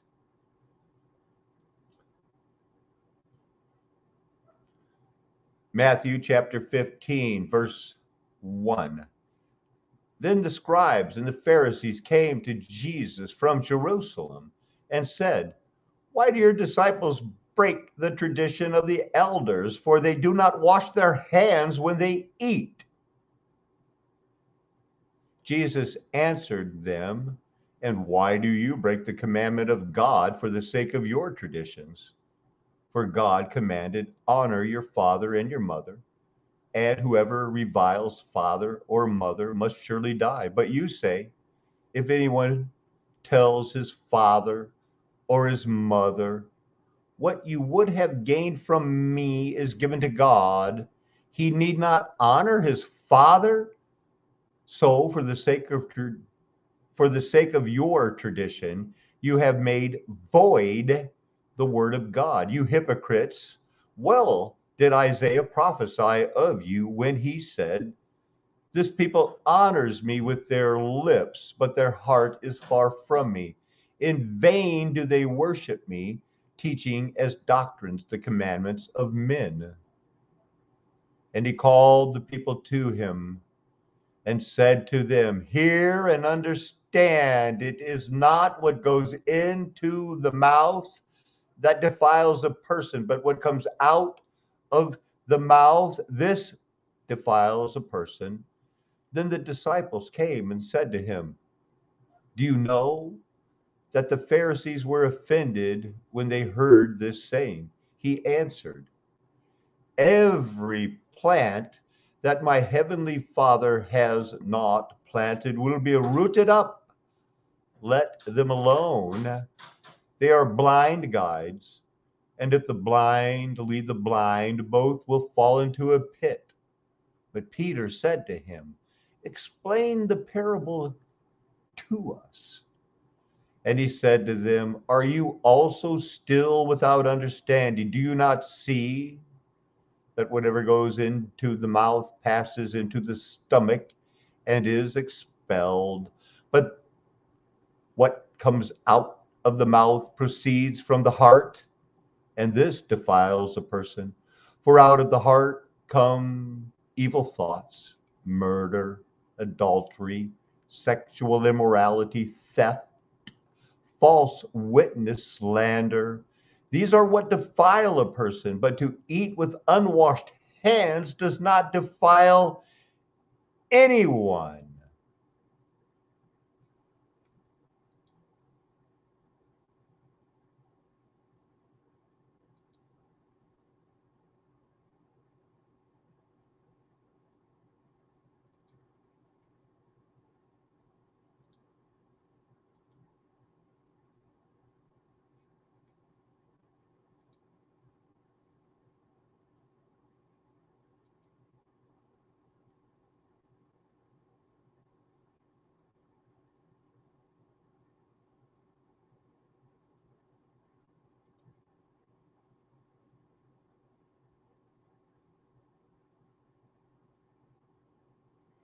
Let's go back to Matthew.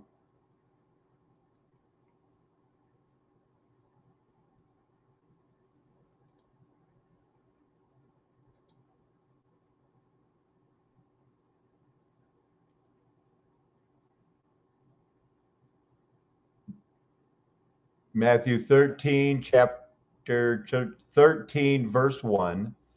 That same day, Jesus went out of the house and sat beside the sea, and great crowds gathered about him, so that he got into a boat and sat down. And the whole crowd stood on the beach, and he told them many things in parable, saying, a sower went out to sow. And as he sowed, some seeds fell among the path, and the birds came and devoured them.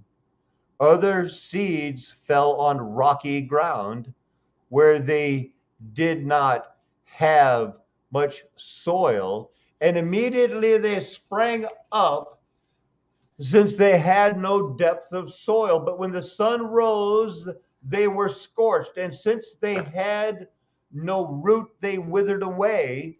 Other seeds fell among thorns, and the thorns grew up and choked them. Other seeds fell on good soil and produced grain, some hundredfold, some 60, some 30. He who has ears, let him hear.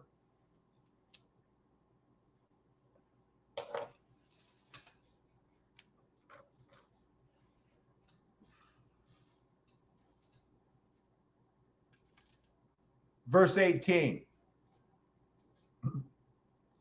Hear then the parable of the sower. Verse 19.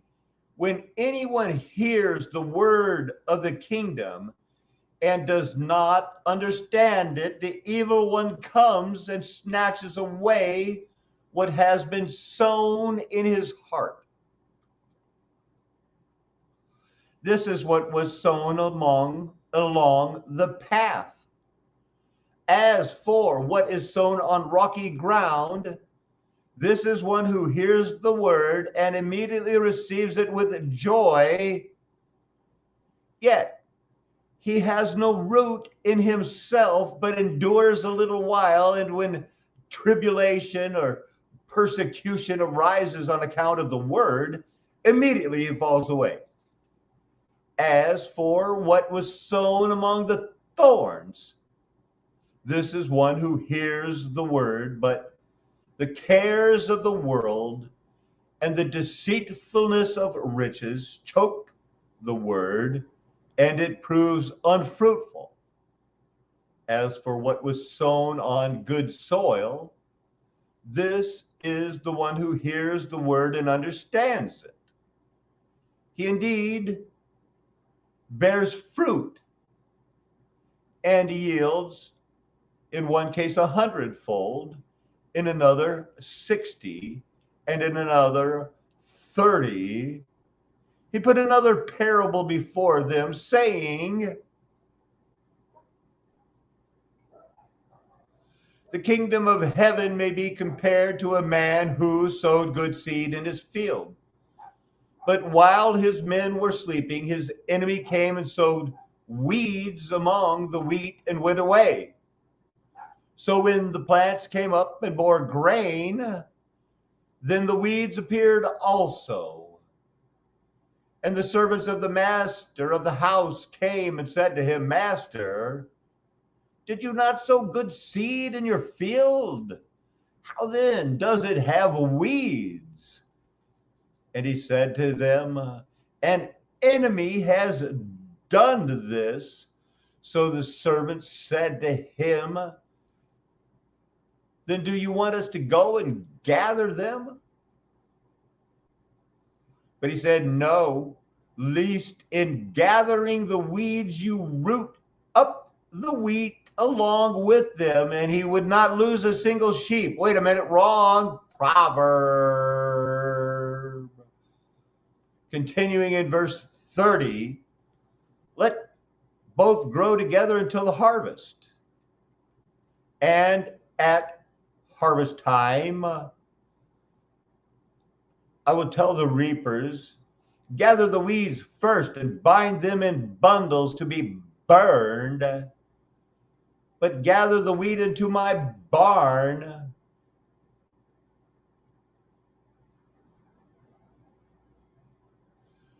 We're going to skip down to verse 36. Then he left the crowds and went into the house, and his disciples came to him, saying, explain to us the parable of the weeds in the field. He answered, the one who sows the good seed is the Son of Man.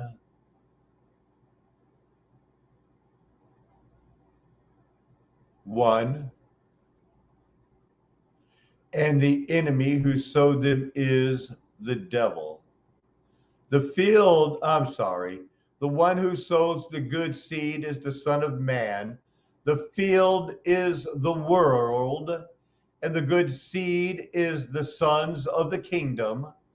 The weeds are the sons of the evil one, and the enemy who sowed them is the devil. The harvest is the end of the age, and the reapers are the angels. Just as the weeds are gathered and burned with fire, so will it be at the end of the age.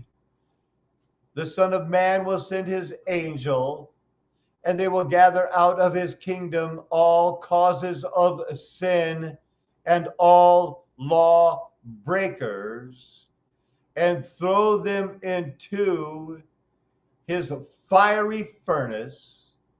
In that place there will be weeping and gnashing of teeth. Then the righteous will shine like the sun in the kingdom of their Father. He who has ears, let him hear.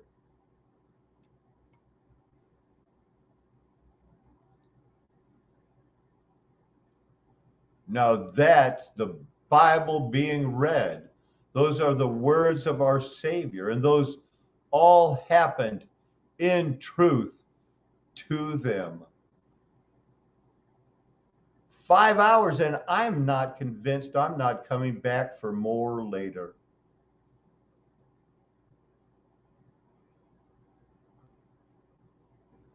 And yet,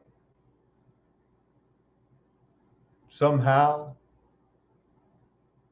I don't necessarily want to stop.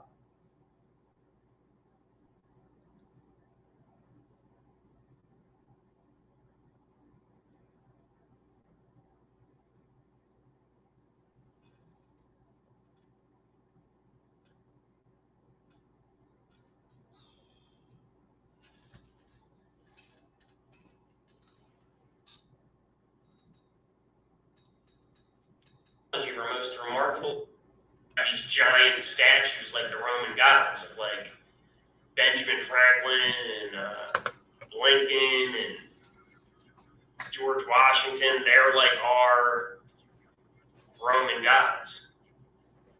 In 1878, the German engineer Karl Humann started excavations. Basically, in Berlin, Italian restorers reassembled the panels. They reassembled this whole altar of Pergamon in Berlin, okay, in like 1930, right before Hitler comes to power. And it's open to the public, home to a variety of collections. For example, a famous reconstruction of the Ishtar Gate of ancient Babylon is in the same museum, the Pergamon Museum, where they moved stone by stone this throne of Satan, altar of Pergamon they uncovered and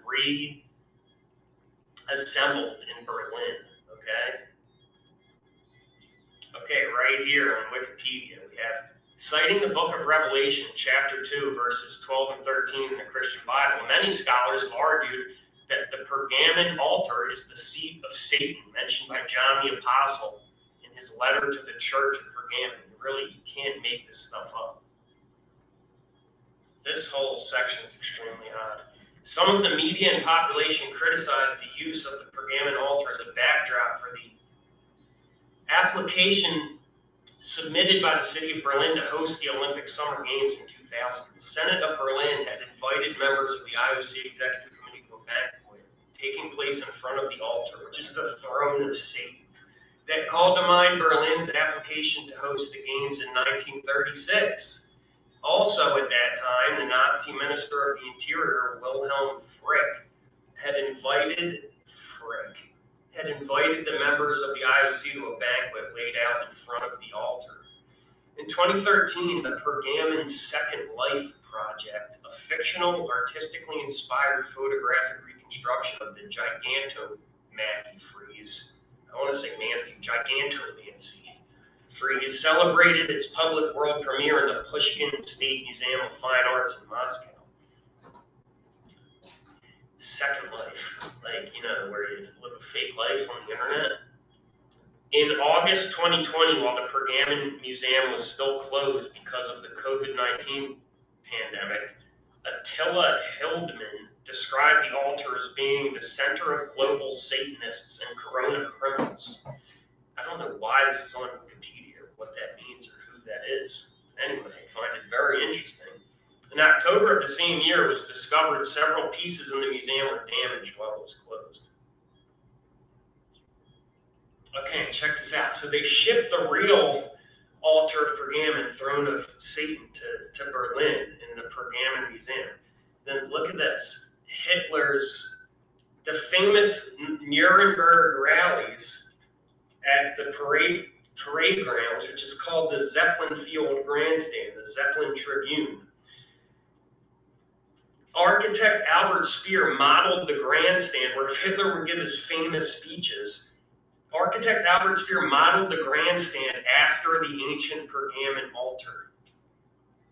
You cannot make this stuff up. The National Socialists used this area for their party rallies from 1933 onward. The central venue for these events was the Zeppelin Field, which got its name after one of Count Zeppelin's airships landed there in 1909. But you see, this also reminds me of like Goodyear, the Goodyear blimp, how they have it in the Magdalen Cemetery. I know this is hard to like put this all together here, but the Goodyear blimp, the Zeppelin Field Grandstand, the altar of Pergamon. And basically, if I go back to just the altar of Pergamon, you look at the pictures of this, the Zeppelin Grandstand, which they say is based off it, Pergamon altar. You look at this thing, Pergamon altar, and the pictures of it, this general shape, right? This general shape of the two wings of colonnades coming out, the giant staircase. And then you look at the Philadelphia Museum of Art, it's clearly also, and it's built around the same time, right? It's covered in swastikas. Like I said before, 1,000 swastikas, and it's clearly this exact same plane. Like if I can get it above from the top, like view of this. You can see it's very similar. It's the same exact layout, like with the two wings of colonnades. At the head of the Ben Franklin Parkway is this altar of Pergamon, throne of Satan shape, right? This, I took my own pictures of this giant sculpture of power. You get it? Like it's plugging in. This is where the power plugs in to the Schuylkill River, like I showed, and channels it down to City Hall. I know this might seem like wacky to people, but here, in this picture, you can even see the swastikas on the ground. So this is this altar of Pergamon model, just like the Zeppelin Field for the Nuremberg rallies.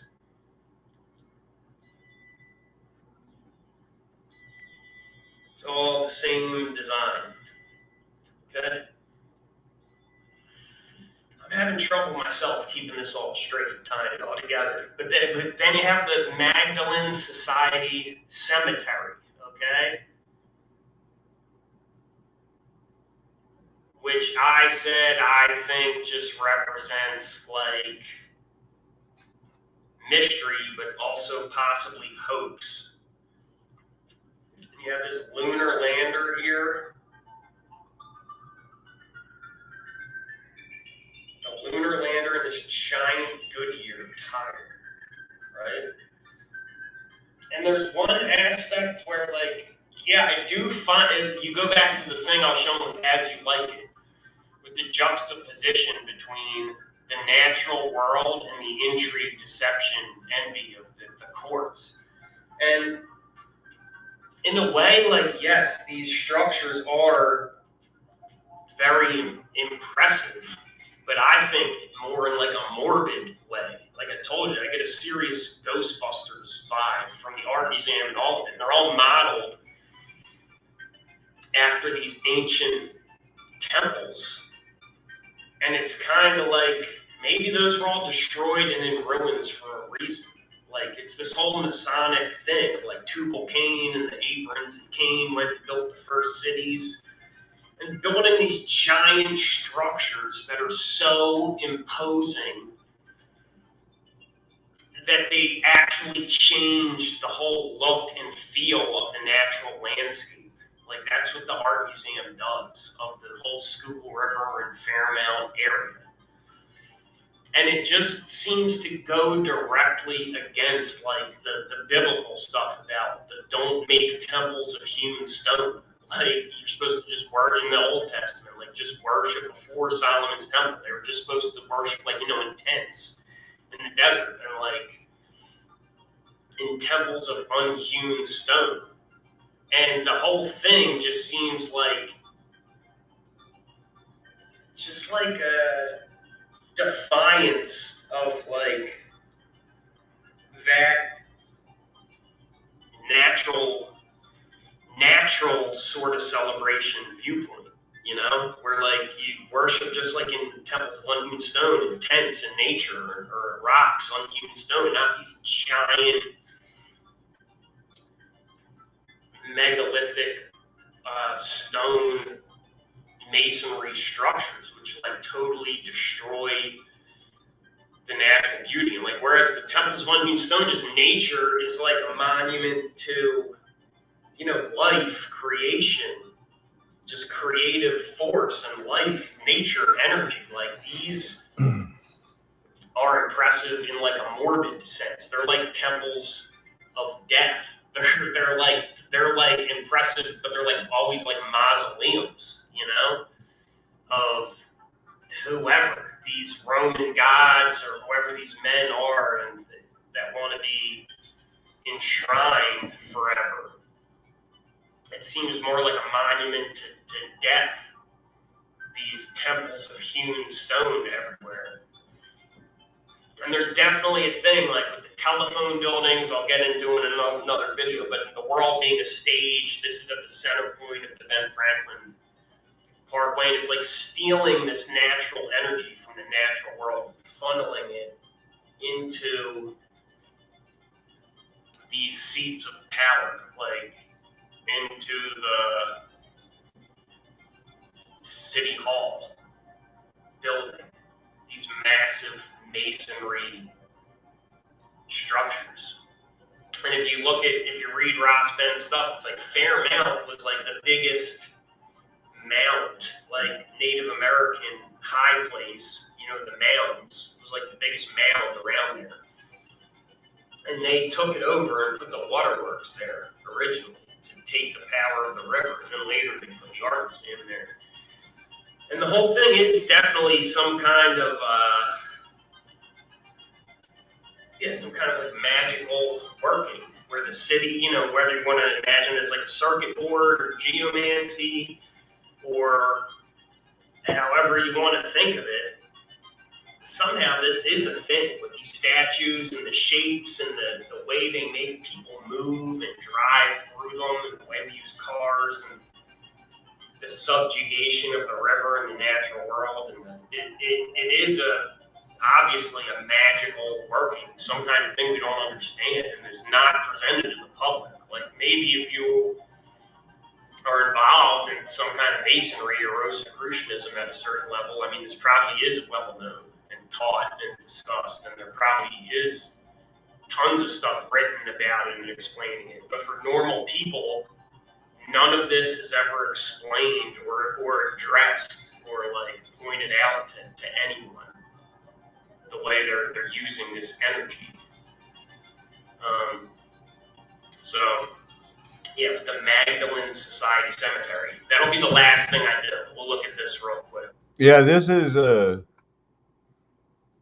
you know, I'm happy now. You know what I needed to do? I just needed to stretch out a little bit. And I'm glad, you know, we got 11 people watching, nobody watching on Facebook. 11 people watching right now. And I say, thank you, Lord. Just get it out there. You know, it's going live. We've got it going on. This is some good stuff. This stuff, believe me, this video, you know, it seems like, you know, it's hard because he doesn't have internet access as he's doing it, but he's going to get into those Magdalene things and that sanctuary, you know, for the whores. That's what they call them, prostitutes. And there's only like 12 in that whole big building. So let's keep rolling with that. Thank you guys so much, you know, for still sticking in there. I see you still there.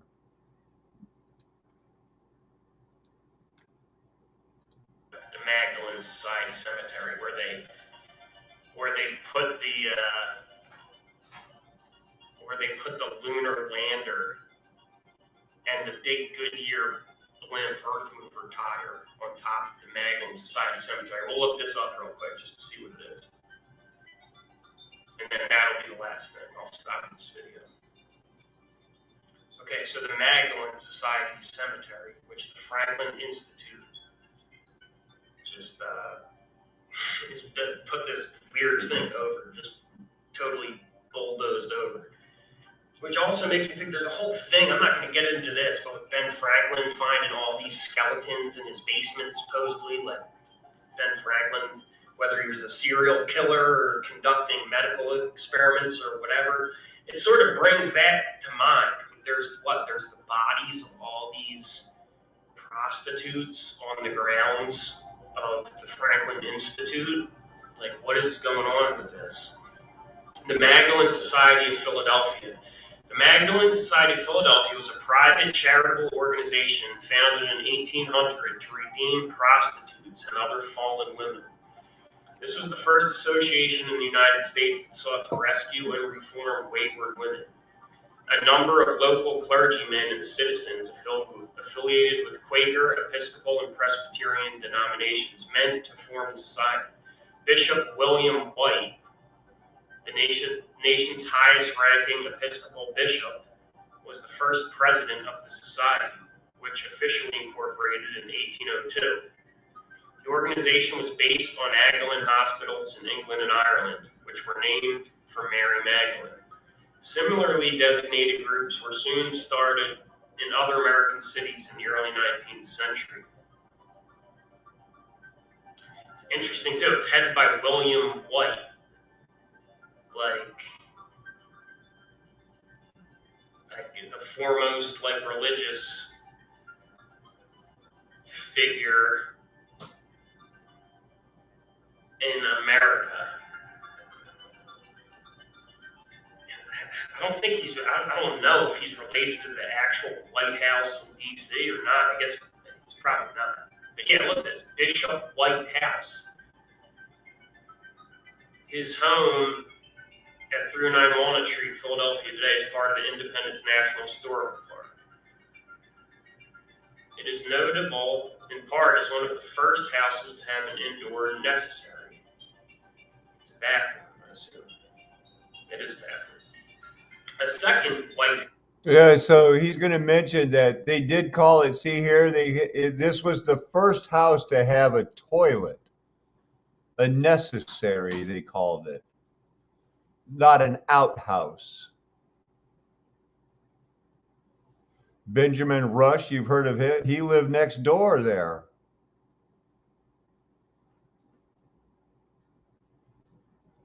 In White's response of August 15th, 1835 to a Colonel Mercer at Fredericksburg, Virginia, he writes, "In regard to the subject of your inquiry, truth requires me to say that General Washington never received the communion in the churches of which I am the parochial minister." Yes, Martha did.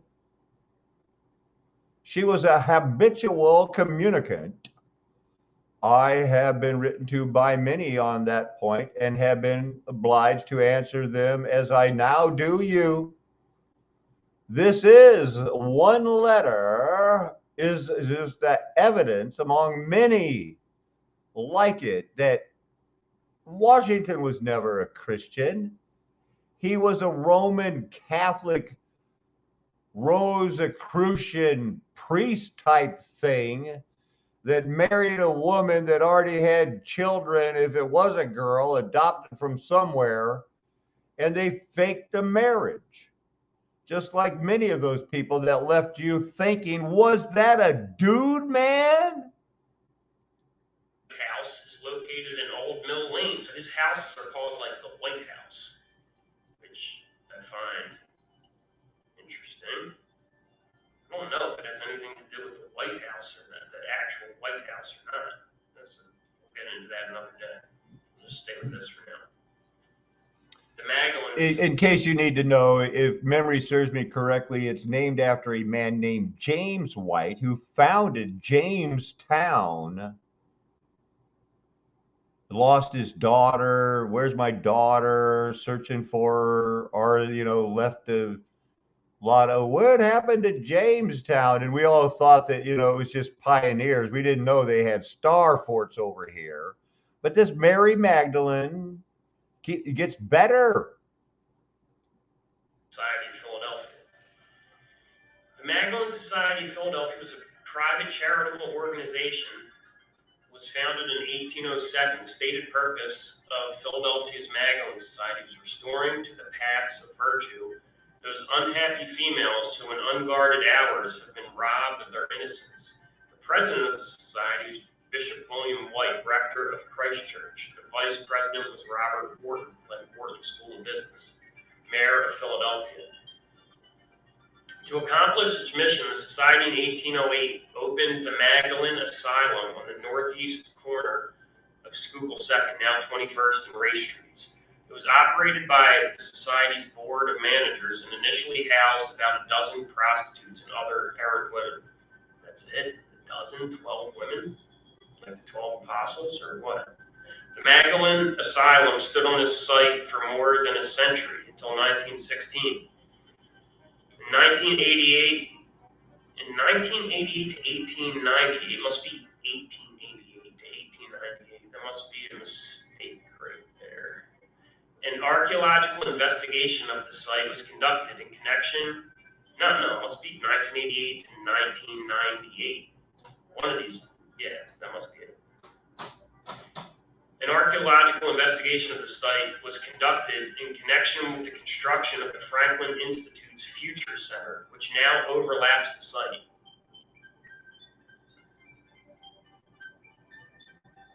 The women that the asylum admitted were called Magdalenes and were assigned a number in the order that they entered the facility. You don't have a name anymore, Magdalenes. You're just numbers now. You are Magdalene 1. You are Magdalene 2. We will tattoo your numbers on your wrists, and we will bury you in the backyard. And then on the ground, 150 years later, we will erect the temple to Benjamin Franklin over your graves. There are mostly young immigrant women between the ages of 17 and 23 who are aimless, familyless, unsupported, and in need of help. They generally did not share the Magdalene Society image of their guilt and wretchedness, but instead simply sought a sanctuary from disease, the prison or the almshouse. Unhappy family situations, abuse of men, and dire economic circumstances. Okay, I'm going to pause and find the part about the cemetery. Okay, on my phone, I'm always on DuckDuckGo, but on my computer, it's on Google. And I literally had to switch to DuckDuckGo because this would just not show up on Google no matter what. And I couldn't find a link. But here, this is all I wanted to show. Magdalene Society Cemetery, Philadelphia, located at the corner of Race and Schuylkill, 2nd Corona, 21st Street, Philadelphia. The Magdalene Society of Philadelphia, founded in 1800, was formed to rescue and reform fallen women. Was the first organized of its kind in the United States. Women who died while at the facility and who had no family were buried on the grounds. Okay, and And this is literally, they built the Franklin Institute on top of this cemetery, the Magdalene Society Cemetery. So when you walk around, you see the lunar lander and the Goodyear tire out there. This is on the graves of these prostitutes, apparently. I'm actually not going to end it quite yet. I'm going to try and do a super quick run just through the Franklin Institute Wikipedia. Founded in 1824, the Franklin Institute is one of the oldest centers of science, education, and development in the United States history. 1824, Franklin Institute of the State of Pennsylvania for Promotion of the Mechanic Arts. Begun in 1825, the Institute was an important force in the professionalization of American science and technology, beginning with early investigations into steam engines and water power.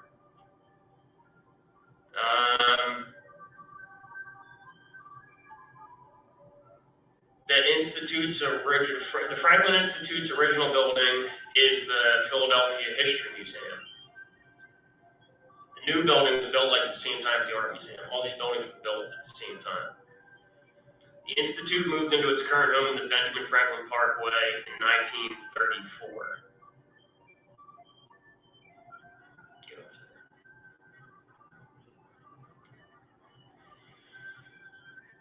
The original design was a completely square building surrounding the Benjamin Franklin statue, which had yet to be built. It's this enormous statue. Look at this. What is this? Let's look at this. This is insanity. On March 31st, 1940, press agent William Castellini, this is the official press agent of the Franklin Institute, okay? If this is their official representative. On March 31st, 1940, press agent William Castellini issued a press release stating that the world would end the next day. The story was picked up by KYW, which reported, "Your worst fears that the world will end are confirmed by astronomers of Franklin Institute, Philadelphia." This is an official press release they put out. "Scientists predict that the world will end at 3 p.m. Eastern Standard Time tomorrow. This is no April Fool's joke. Confirmation can be obtained from Wagner Schlesinger, director of the Fels Planetarium of this city. This caused a panic in the city, which only subsided when the Franklin Institute assured people it had made no such prediction. Castellini was dismissed shortly thereafter." Like, what? What is that about? That is the craziest thing I've seen since I've been on here. His next thing is great also. On December 21st, 2017, so this is on the winter solstice, during a party hosted by the museum, a partygoer with his companion slipped into a closed-off exhibit of 10 terracotta warriors on loan from China. Okay? Listen to this. After his companions left, why does it keep doing this? After his companions left, the partygoer broke off and stole a thumb from one of the warriors. Law enforcement agents later recovered the stolen thumb. The vandalized cavalryman is valued at $4.5 million and is considered a priceless part of China's cultural heritage. The vandalism stoked outrage in China, Chinese media such as Xinhua. "Oh, our sister city. We've provoked outrage in our sister city in the People's Republic of China." The Franklin Institute blamed its external security contractor and stated it has reviewed its security measures and procedures to prevent such situations from reoccurring. The defendant was charged both with theft and with concealment of an item of cultural heritage. The defense argued that the defendant was being overcharged under statutes applicable to professional art thieves.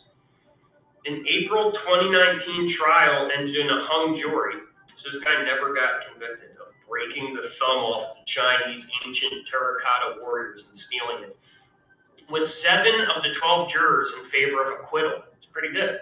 I'd take that. A February 2020 retrial was postponed due to travel restrictions related to the COVID-19 pandemic. In 2021, the Institute housed the work of Diamond Whipper Young as she broke the Guinness World Record for the largest drawing of an individual. Why is that in the same paragraph? Anyway, look, so during a party on the solstice, right before the pandemic, right? 2 years before the pandemic, a party hosted by the museum, a party goer slipped into a closed-off exhibit of 10 terracotta warriors, all known from China. After his companions left, the party goer broke off and stole a thumb of one of the warriors.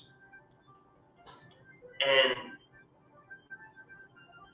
maybe I'm just being like overly reading into things overly much, but it's like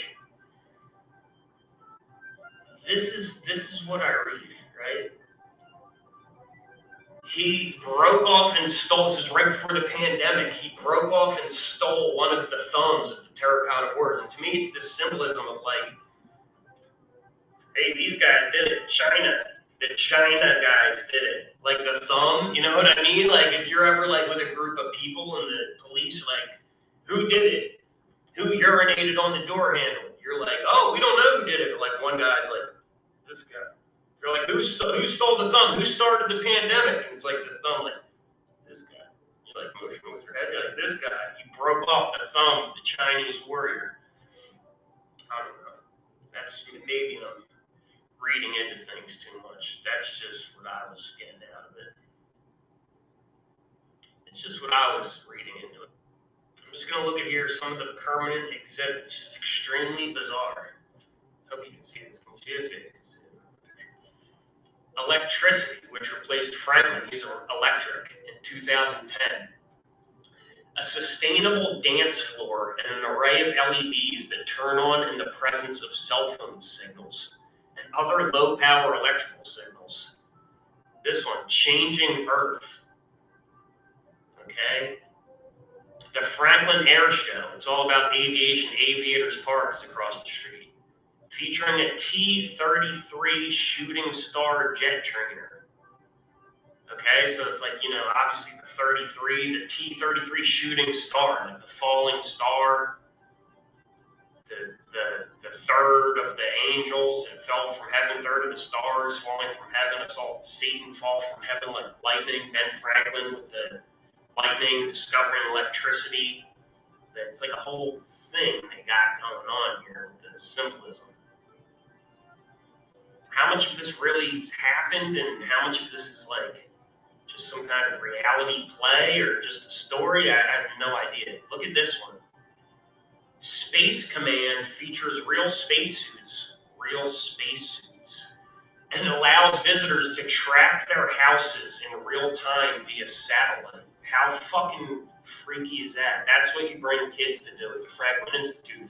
Hey, look, kids, just remember, we can always look into your house, track your house in real time, all the time via satellite. We're always watching you.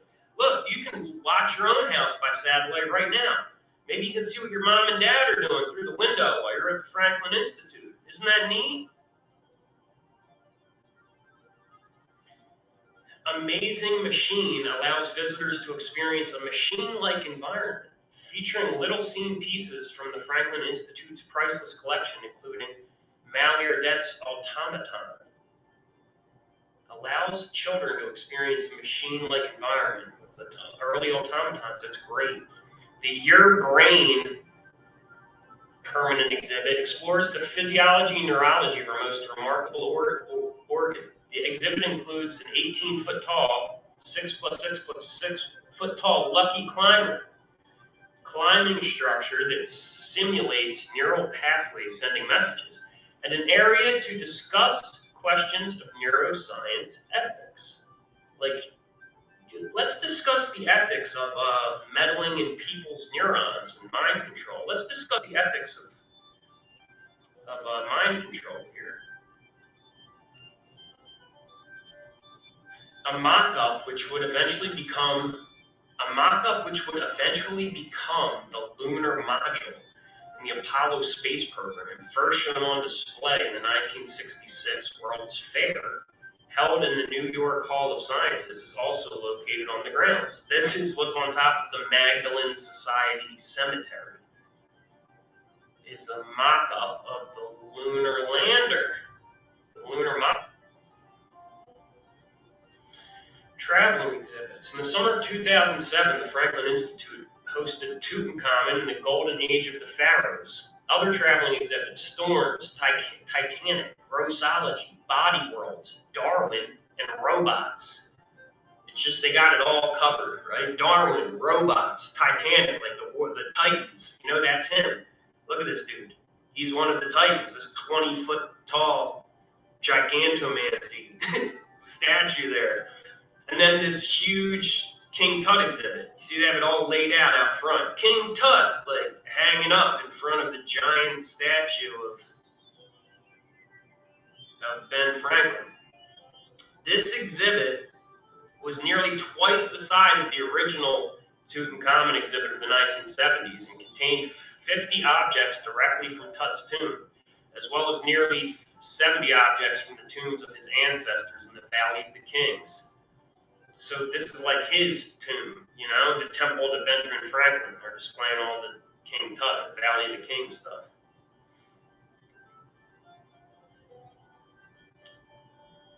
Benjamin Franklin National Memorial features a 20-foot-high marble statue. It's humongous.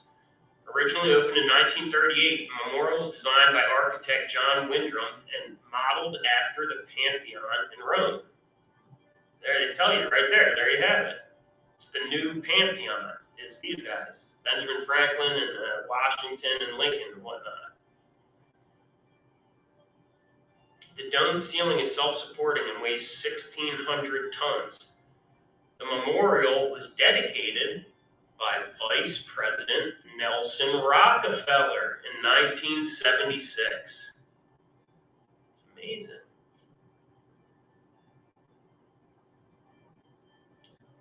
That's pretty much it. And this thing, the focal pendulum staircase is the centerpiece of the museum.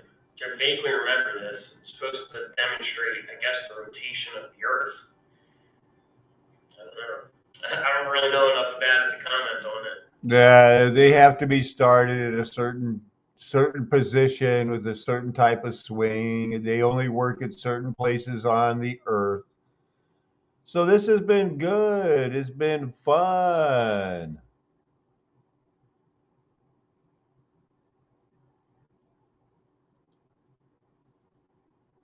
Let's see what else we got going here. There was one I saw, a new one from Ella. It did seem pretty short. Throw that up maybe. Pompeii. Hi, how you going? Welcome. Hope you're having a fantastic day wherever you are in the world. And yeah, being a bit quiet, just spending time with family. Mum's not very well. And school holidays, so yeah. The war in Pompeii shocks me that they would bomb a site like this, but perhaps they were trying to get rid of stuff they don't want people to know about. So in the autumn of 1943, during the Allied push to move up the Italian peninsula, the city of Pompeii was bombed twice, in September and October. Members have long abandoned that some in the Allied leadership believed that a Nazi panzer unit was hiding in amongst the ruins of the houses and buildings of the city. I know tanks are good at difficult terrain, but I can't see them successfully maneuvering at many of Pompeii's streets. But it's now as though both raids were accidental rather than deliberate. Regardless, more than 150 bombs were dropped on the ruins, causing considerable damage to a number of the houses, the original museum and the Palestria. And it's almost lined up like a star fort, isn't it? Sort of got that old shape of a star fort. I was always rather marvelled at the fact that despite heavy damage in the southwest corner of the city to the Palestria, the one bomb that fell upon the amphitheatre landed in the middle of the arena floor, causing it the least damage possible to the structure. So just in here, I think it is, right in here, one of these two.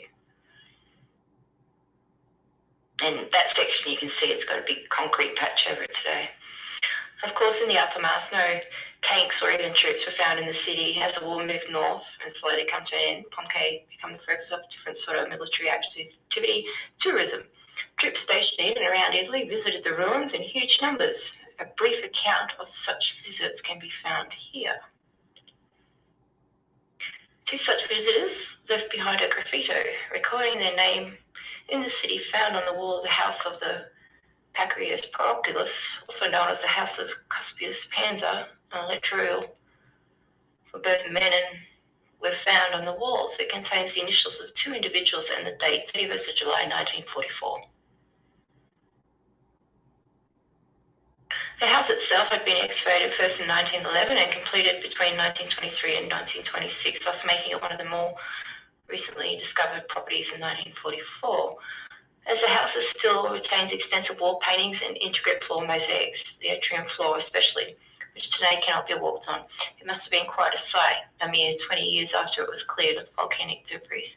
There's no way of knowing anything further about the people that left this inscription AB and AL, even if they were military, but the date says to me that it's unlikely that there were many civilian tourists visiting Pompeii at that time. The manner in which the date is written, a day then a month, along with the cross on the 7, indicates that the person who scratched this was not American in origin, most likely European or blame the Aussies. Okay. There are numerous accounts of soldiers visiting ancient sites and cultural landmarks throughout Europe and North Africa during the war. This is the first time I've come across the direct evidence of it myself, and I'm sure other graffiti and similar ink must exist, undoubtedly have not been recorded systematically. If anyone's come across texts like this, particularly in Pompeii, So I think they were destroying evidence is what they were doing. So I'll catalogue the World War II damage. Some of the darker days in history of Pompeii occurred during the Second World War, after the Allied invasion of Sicily during the summer of 1943. The focus of the conflict moved to the southern Italian mainland. The US 5th Army Division, comprised of US Corps and British Corps and the 82nd Airborne Division, landed on the beaches of Serino in the early hours of September 9, 1943. The mission of the Operation Avalanche was to seize the port of Naples, trap Axis troops in the south, and link with the British 8th Army. Although the invasion was initially successful, German forces counterattacked the entire front between the 12th and 14th of September. Although the Allies sustained heavy casualties, reinforcements and air support stalled the Germans' advance. By the 7th of September, the Germans began to withdraw the north. The 5th Army captured Naples on October the 1st, 1943. US 12th Air Force Command provided strategic and tactical air support to the Operation Avalanche. The combat chronology of the US Army forces, published by the Office of Air Force History, cites bombing missions on Pompeii and other nearby towns, Torrell del Greco and Castellammare d'Esteva. Sorry for saying it wrong, I just can't say them, sorry.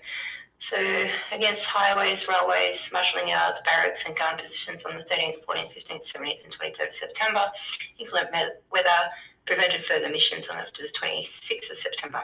An article in number 205, 27th of August 1943, reported that 30 bombs fell on Pompeii in the vicinity of the Forum on the 24th of August 1943. The bombing mission is not listed in the combat chronology. Can't really say his name. And he looks like he was probably the supreme archaeologist.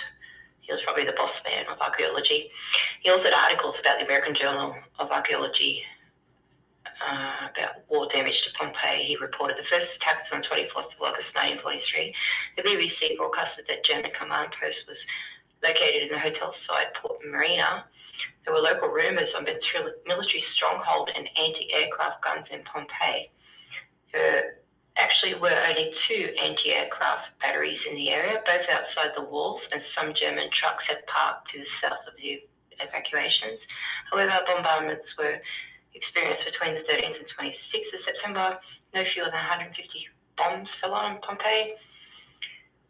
He directed that stipulated statues and other artifacts be stored in an underground chamber. During one of the raids, he received shrapnel wounds to his leg while cycling outside. Sometime after the Allies landed at San Marino, it became apparent that the Allied command, in its section of targets, failed to distinguish between the ruins of Pompeii and the modern town. in a larger piazza, and later there had been indeed an enemy combat post hosted in the hotel diametrically opposite from the famous, can't say that, don't want to say it wrong, sorry. On the 9th of November 1943, the Times of London reported an article entitled Damage at Pompeii. We have received from British officer who recently visited Pompeii an account of the damage done to the place during September when the Germans were encamped on the site and Allied aircraft were obliged to treat it as a military objective. The following is a summary of the damage observed. There is one crater in the arena of the amphitheatre and several near misses. The wall of the Gladiators training school was hit in 3 places. There was a crater in the eastern end of the Villa de Ambosa, to which incomplete evacuation had prevented further damage. The houses of Rex and were hit. The Seniloni and the house of someone, Rufus, were destroyed. The houses used for restoration north of the Villa de one, and the adjoining house were destroyed. The Temple of Jupiter on the west. Just because I know that word, I'm going to have to say it because it's such a abundanza. I learned that on TV from a Prince Spaghetti advertisement about 50 years ago or more. Abundanza. So that would be the house of abundance. Western side of the forum was hit. The Temple of Apollo and the house of Tripolis North and Via Maria were badly damaged. The museum is now in ruins, but how much of the contents perished remains to be disclosed. I saw a few photos of it. It didn't look like there was much. So the head of the active evacuations, the professor, he was last heard of at the hospital with the injury he'd received. The officer was told that 2 bombs had fallen on the Temple of Hercules in Region 8 and that the houses of Saltos and Peninsula in Region 6 had also received a direct hit. It seems to me they were just out to get rid of stuff. This article says that at least 10 unexploded bombs, Allied bombs, were at Pompeii. At least 10 unexploded bombs dropped by the Allies during the Second World War are hidden within the foundations of the archaeological site of Pompeii, Italian media have reported. In August 1943, they say they dropped 165 bombs, okay, in 9 different air raids. 96 bombs were located and deactivated. The other bombs ended up in the area of the site that has not yet been evacuated. Many of them were diffused or had hardly exploded, but at least 10 of those explosives are still there. It goes on about the first time it saw them. I'll leave the links to this in the description.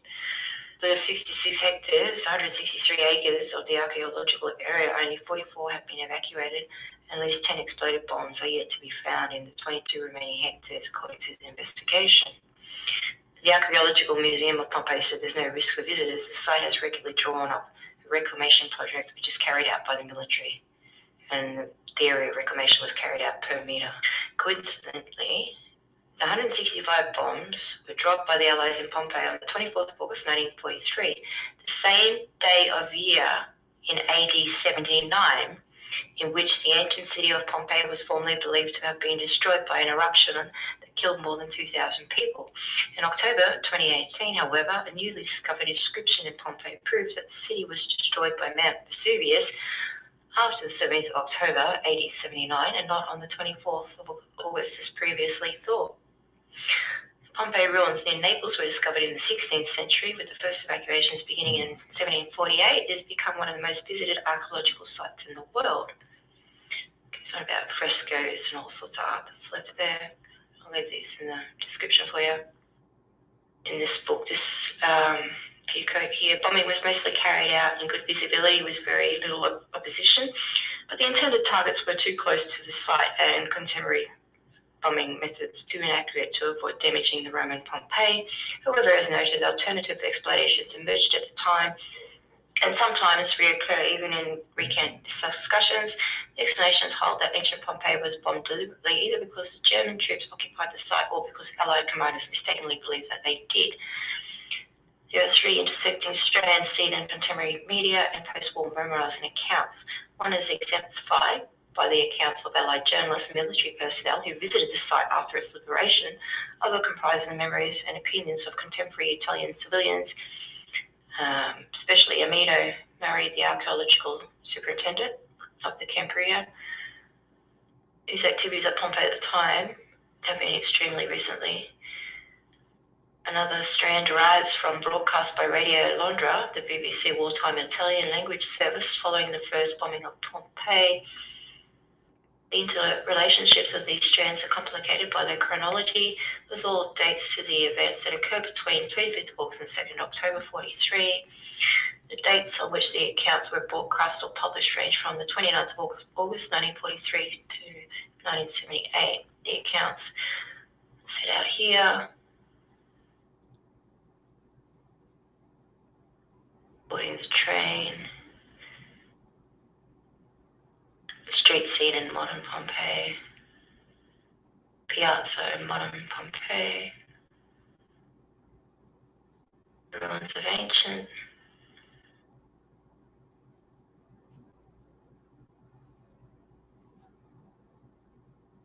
Just seems that we're hiding something. Yeah, it seems like if they told us that this was, you know, this happened like it was firebombed like Tokyo, we'd believe it.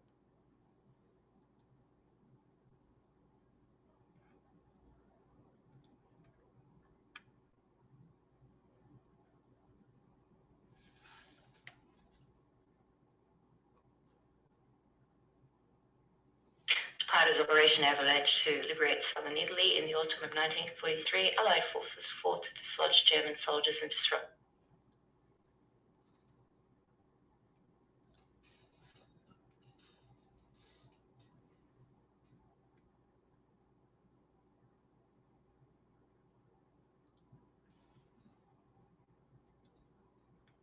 No strength. How can my Lord's servant talk with my Lord? For now no strength remains in me, and no breath is left in me. Again, one having the appearance of a man touched me and strengthened me.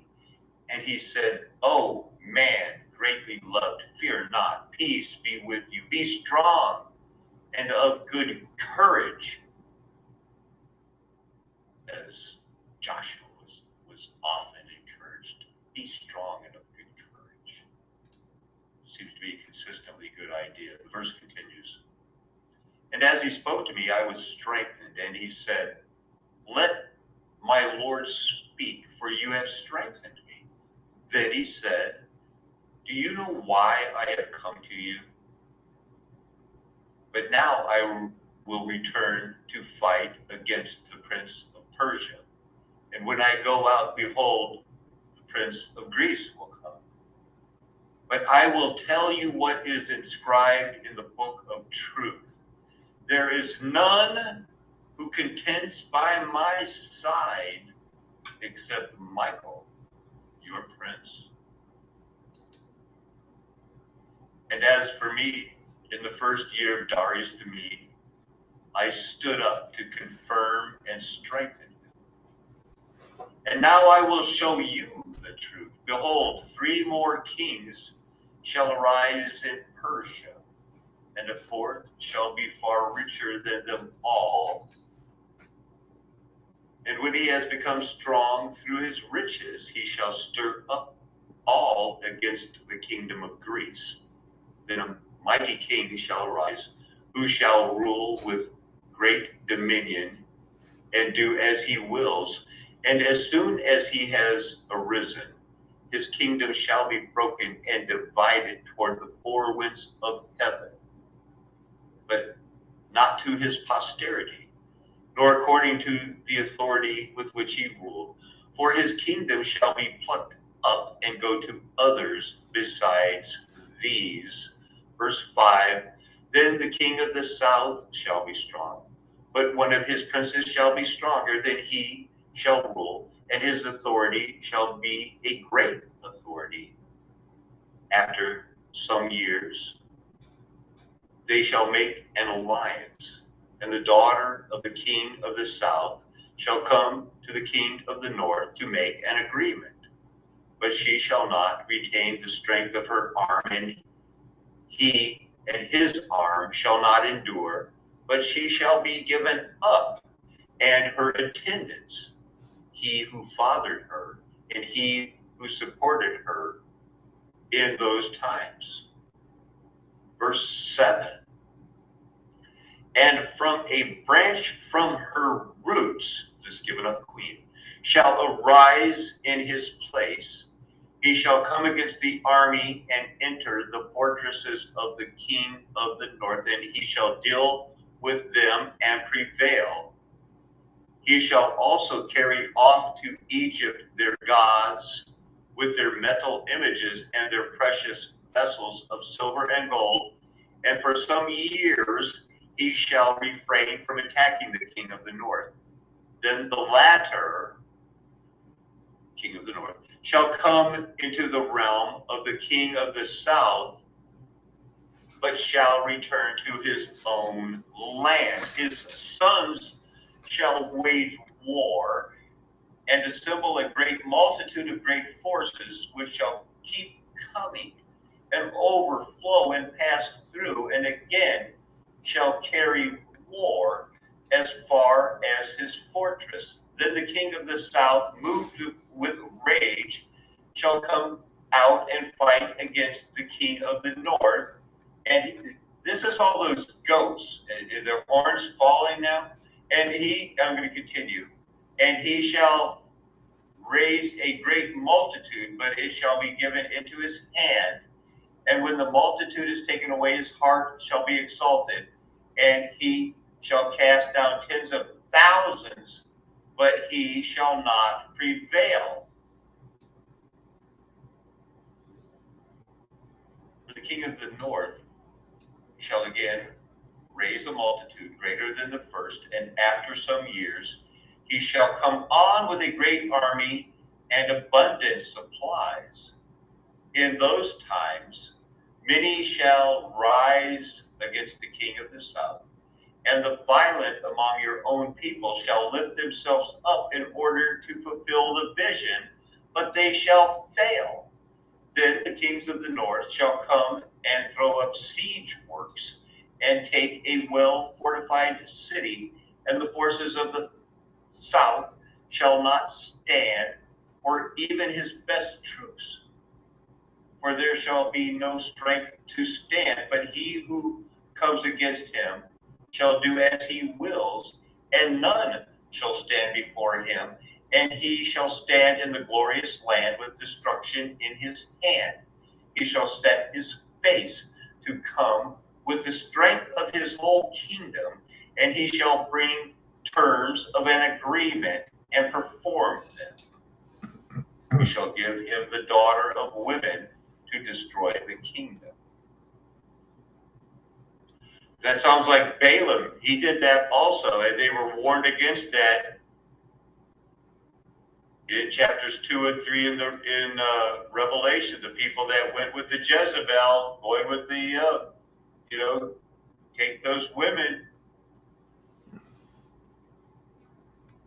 Continuing, he shall give him the daughter of women to destroy the kingdom, but it shall not stand or be to his advantage. Afterward, he shall turn his face to the coastlands and shall capture many of them, but a commander shall put an end to his insolence.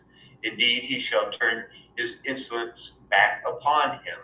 Then he shall turn his face towards the star fortress of his own land, but he shall stumble and fall and shall not be found. Then shall arise in his place one who shall send an exactor of tribute for the glory of the kingdom. But within a few days he shall be broken, neither in anger nor in battle, double-crossing treaty breakers. In his place shall arise a contemptible person to whom royal majesty has not been given. He shall come in without warning and obtain the kingdom by flatteries. armies shall be utterly swept away before him and broken, even the prince of the covenant. And from the time that an alliance is made with him, he shall act deceitfully. These are all the wars and rumors of wars going on during the time when they were waiting for Jesus to return. And he did return. I'm sticking to it. Armies utterly swept away, armies and alliances made with him. He shall act deceitfully, he shall become strong with a small people. You're a part of another generation that we'll get to. Okay, you say that don't be fooled because there has not been a great moment of life. Well, 2 Timothy 1:15. 2 Timothy chapter 1 verse 15. This thou knowest that all they which are in Asia have turned away from me. Paul wrote, all those that were in Asia, he turned away from me. I think that qualifies as now that there's iniquity that is loose, they're changing their truth. The great falling away has happened, and I can do this on all the points in the Old Testament.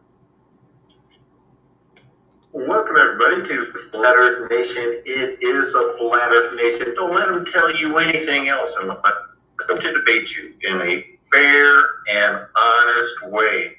I want to take a walk down a road less traveled today and ask, not picking on anybody, but picking on everybody.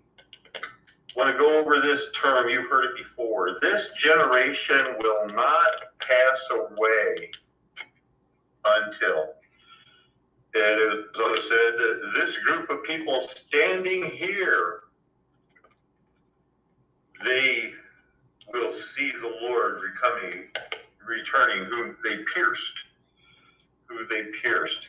They don't want to expose you to the truth that I'm about to expose you to, because they would rather have you believe a lie that is something else than say, yeah, here's where they're wrong about this, because people might say, well, is it really wrong? How else could Satan not be using the one contradiction in the Bible that 99.99% of all professing Christians in 2019 believe? And that is that Jesus must have been wrong about when that generation was that he was talking to. Until. And it was also said that this group of people standing here, they will see the Lord returning, whom they pierced.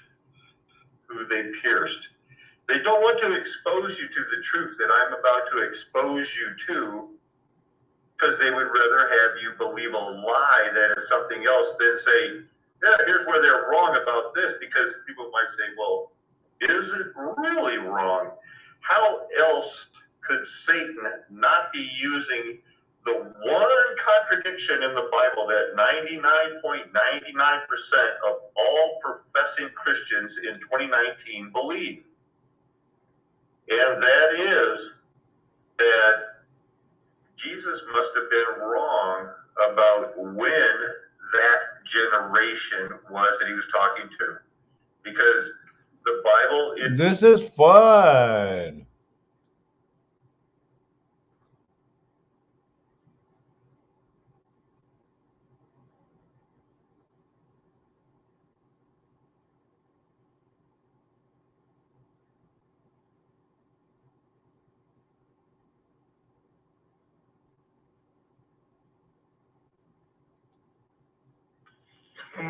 Just a little walk and talk, beautiful people.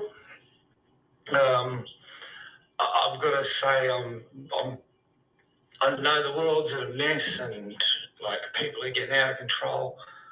but for some reason I'm today feeling just so emboldened, just so thankful. I can't really describe it. There's just no. I'm amazed at what's happening now. I mean, you'd seen maybe there's videos I've done years ago that were pertaining to a preterist sort of stance, which I've spent a lot of time reading and trying to work out myself. Now, in the last year, especially 6 months, I've noticed a huge change in attitude, and there's a lot more people popping up that believe, as I do, that the millennium happened. Different views about what it was and how it happened, but nevertheless, it's about where we are in time. You know, I mean, like I've spent time with the Olivetti discourse, obviously, in the last video, but more from the Matthew 24 perspective. I've noticed recently, like, people looking at Luke, obviously Luke 21:32, where very I say to you, this generation should not pass away till all be fulfilled. You know, 21:25 to 26, where it's talking about the sun, sign, moon, you know, moon, stars, distress, men's hearts failing to fear. So it's very similar to the Matthew.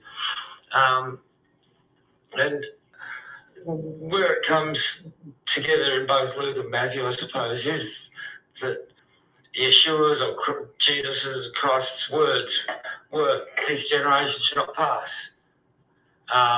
They're big words. You believe it or you don't.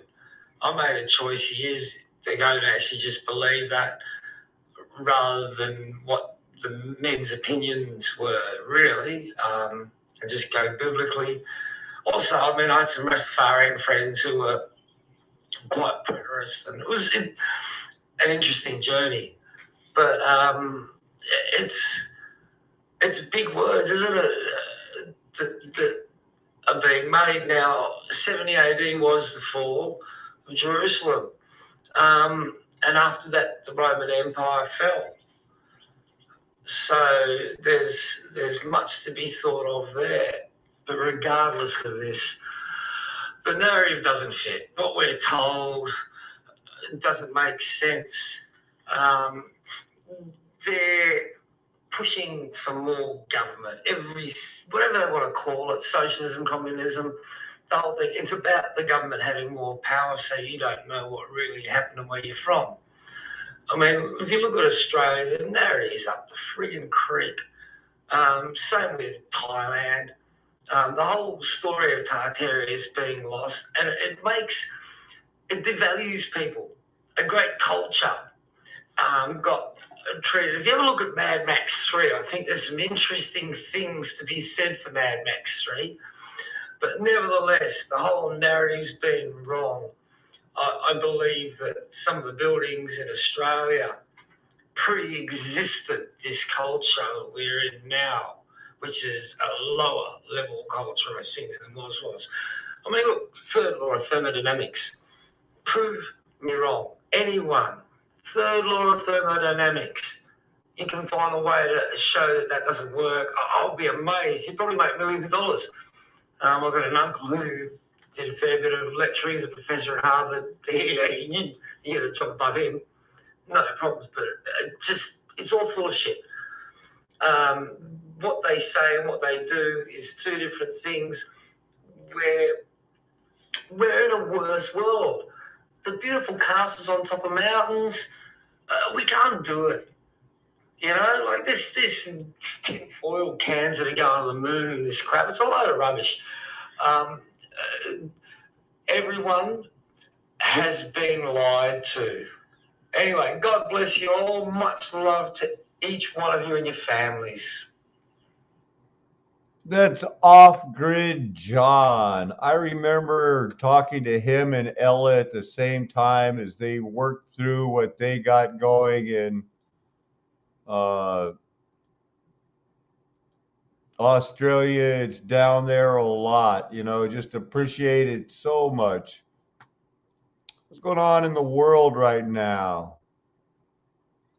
Shenanigans. False flags coming from Germany or the United States. It's finger pointing, he said, she said. Students are walking out. Schools struggle to find substitute teachers. Patients drive to emergency rooms, but they're closed. Hot spots, Omni shots, Ami shots. Volcano shakes the Pacific.